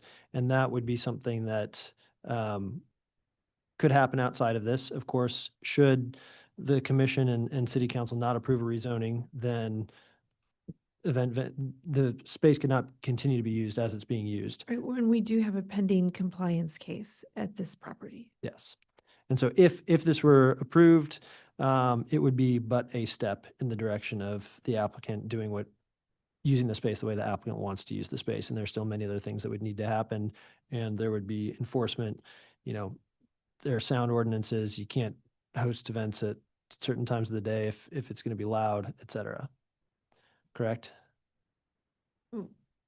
That would be really a PD question. We don't enforce the noise ordinance, but Yes, we don't. yes, Yeah. yes. And so just trying to ground this again and bring it back to what we need to determine today. Yep. So with that, are there further questions for the applicant on the rezoning to B2-2? No, I think we can talk among ourselves. Well, let me make sure I'm understanding. If he goes to the B2, he can continue having his events. But if he goes to the B1 that has been suggested, how does that apply to him? You would need a permit, a one-off permit. B1 for did an not event. allow for entertainment venues. Although you could get a one-time Yes. permit, an event permit. You could do that now with the UR. Sure. And B2-2 would not mean that the applicant or anyone in this building can continue to have events. It would still be based upon the rules that from building code and from sound ordinances, et cetera. But my concern is he hasn't been compliant in the past. Been asking him today about the different events he's had. He has not given us direct, clear responses to those. He referred us to a web page where he advertised having those events. We pulled it up. It shows that you have had events that have the animals in the background. We show that it has had live entertainment. And we show the capacity as varying. But those questions we asked you, you didn't come back and give us a direct, clear answer of what you've been doing. It also showed that you've been doing stuff since 2018. We asked you, how long have you been doing this? And you said, I've been a photographer. Still didn't get a direct answer from you as to when you moved into the small event space. Knowing that information, I am not supportive of the B2, B3, whichever one it is. I'm more supportive of the B1 that would limit him on what he's doing, because I don't feel from what he's presented today that he works in good faith with the neighborhood or the city. I'm finished. Any other thoughts or any other questions for the applicant, and then we'll close testimony and discuss. Okay, applicant, any final thoughts you want to add? Yes, thank you. And I appreciate your questions to me. So the Peerspace event space, or Peerspace, the website, I have been on that since 2018, but they do multiple things. They do photo studio rentals.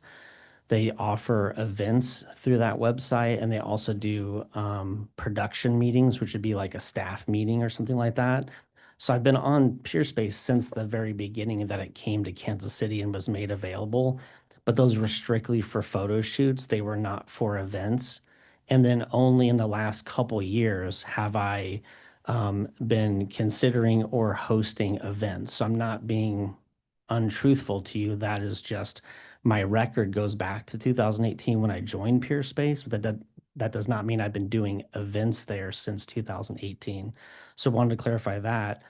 And then also too, I'm here today to set the record and make it right with the city.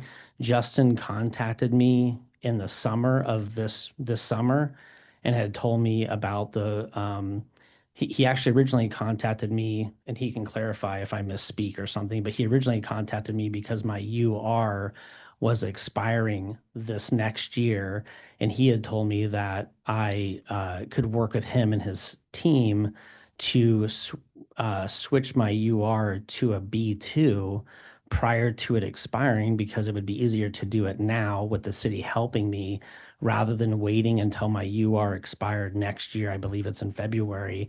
And I'm basically up against the deadline to get that converted because from my understanding, when the UR drops away, that it has to be something else because I don't have a tax abatement. And that's why he suggested the B2. So yes, the city did come to talk to me, and only the violations started in October or November of this year, apparently. And I was already working with the city to make the change from the UR to the B2. So hopefully that addresses some of your concerns. I'm being very truthful with you. If I was lying to you, I would not be here today. I would not have spent countless hours of my time for my business to do this and paid, you know, significant amount of money to rezone my property because I respect you guys and I want to be in compliance. And I was not aware that I was until he had contacted me. And I said, yes, what can we do? How do I rezone it for my UR and then also for the event space too? Thank you. Thank you. At this time, we're going to close all testimony and discuss as a commission. Anyone have any thoughts? I was just looking at the website and there's a photograph of an event back in 2018, so I just kind of wanted to call that out. Okay. I don't feel like he's being forthcoming.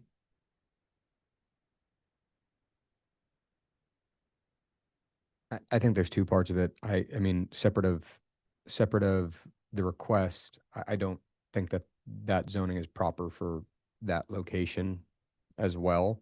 But I'm going to pull back from that. I also kind of share the same feeling as some of my other commissioners regarding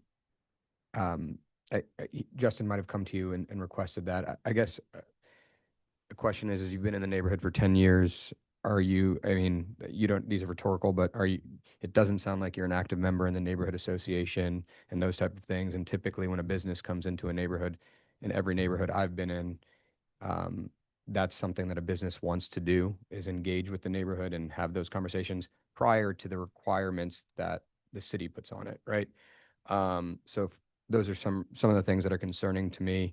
I understand your outlook, and I understand from the business standpoint, you know, you're a photographer, and using Peer Space as like a space to rent out a studio for other photographers to use a setup that you have and things like that makes sense to me. Those make sense.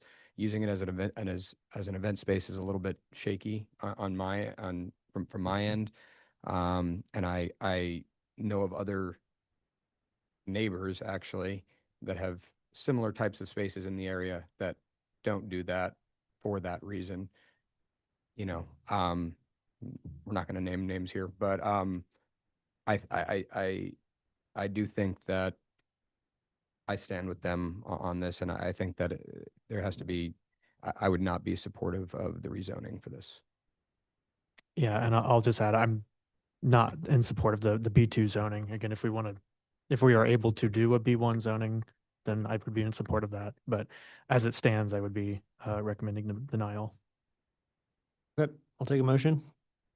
Okay, so we want to go ahead and just to be sure, we want to go ahead and recommend denial for the B2. I think that's what's been indicated. Okay, then I'm going to go ahead and make a motion for docket item number 7 for the denial of that item. Second. It's been motioned and moved and seconded to deny docket item number 7. All in favor of the denial, please say aye. Aye. Any opposed to the denial? Any abstentions? Right, the request is denied. Thank you and best of luck. We are now moving on to docket item number 8.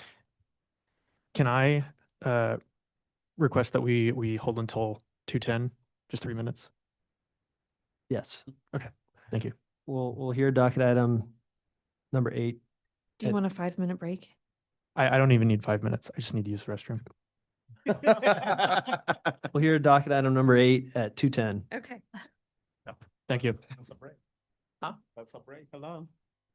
Bio break. I was like, wait, what? I was like, are you OCD or something? I don't, you gotta start a case right on the. That was like Bad luck. We can start over.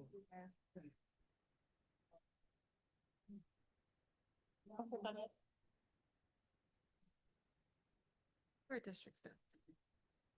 That's what I was like, what? But No, maybe because there's no. Yeah, he wants to continue his tax abatement. So Well, the UR district itself does not. Yeah, we can.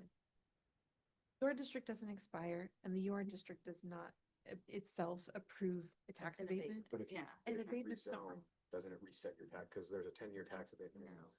But there's no. Okay. I don't know, but UR rezoning doesn't create. what's Yeah. funny about that is. Yeah, I wanna- you know, I- it's all- I laid it for like the. No and reason this it spoke couldn't with be the big B2 chicken on his shirt. operate He an owned event the- space and do it It's within not the an event rules. space. It's But his yeah, house. it's like when you The downstairs- he already hosted, not doing like, it. I would have approved it, because again, city council, like, meetings have there, but rules it's that not prohibit what he's paid, it's doing, been and that's the sanctioned problem. by It's the not the city. zoning that's You the know, like, problem. things The like problem that. is that he's doing, He's had those he's conversations. not allowed to do. They're Like you, if, so It's even if you're very doing a, interesting because like that an neighborhood event will fight for you in- if you are. doing it in a business district like the country, we'll have to get a sound ordinance, we have to get a health permit, we have to get event Yeah. license, we have to get all these different things. And I'm sure all the things he's doing would already be outside. Right. But there's no reason that Our a district, photographer shouldn't. Because one, they don't expire, and two, we don't contact people about that. I just don't like the, Pissing off neighbors.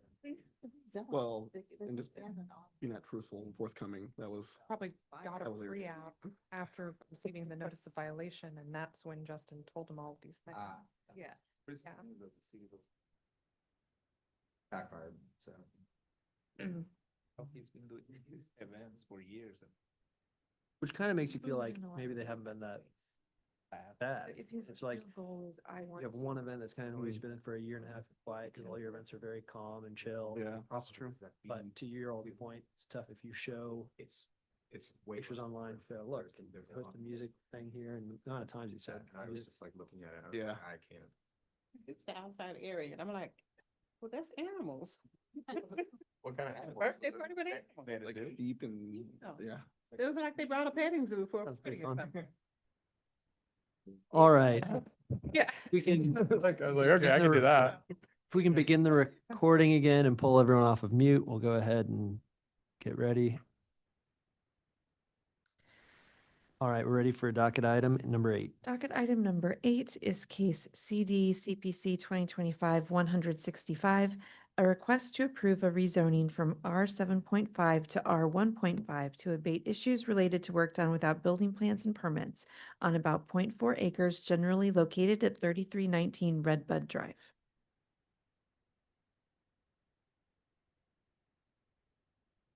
Luis Soto is the applicant. I'm going to promote him to panelist. Okay. Connected?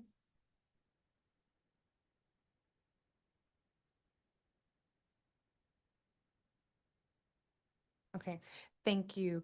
On Ananiski Development Management Division, as mentioned, this is case CD CPC 2025-165, and the applicant is seeking to rezone the subject site in order to abate issues related to an illegally converted triplex. So the property is located in the southern portion of Kansas City, Missouri, kind of in the Redbridge neighborhood area. More specifically, the site is located at the intersection of Redbud Drive and Grandview Road. You can see a close-up of the subject site highlighted in yellow on the screen. It was originally constructed as a detached dwelling unit, or like a single-family home, was what we've called it in the past. So the issue at hand is that at some point in its existence, this detached house was converted without proper building permits to have multiple units within its structure. The property is zoned R 7.5 as it is right now, which permits the detached house, but does not permit any higher intensity multi-unit buildings, whether that's a multi-unit house or a multiplex.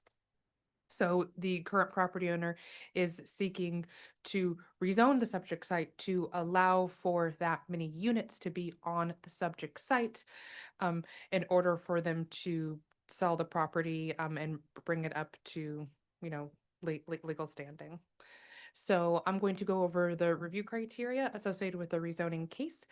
More specifically, talk about the items that best supports city staff's recommendation.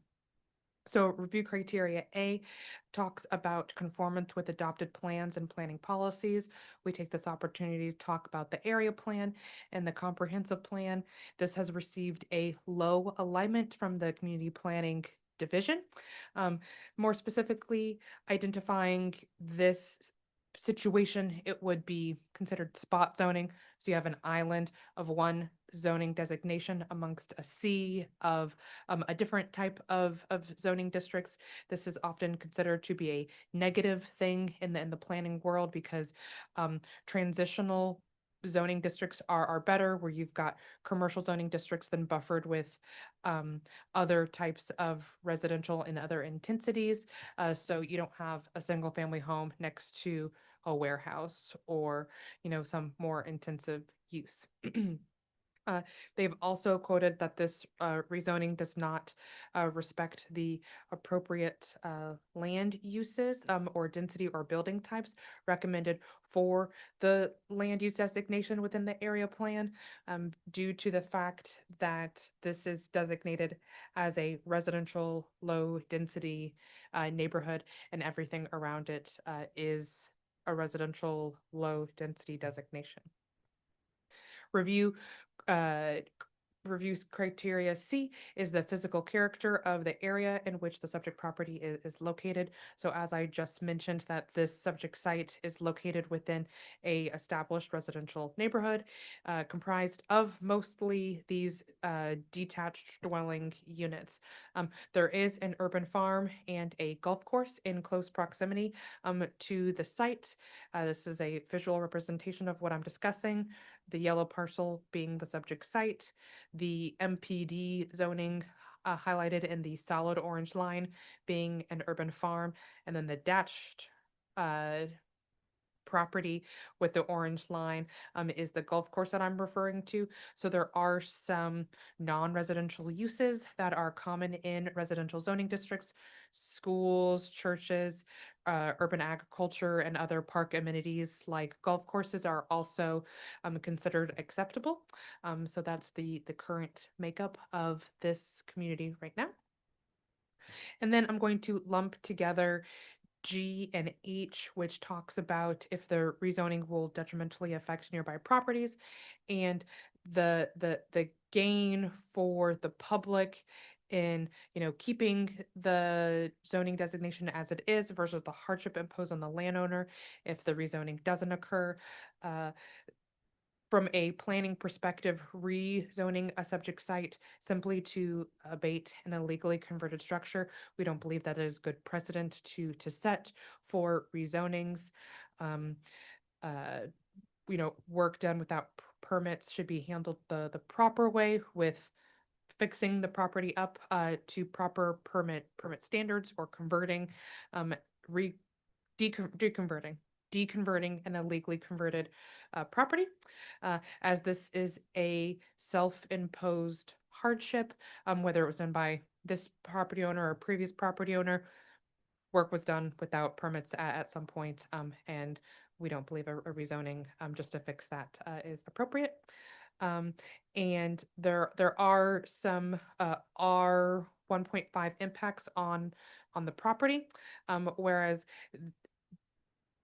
potentially, if you see that multiple units being within inside this type of structure is appropriate, that is not going to be the case forever for this property. Before I move on to my visual representation, I should note that even if the rezoning is approved, proper building permits will still need to be sought for this structure to be a legal triplex with 3 units in it versus the detached dwelling units, because they have different standards. So, because life and safety regulations, we need to ensure that those are met for the units that are within the home.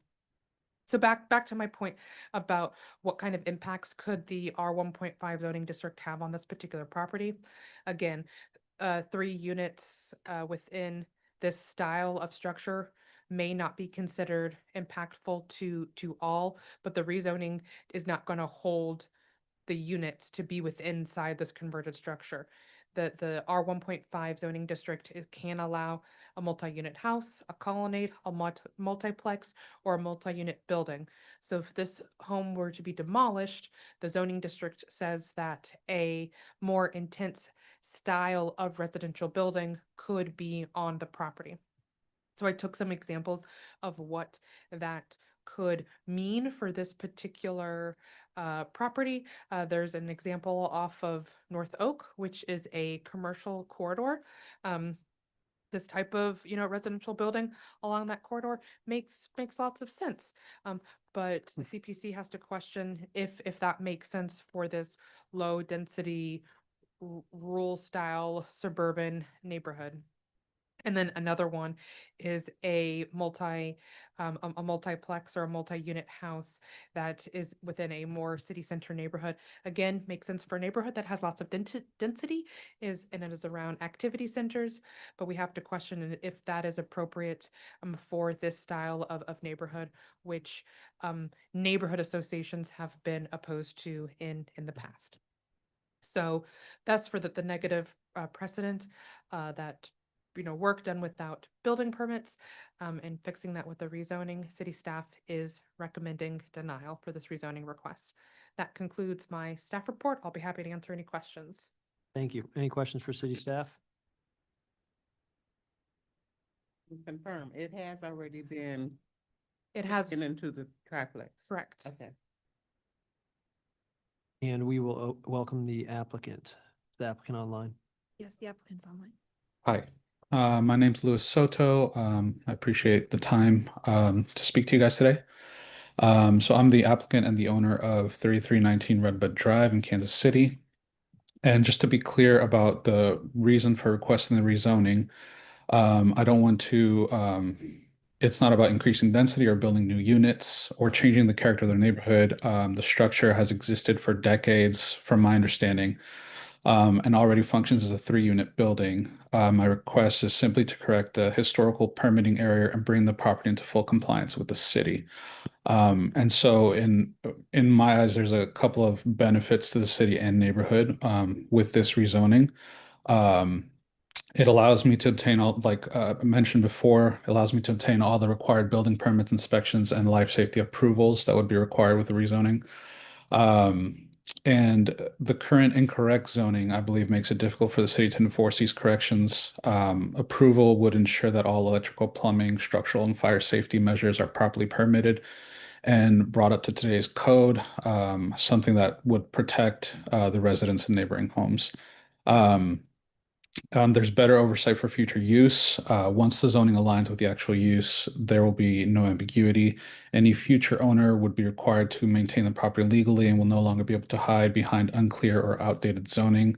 And I believe this would create more accountability instead of less accountability. And then neighborhood stability. The building has been operating this way from my understanding, for decades from talking to the neighbors, without any issues, no traffic or parking problems, no noise complaints, no negative impact on property values. It's a longstanding residential use within a stable neighborhood. And this approval would simply legalize the way that the property is already functioning. And I've also had a chance to talk to some of the neighboring property owners. None of them raised any concerns regarding the correction of the rezoning of the property. And in terms of the staff recommendation to deny, I know there was a mention of spot zoning. The building today exists as a triplex, and from conversations with the neighbors, it has existed that way for years. And I'm not asking to build anything new or introduce higher density, only to correct the paperwork so the city can inspect and regulate it properly. And I see it as a remedy and not an expansion of the property. And then in terms of the neighborhood plan and consistency, the Redbridge area plan emphasizes maintaining existing structures, ensuring safety, and preserving neighborhood character. And approving this rezoning supports those goals by bringing a longstanding structure into compliance without altering the streetscape in any way. And in terms of it setting a bad precedent, I believe it'd be worse to leave an unpermitted structure in a permanent gray area where it's more difficult for the city to enforce safety standards. And I believe approving this request actually sends the message that the city expects owners to correct past mistakes through the proper legal process, which is what I'm trying to pursue today. And then finally, regarding public health and safety, the safest option for the public is to allow the city to inspect and permit this building. Denial leaves a multi-unit structure unrecognized and unregulated, and approval allows full oversight and enforcement. So in closing, my request does not change the neighborhood. It simply makes the existing property safer, legal, and fully compliant with the city's requirements. I respectfully ask for your support, and I'm committed to working with staff on every safety code and permitting requirement. So thank you for your time. Thank you. Are there any questions for the applicant? This would be a question for either the applicant or staff. Do we have a floor plan on hand? I don't have one with me. I can kind of explain it to you. I don't have a picture on me. Yeah, that would be helpful. Please do. Yep. So Acquire the property. when did I acquire? 2017, July of 2017. Thank you. Yeah, could you go ahead and describe the way that the home is Yeah. subdivided? So from the front entrance, there's three bedrooms, 2 baths, and it's kind of an upstairs area. There's no kind of connection or stairs to the downstairs. To get to the downstairs or basement area, you go around the back where there's one doorway. As you enter, it splits into left and right, which is 2 units. They both have a living room, full kitchen, and a bedroom with a full bath. So it's like kind of like 2 one-bedroom units downstairs, and then upstairs is a 3-2. And is it fully occupied? Yes. And has it been occupied since you've owned it? No. I live in the top area, and then I had it occupied with people I know after moving in. So it wasn't occupied when I bought it. The downstairs, at least. Upstairs, there was a family living upstairs who sold it to me. Got it. Thank you. Any other questions for the applicant? All right. Is there any public testimony? Anyone wishing to speak on this item, please raise your hand. There are no hands raised online. All right, we'll go ahead and close public testimony. For the applicant, any other further questions for the applicant? And do you have anything else you'd like to add? I don't have anything else to add, no. All right, thank you. We'll close testimony and discuss and/or take a motion. I mean, I guess I just have a question for us. I mean, while the applicant made a good point, couldn't it just go back to the way that it was supposed to be used as a single-family house? Or I guess that's what I was confused. At one point, he mentioned that going through the proper channels, but if you're, if I'm getting this right, while he owned the property is when it went from being used correctly to not being used as a multifamily. It wasn't while I was owning it. It was used that way. I don't know how long. It was even before the previous owner, from my understanding with talking to the owner and neighbors. So it's been used as a 3-unit for decades, I would think. It didn't start with just me. It was already converted into a triplex when I bought it. Yeah. Okay. Thank you. So I guess my question for staff will be, if it's denial, what will happen? Now that the city is aware of this building that has been illegally converted into a triplex without building permits, then the building permits inspection team would investigate the site, and he would have to deconvert the property from the triplex into 1 unit. Yeah, personally, I don't have a huge problem with it. I'm not particularly worried about potential development of the site at 0.4 acres in that location. I don't think market conditions would end up in any sort of development. While it's unique that the owner is currently one of the occupants, we can't be sure that that would always be the case. In this instance, if it was permitted as a short-term rental, we would have no issue with 2 short-term rentals operating out of the basement if it was permitted appropriately. So I don't see an issue with it, and it also helps me that knowing that we didn't receive negative testimony, but rather received positive testimony, written testimony from neighbors. Any other thoughts? Well, I'm hearing the only recourse after inspectors go out is for him to take the 2 units out. There's no other avenue for him to have them let him permit any things that need to be addressed. For there to be 3 units on the subject site, the rezoning has to occur. Okay, that's the linchpin. I'm just seeing the positives and the negatives. So like, if we deny this, then he's probably gonna have to kick out the other 2 people, family, whatever, living in his units. And I think it would affect the property value and bring it down as well if you decommission the 2 kitchens downstairs. I'm sorry, but I probably get this completely wrong. That's because I'm new. Could a special use permit allow him to? No? Okay. Thought I'd ask. It's a good question. Sorry, let me pause you there.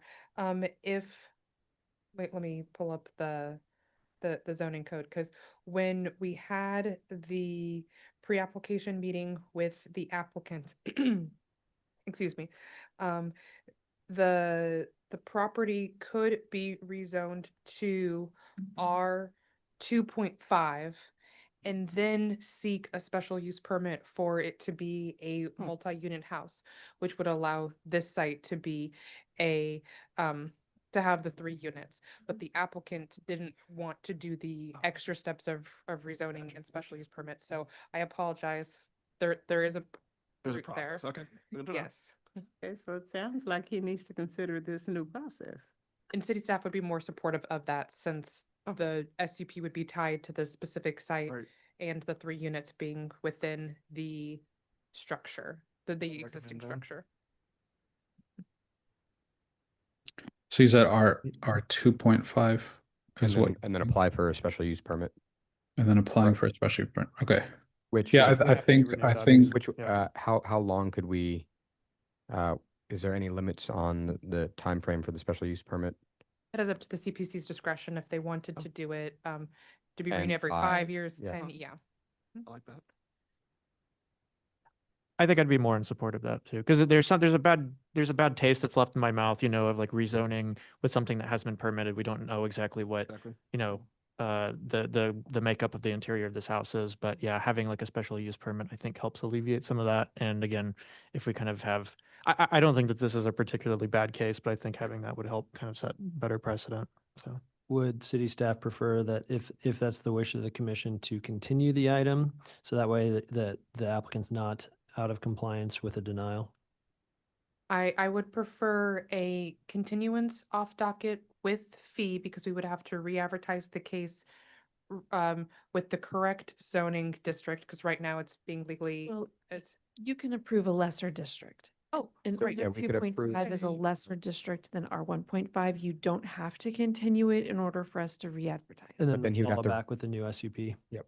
The new SUP obviously would require another application. Yeah, and we can move forward with the 2.5, which doesn't change he's already not compliant. It doesn't adversely affect the applicant while he applies for a SUP. Yeah, his timeline's no different than us continuing. The rezoning would have to be approved by city council before he could apply for the SUP. Okay. All right. Someone want to Like 2.5. Yep. That's fine. make a motion then? Okay, so I will, He understands. Well, I guess that's true. yeah, Double check. applicant, Yes, sorry. So what the commission will likely be doing is making a motion to approve rezoning to 2.5, which will require approval by city council, and then you'll need to pursue a special use permit. And so you'll need to work with city staff on the special use permit. Okay, so for my process, is it basically kind of starting a new application? Is that what it looks like from my end? Yeah, yeah, it's similar to the way we had it. You'd have one more step, it would go to council, but then you have one more step after that to apply for the special use permit. Okay. And all of the plan review and public hearings associated with the Yes. special use permit. But Denied. this would allow for the special use permit in this case. Lon, is there anything that needs to be added as a condition? We can't add conditions to the rezoning case, but if the R 2.5 zoning district gets approved, then the property still could not be properly permitted without the special use permit. So there's a fail safe, if that's the right word. Great. Yep. Okay. Then with that, I'm going to go ahead and make a motion to approve docket item number 8 with the amendment to change it from a rezoning of R 7.5 to R 2.5. Second. Been moved and seconded to approve docket item 8 as a rezoning to R 2.5. All those in favor, please say aye. Aye. Any opposed? Any abstentions? Docket 8 passes. Thanks and good luck with your project. Thank you. That concludes the regular agenda. Is there anything else? Yes. We added 9 and 10 to the consent docket. Oh, okay. Is there anything else anyone needs to bring forth to the City Planning Commission? No, I would note that at your next meeting, we will be taking a group photo. Oh. Nice. And with my hair. that, we are adjourned. No, No. no. Dress up. What's the sketch for? gonna be like, what is that, six- Next one is the last of the year. The next one is the last of the year, yes. Luis is gonna We wear. did this last December. I don't know if you all remember, we took a group photo at I don't remember. one of your. We had a bunch Half of us weren't there. this. We only had like 4 of you in Yeah, the there were only photo. 4 of us. So please don't take this as a reason to skip the next It's a meeting. busy time of year. It is. We're red.